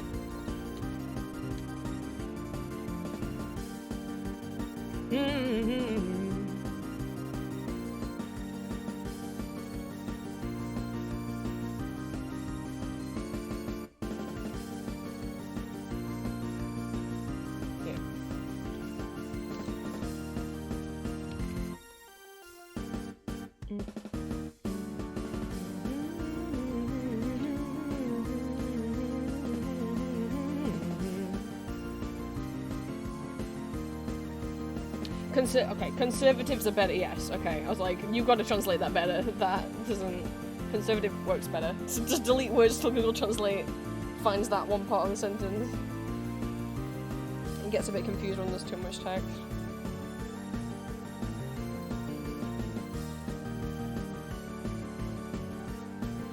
Who wrote this article? Where's your name? Claudia Leon.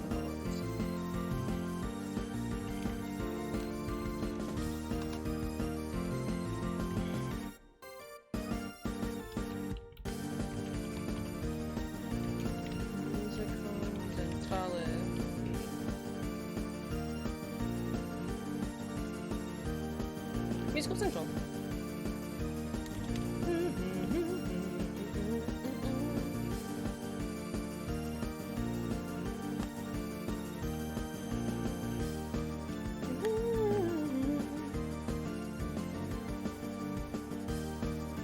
That's not the length of the intermission, is it? Oh, okay, it's telling you how long the article's gonna be. I was gonna say. Okay.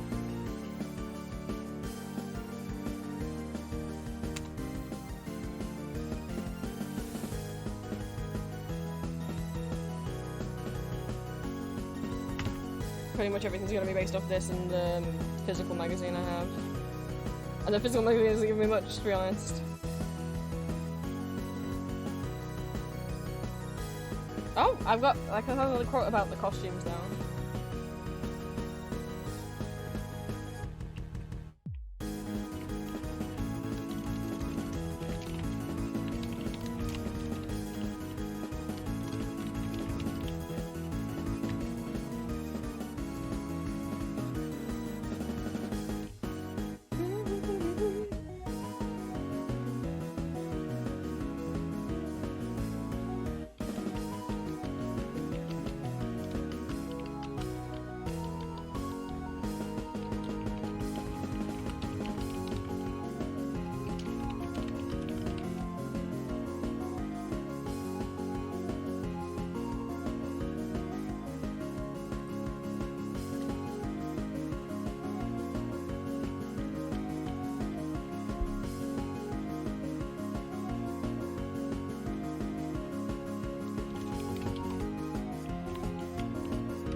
I'm gonna have to pick a few productions to focus on. I can't just go in this in depth for every single Dracula production because there's too many.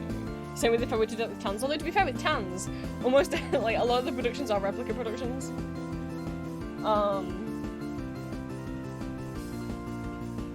But no, the international ones aren't. That's fair. All the Germany ones use the same costumes and staging as the original, but all the Austrian revivals use. Oh my god. All the German productions is in the country, not as in the language, use the same design as the original Austrian production, but the Austrian revivals use the same costumes and design as the Russian-Hungarian productions. For some reason, they were like, hey, for the revival, we're going to change it to the Kentari design. Which is beautiful. I have a soft spot for the original, though. Good morning, Midnight. How far are we into stream? Almost 5 hours, and I've written... What did I say the word count was at the beginning? I forgot what I said the word count was at the beginning of stream. Was it 7,000? So we've written 2,000 words? Less than I would have liked, but it's okay. I mean, I spent quite a bit just finding sources.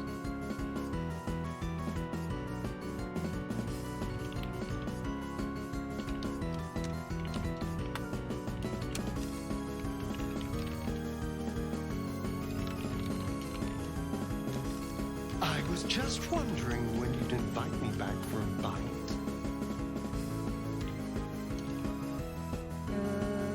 The articles.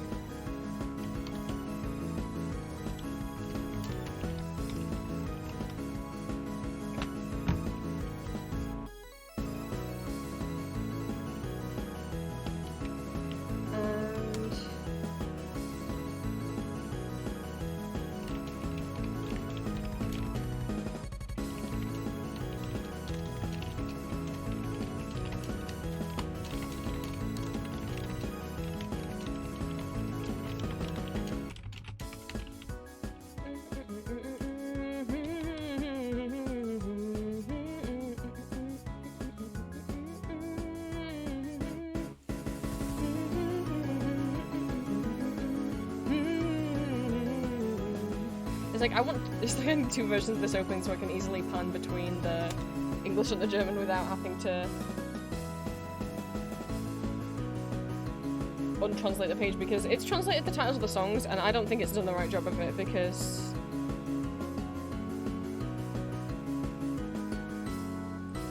okay, no, I'm also confused. Has this got a list of songs, right? In English though. That's not helpful. But the Nosferatu was written for the St. Gallen production, was incorrect. It was written for this production. Yes. That's when Lucy lets Dracula in. The Broadway production doesn't have a song there. It just has like choral chanting.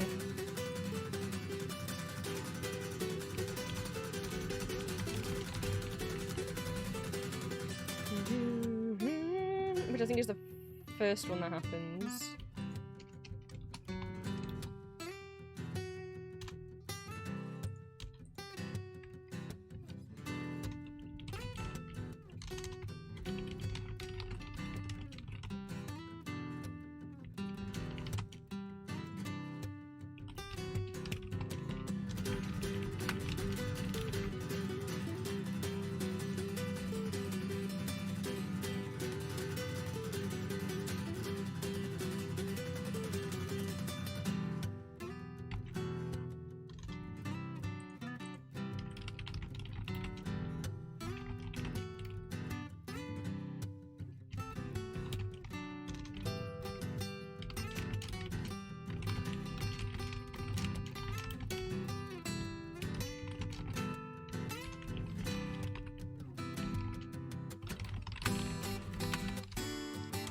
Double check that. I don't think I've actually ever seen the St. Gallen production. No, for that particular scene.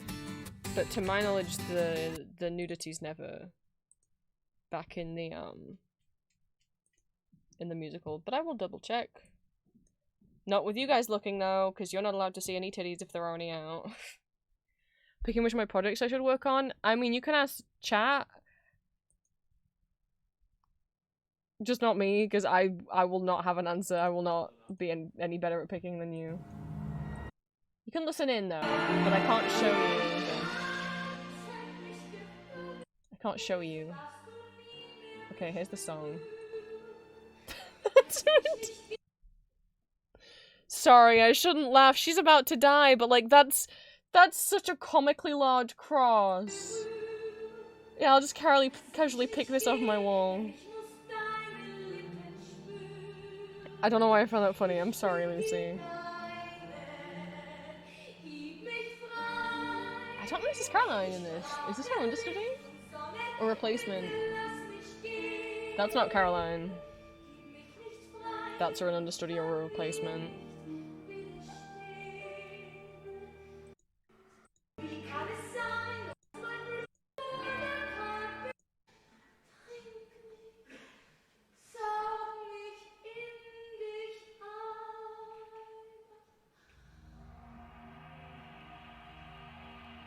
Hi, Drew. I mean, I've already showed you clips. The St. Gallen one is a little raunchy. It's the one where he, like, gets on the bed with Mina and, like, kisses up her leg.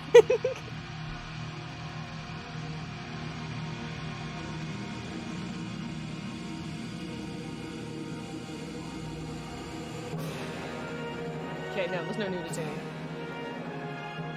But they're really groping each other, so I feel like that's worth mentioning.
To get Act 2 of. Not for any, you know. I just need to see the. I mean, I don't need. I want to be reminded of how. It's for research. I'm looking at Drew kissing this woman's knee for research.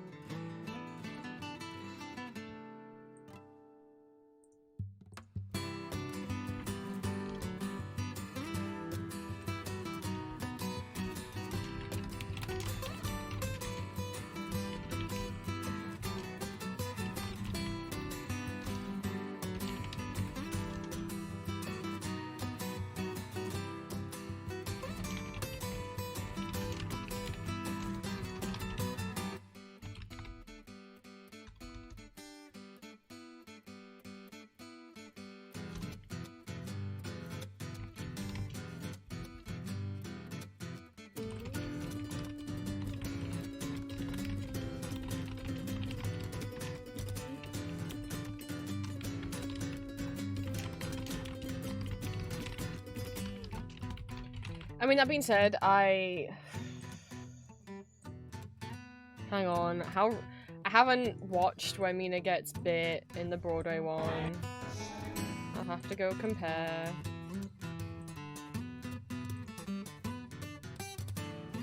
Yeah, no, they're not rolling around on the bed. Oh! See, good job the screen share's still off. I just saw her nipple.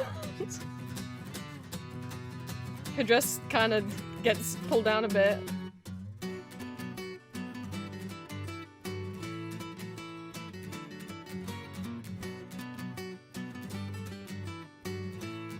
Oh, it's, yeah, she, on purpose, she,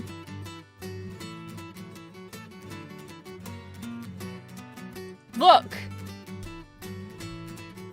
I'm writing a video essay about vampire musicals that includes Dracula's Frank Wildhorn's Dracula musical, and the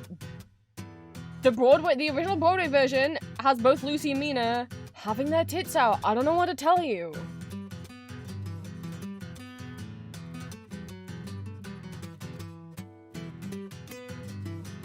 That's why I'm not screen sharing it. I'm not getting in trouble with Mr. Twitch. Dr. Twitch, I presume.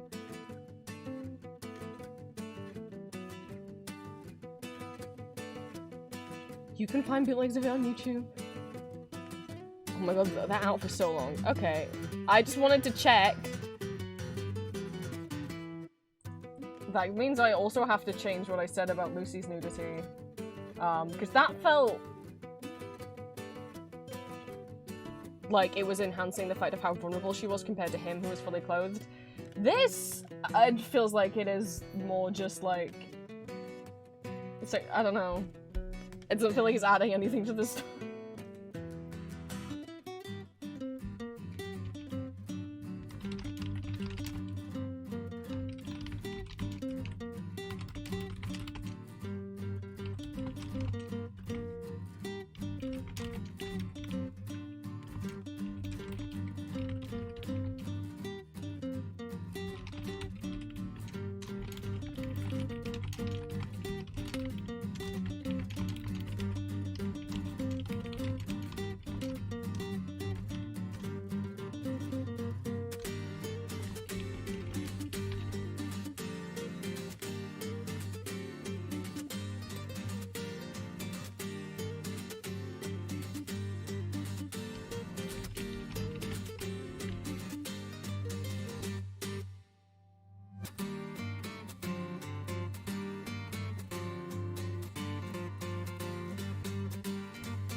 my god, she's exposed for so long. This...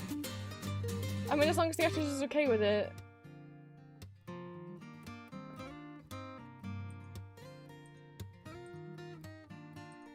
I can't tell because the lighting. That seems like she's left like that for minutes.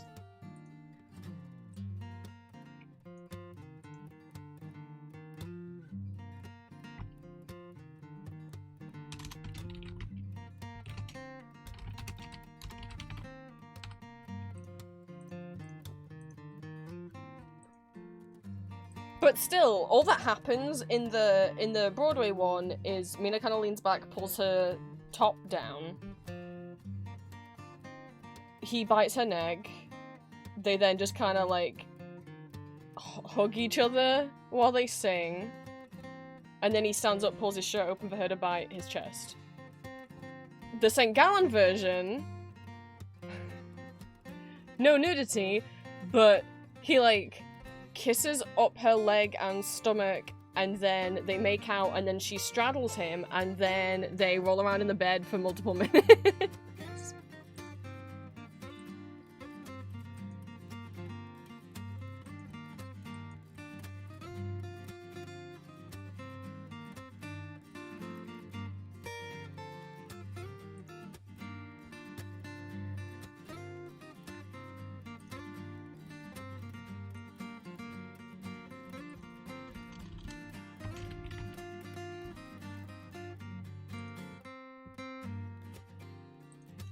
I don't know. Fine. You can have... Again, I said there's no nudity. I've shown it on Twitch before. Fine. You can see a bit. Hedgerow.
I'm like, ew, Dracula in this musical is ew, just because, like, what a shitty man.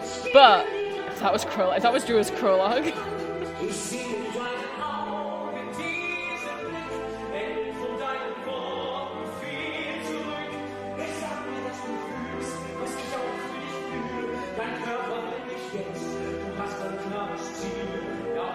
Like, there's straight up, like, you know, like, partial nudity in the Broadway one. This feels so much more sexual. Because all that happens in the Broadway one is, like, yeah, she pulls her breasts out, but then he just bites her neck, and then they just kind of hold each other in, like, this hug with their cheeks pressed together. They don't do this. They make out for, like, a full minute.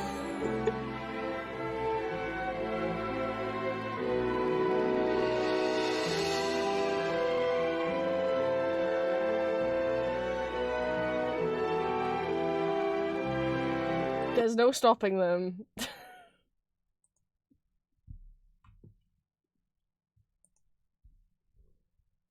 On that note, I'm gonna BRB and run back to the bathroom again. It's so warm. I mean, that's good. That means I've been drinking enough water. I will be right back.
Alright, I'm back. Let me...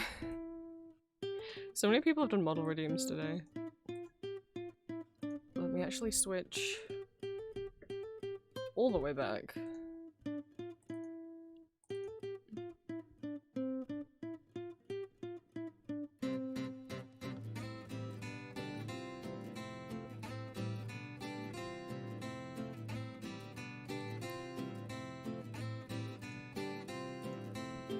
Okay, there we go. Bumblebee Queen, thank you so much for the first time chat. Welcome, welcome in. If you have a shorter version of your username, nickname, name, whatever, thing that you want me to try and remember to call you, feel free to let me know. I will do my best. My memory's not great. But welcome in. I don't know if you came over from, Discord or Patreon or YouTube, or if Twitch just recommended me to you. We are co-working. I'm working on my Weird World of Vampire Musicals and How Most of Them Fail video essay.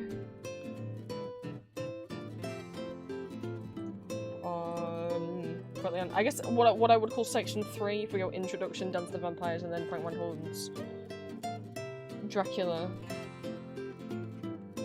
I didn't think I was gonna have this many words to say about Dracula. I'm gonna try and not talk about every production in depth. I think it's at least worth talking about the St. Gallen one because it was the first production after the Broadway and where most of the, like, a lot of the new songs were made for, that was then carried into later productions.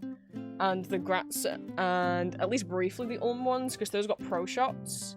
The Gratz one, I think the pro shot maybe was just streamed on TV, I'm not entirely sure. The Ulm one you can get on Blu-ray. Fancy.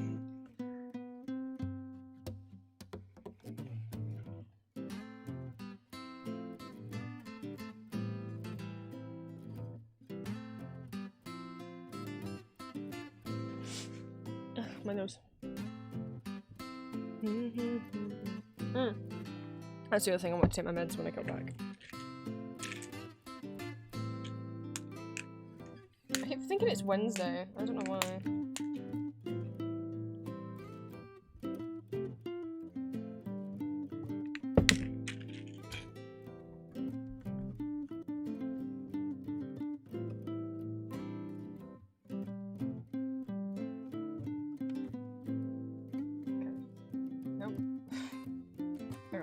Meds number 1 taken.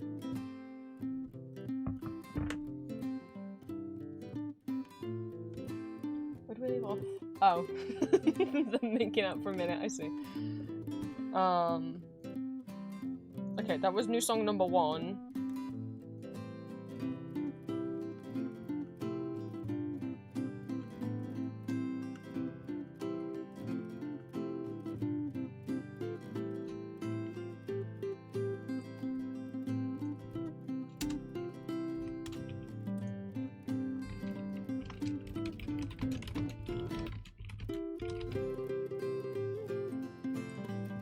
That's new song number 1. New song number 2 is Nosferatu.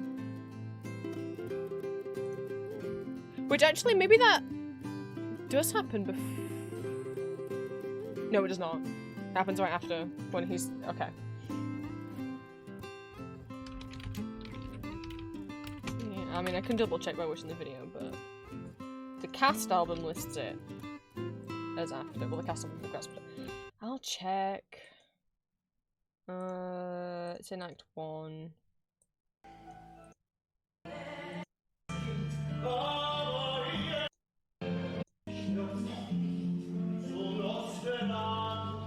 He's not rolling his R's like Uwe.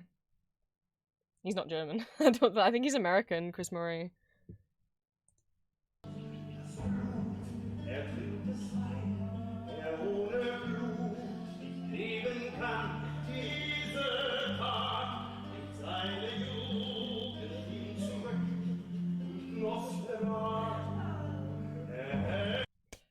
It's not the same, is it? It's not the same.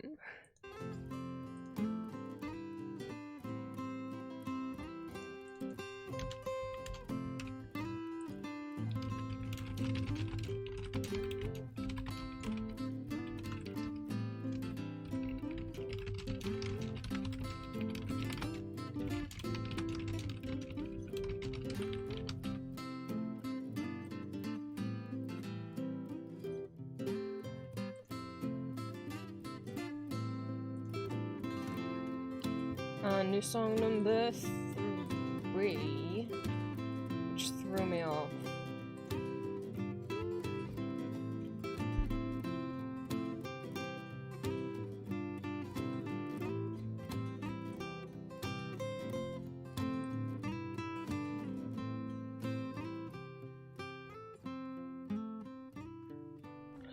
Oh, I see. It's in between. I'm just gonna have to listen to this. I don't remember what song this is.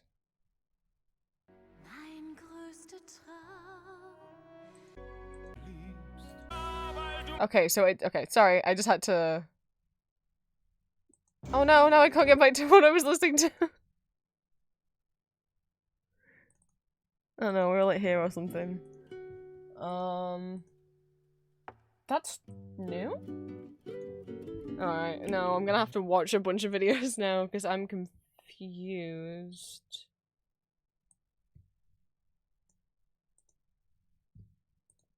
So they're saying...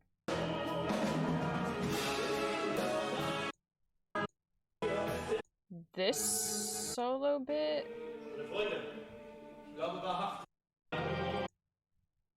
Where? Not this. This is already here.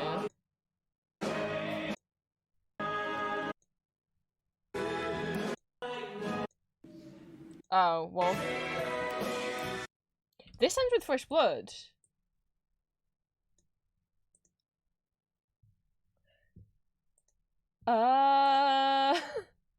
So where's this new solo?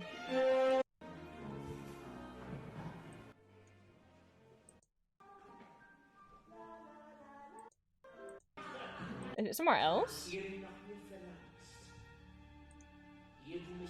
I'll mute, because I'm skipping around. I'm sorry, so you guys don't have to keep hearing things stopping and starting.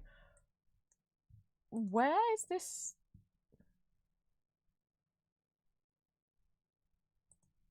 Oh, okay, this is Lass mich leben. Where's the season 1? Season 1, oh my god. Where's the Act 1 finale?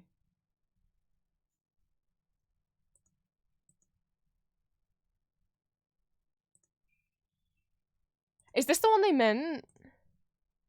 This solo, because that's not what that... Is this the one they meant?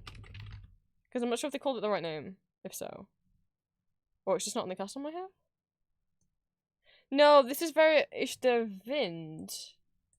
Maybe the bootlegger has... Because it says the song that they're talking about happens at the end of Act 1. But my copy of the bootleg of Act 1 cuts out right after Fresh Blood.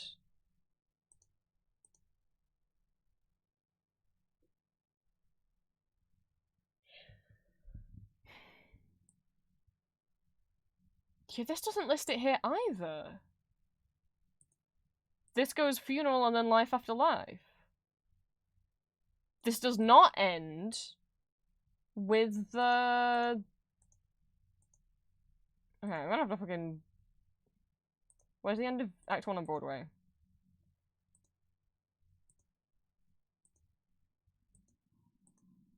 Which has ended the wedding.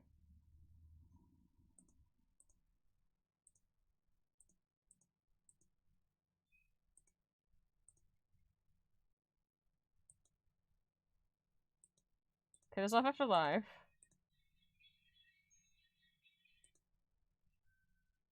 Maybe that's how the... Okay, maybe the Broadway one also ends with life after life.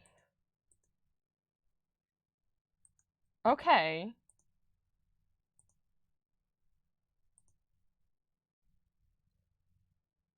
Where the fuck is this song?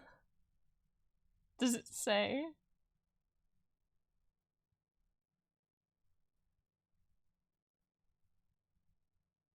Oh, it says... Oh, it says Dracula's the one singing it. I misread. So it's... What? So it's Dracula's part of this.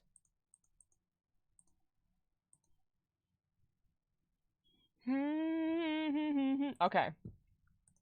I do know which song that is. Alright, when does that happen? Because it typically would happen in the medley, but it's not anymore.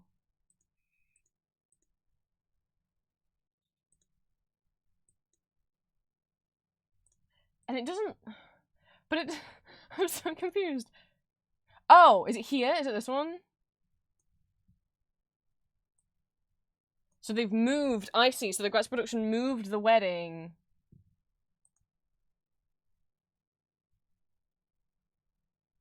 Because Life After... In the Gratz production, I think Act 2 opens with Life After Life. And Act 1 ends with these three things. I see. I see. These three songs which are in the middle of Act 1 getting pushed to the finale for the Gratz production, which is what I'm the most familiar with, which is why I'm confused.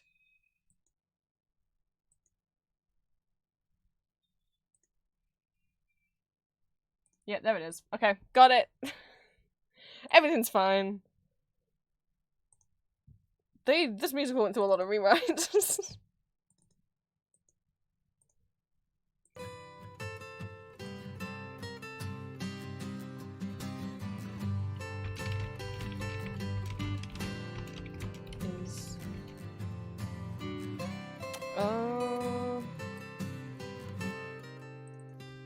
Where's my Dracula Broadway playbill? Because I actually want to see what the songs were listed. Right, between...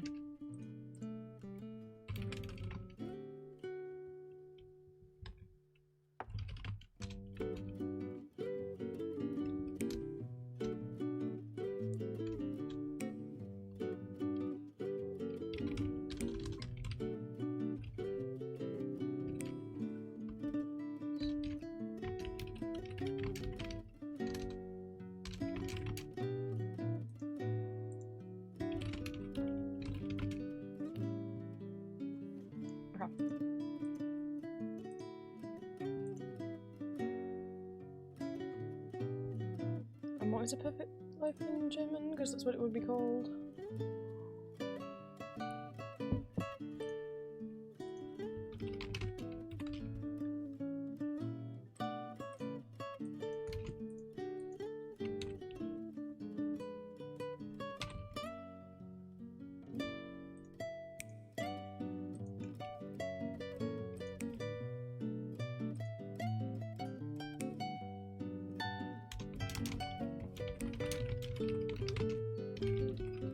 Smile and follow my medication.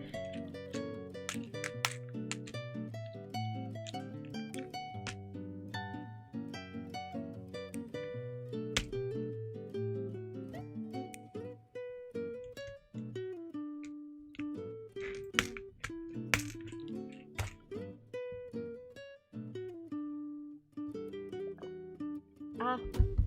Oh no, I didn't swallow that right at all. I tasted the hell of it. No! Oh.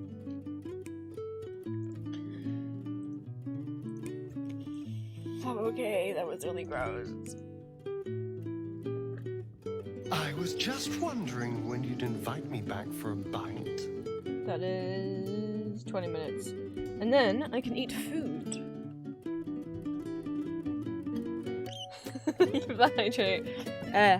It's one of the tablets is like a chalky consistency that starts to dissolve as soon as it's on your tongue.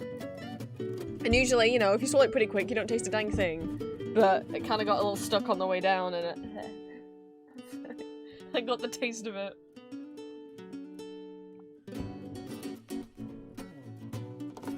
But I can't eat to take the taste away. Not for another 20 minutes.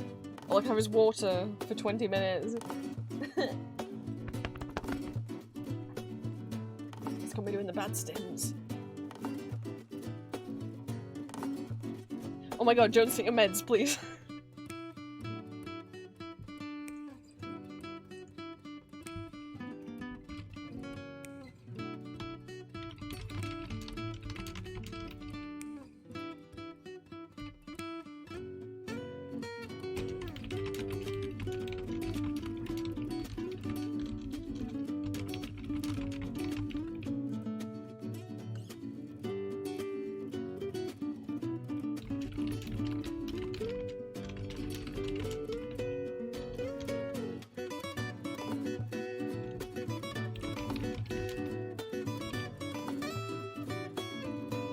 I'm full of pizza. Pittsburgh Pizza is better. You got Pizza Hut?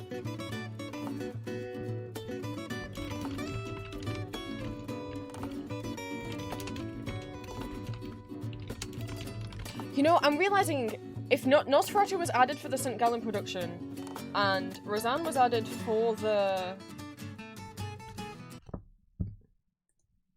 Is that why there was like an actor who'd never been in a musical before playing Van Helsing in the Broadway production? Does he not sing? I need to go find the train sequence.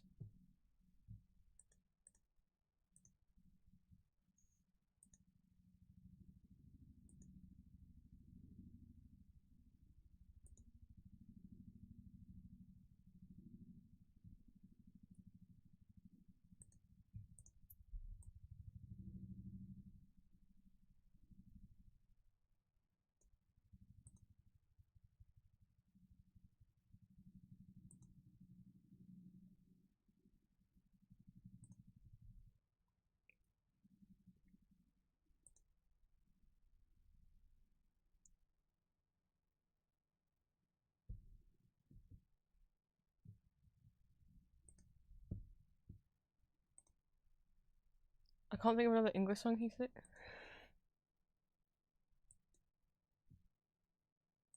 Alright, train sequence.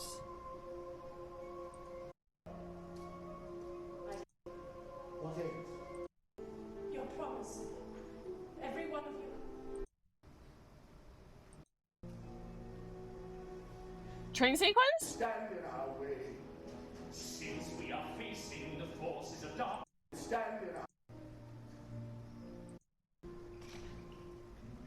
Okay, firstly, enemy is on the sea. he is singing. Secondly, train sequence? Look out on the way. Wait, maybe it's... Is it right after? Okay, it is.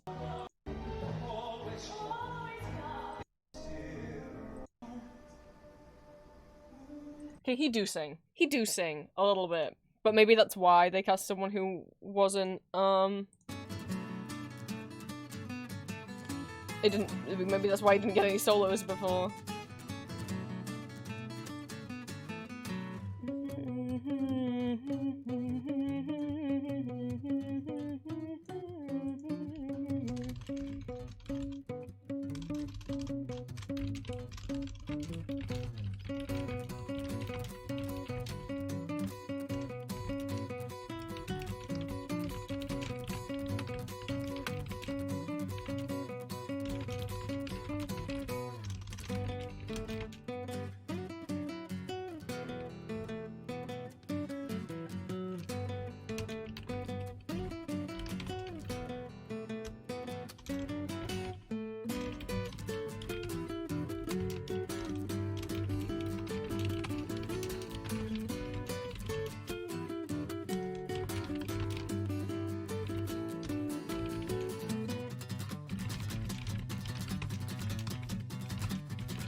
Piece of Felicia. Sorry. Yeah, Julia. Why do you think I'm getting? What do you think I'm doing my meds? So I'm all eaten in time. Wait, that makes it sound like I'm the one being eaten. So I've done my eating in time.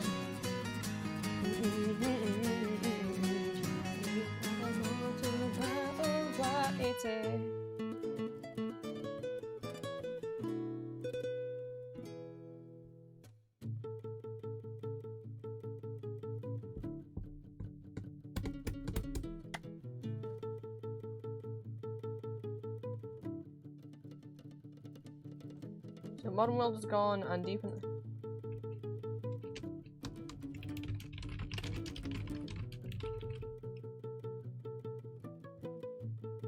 Oh! Deep in the Dark is like gets added back to the Gratz one. Yes, that was Mario.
It's okay, Green. I keep thinking it's Wednesday as well.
Oh!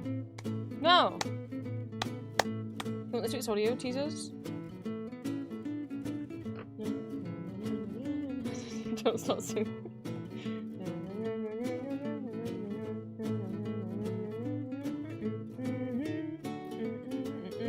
I don't want to yank it in my head. Well, since I last saw you, I got, there's this new speed paint on my Empty Masks YouTube channel. As for the Vampire Prince, yesterday's audio was Vault and Eddie.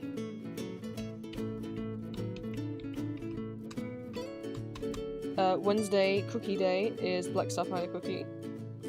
And Saturday is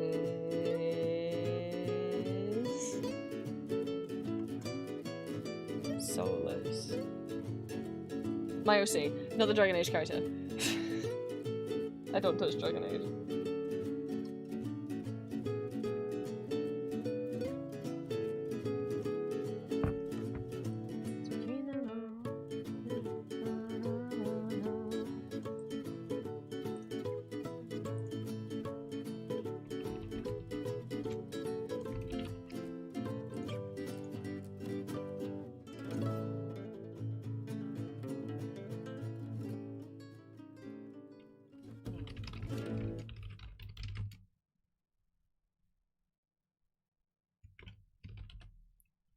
I didn't mention the cast.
Just like no, hang on. That's okay. I want you, I keep going, falling down the drain.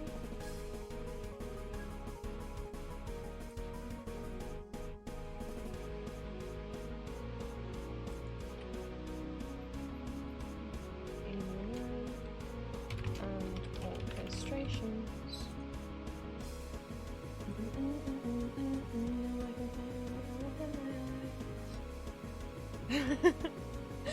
I'm pretty sure Bunny's, it's in part due to your requests, the Solus audio, if I remember correctly.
That's not what the English title of that song is.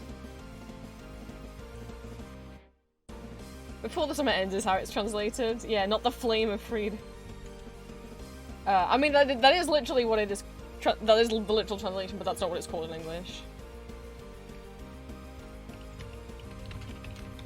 The original English is called Before the Summer Ends. I don't know why they translated Before the Summer Ends as Die Flamme für Freiheit, but that's what they did.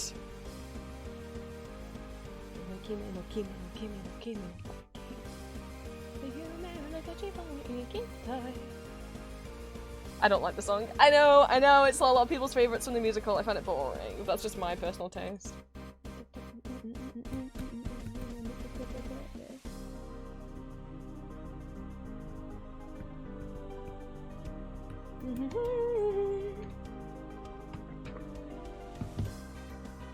Reaching down to the darkest sunny hole into the middle of the sea. Fall with me, come on and fall with me. Started taking this wherever that may be.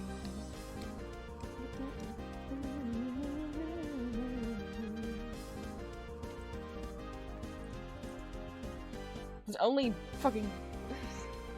It's only 2 critics whose articles I can find for this, and I keep forgetting the names of both of them.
Food time for me.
Oh, Julie, I'm so sorry.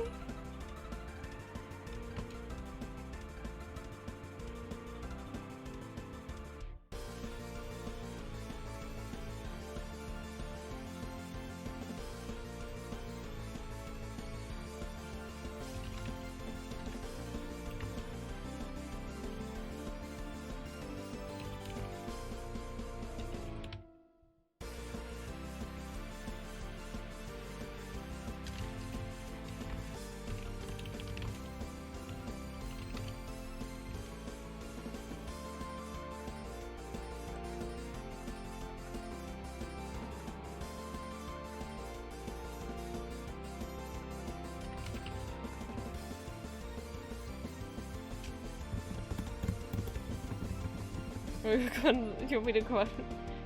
Yeah, going to my Pizza Hut.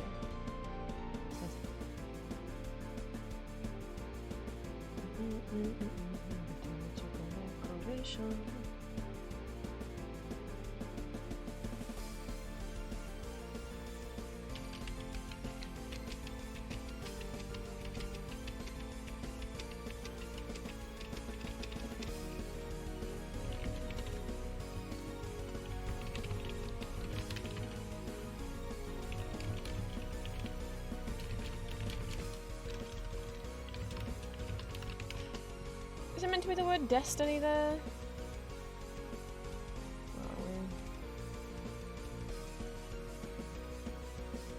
Oh, I think so.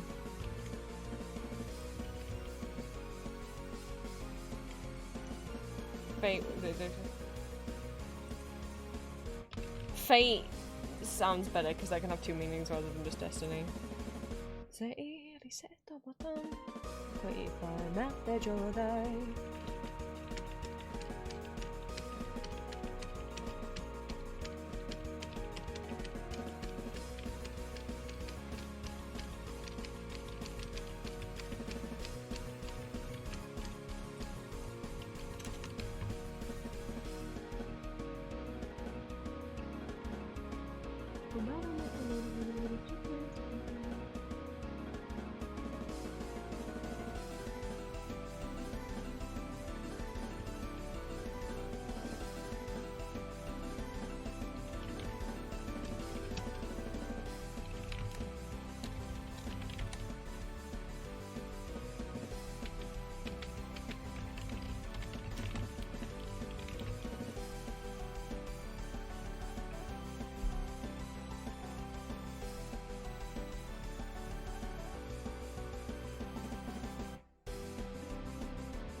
Green's in Princess Walls, Julie's in Green's Walls.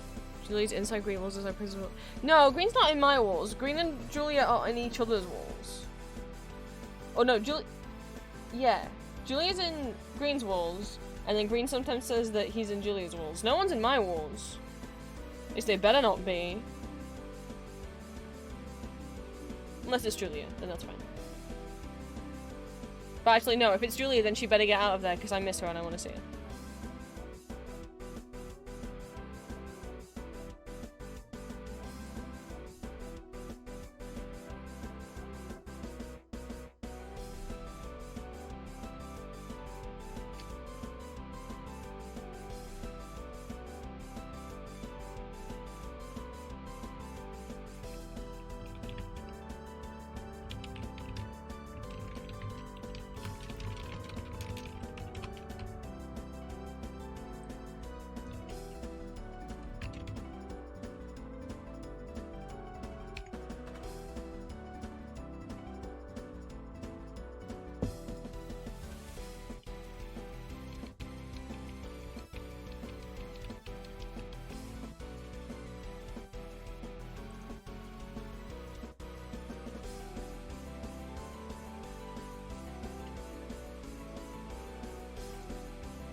actually, when did this... We're kind of done with the St. Gallen production now. I'm getting into the Graz production now, which means...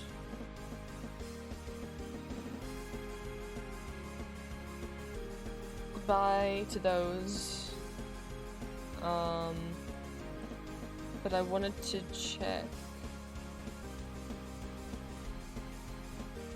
I'm not going to talk about the community college one. That's cute that they included it here, but...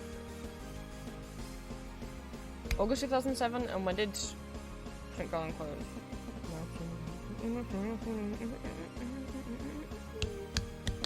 January 2006.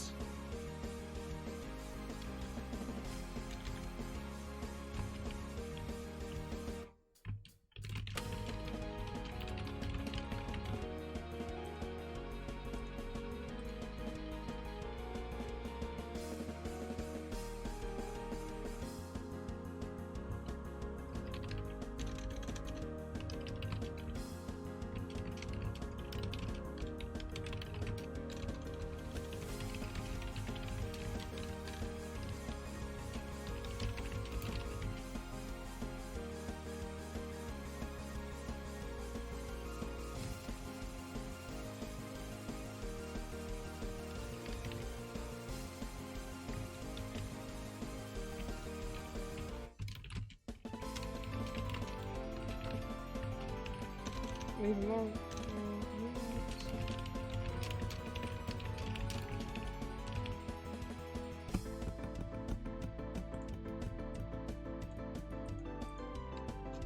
Right, to Graz now, which I think is a good place to leave.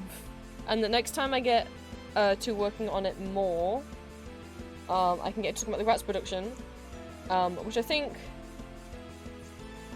I'm just gonna mention the Graz production and their own production. I will mention, well, no, that's not true.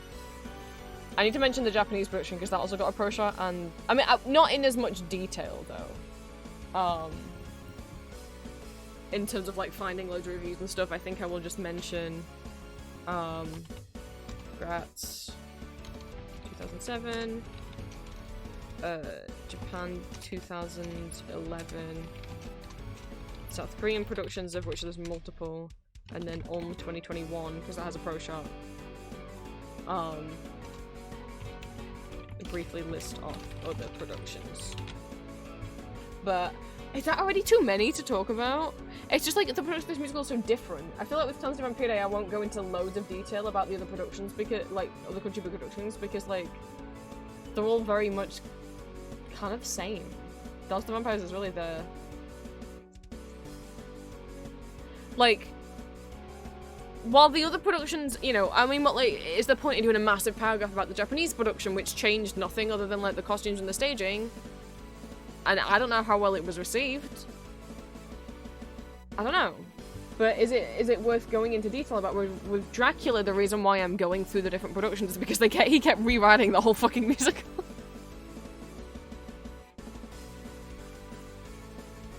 I feel like it's important for the journey of the musical to understand.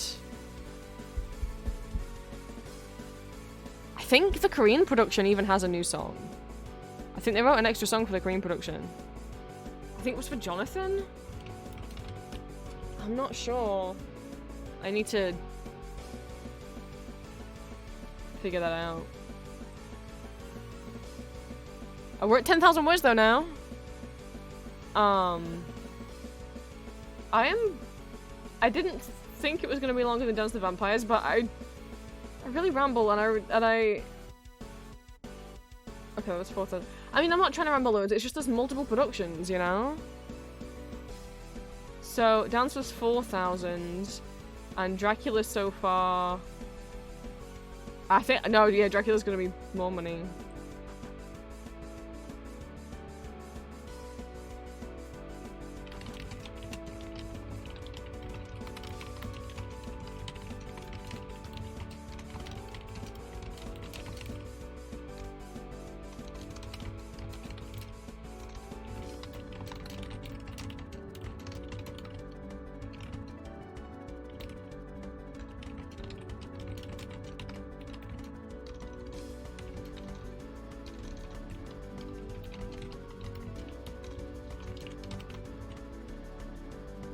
Because, like, the Gratz production, as far as I can tell, is the first production that has the shaving scene.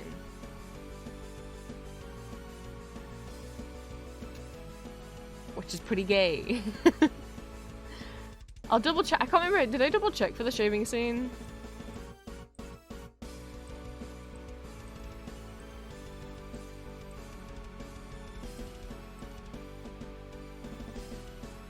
Oh, that's not true. The St. Gallen one has the first instance of the shaving scene. He's just not shirtless.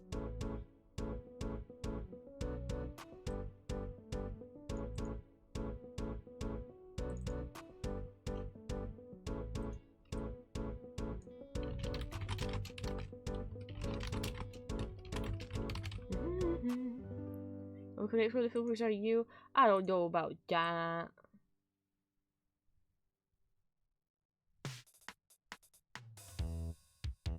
I want to find out whether to mention the new scene. Where's it go?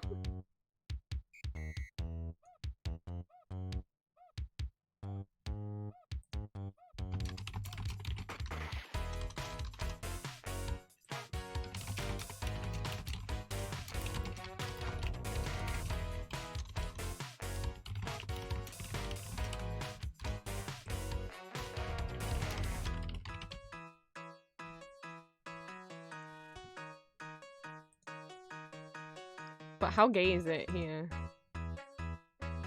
Oh, he snatches it off him? Oh, hello. It's a little bit. Ist zweifellos für ihre so faszinierende Verlobte. It's a little bit. It's not as much as the, you know.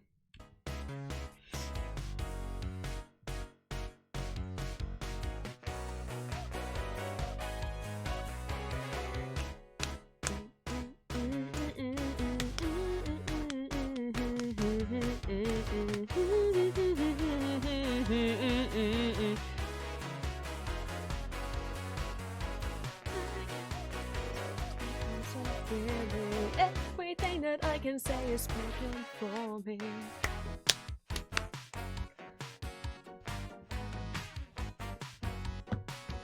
Get fucked. So I think that's a good place to end, and then yeah, I've made what's the notes I made? Where'd they gone? From the abscess. I put them here.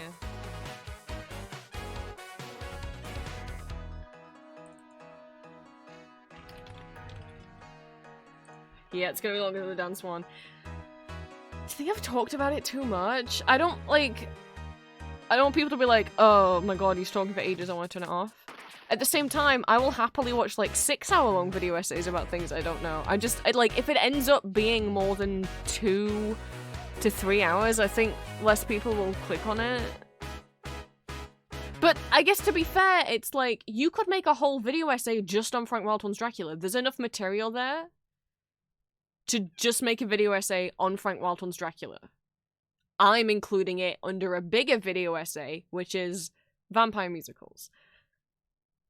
In general, you know? Oh, I'm so like, I've been so happy writing it, but I'm also so sad because I know I have a limited amount of video essays in me, because there's a limited amount of stuff I care about this much, and I get excited about this much, and I'm so sad because it means once I've made it, I can't make it again.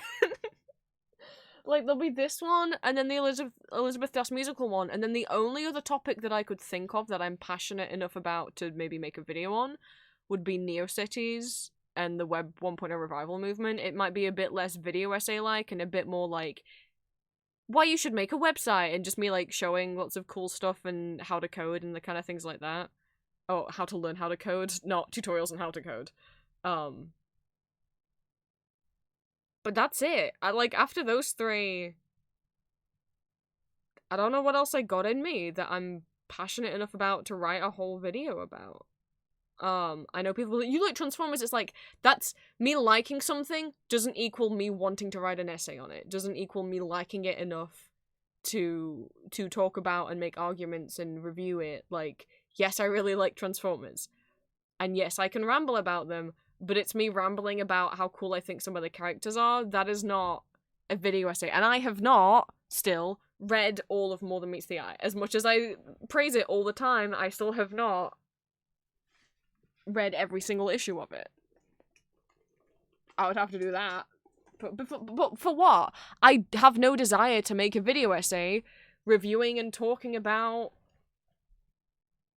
the plot of More Than Meets the Eye and Lost Light.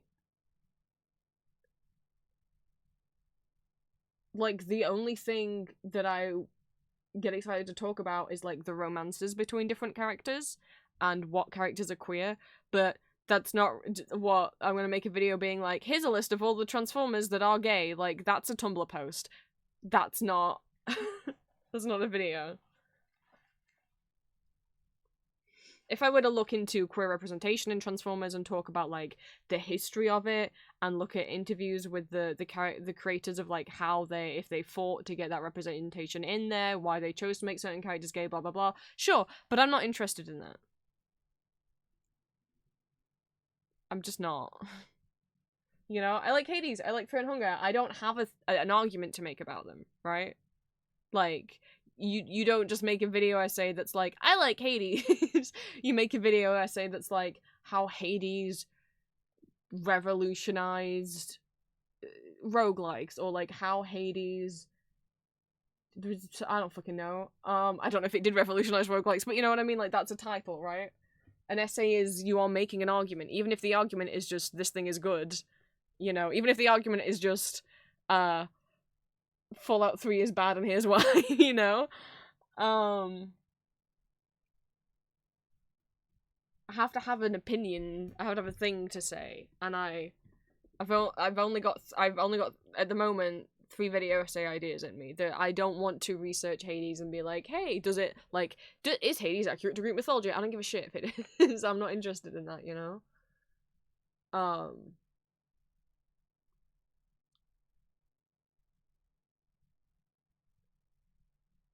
So...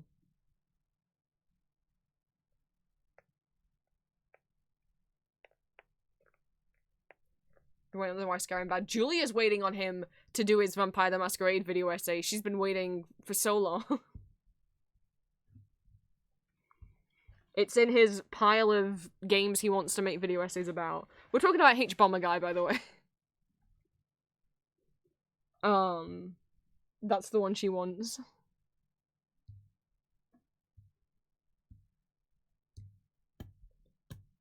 You might be wondering why you're still rambling when you said you were gonna eat. Because I'm waiting for Julia to go live, and then we can raid her, and then I'll go make food.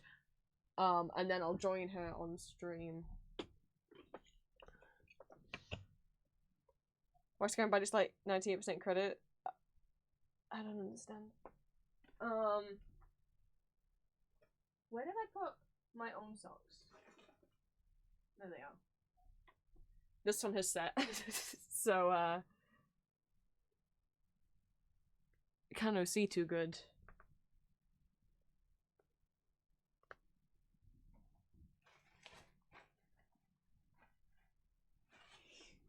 And then I might just do like coding stuff on Julia's stream, because what I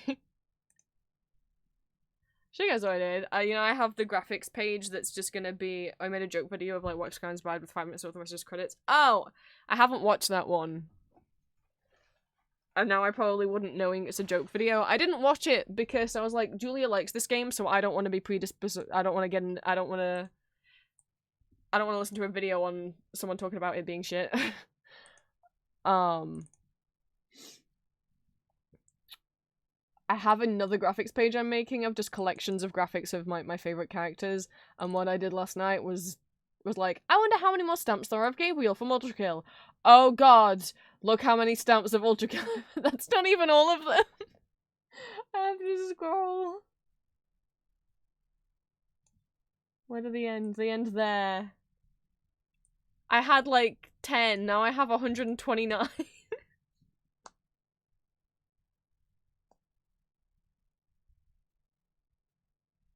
But it's like, if I, he has a video called, like, his, like, My Transformers Midlife Crisis, something like that, and I've never watched that full video. I started it, and he makes fun of and shits on the 80s cartoon, which he's allowed to. That's his opinion, but I'm nostalgic for that cartoon. I like it.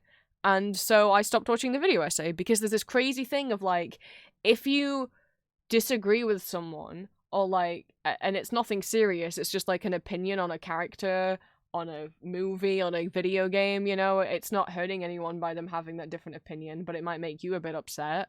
You can just like stop reading or listening to the, you know, that opinion. You don't have to like, you don't have to leave a comment being like, no, you're stupid. That show's good, actually. You just, like, don't watch the video. I love Transformers. I especially like the 80s cartoon. So I have no interest in watching a video about someone making fun of it.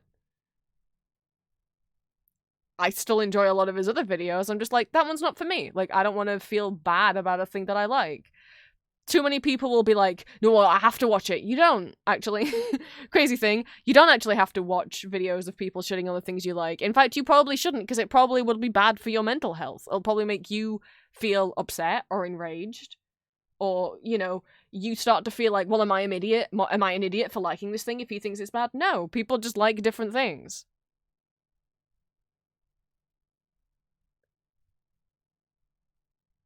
Like, there's a difference between, you know, there's instances where, like, yes, you are gonna have to know about other people's opinions that differ from yours when it comes to, like, real world things and political things and bigotry, right? Like, you can't just be like, oh, well, I'm just gonna ignore that transphobes exist, because it's like, well, I mean, you should not engage with them, but it's, you know, ultimately, we can't just, as a society, ignore all of that, otherwise trans people wouldn't get any rights, right? Okay, you know, but when it comes to like opinions on like a fictional thing, you just don't have to do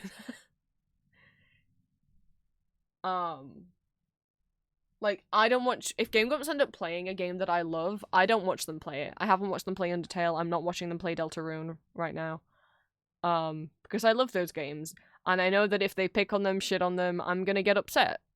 So I'm just not watching them play it. And I don't feel like I'm missing out on anything. That's like just the mature thing to do, and also the healthier thing to do for your brain. Right. Julia's in, which means I will go and eat some pizza, put some pizza leftovers in a tortilla. If you guys wouldn't mind coming along with me to go and raid my partner, I'll be joining her shortly on stream. She's decided she's gonna make Cookie Run characters in Sims 4. So if you would so kindly, copy the message that copy the message that Stream Elements just put in chat and paste it over into Julia's channel when we get there. You'll get extra channel points in mine and hers stream if you come along with the raid and spend them on things.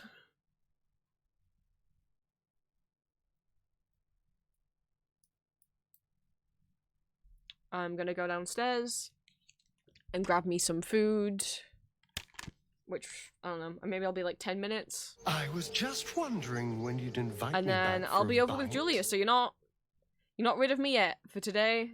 Sorry. I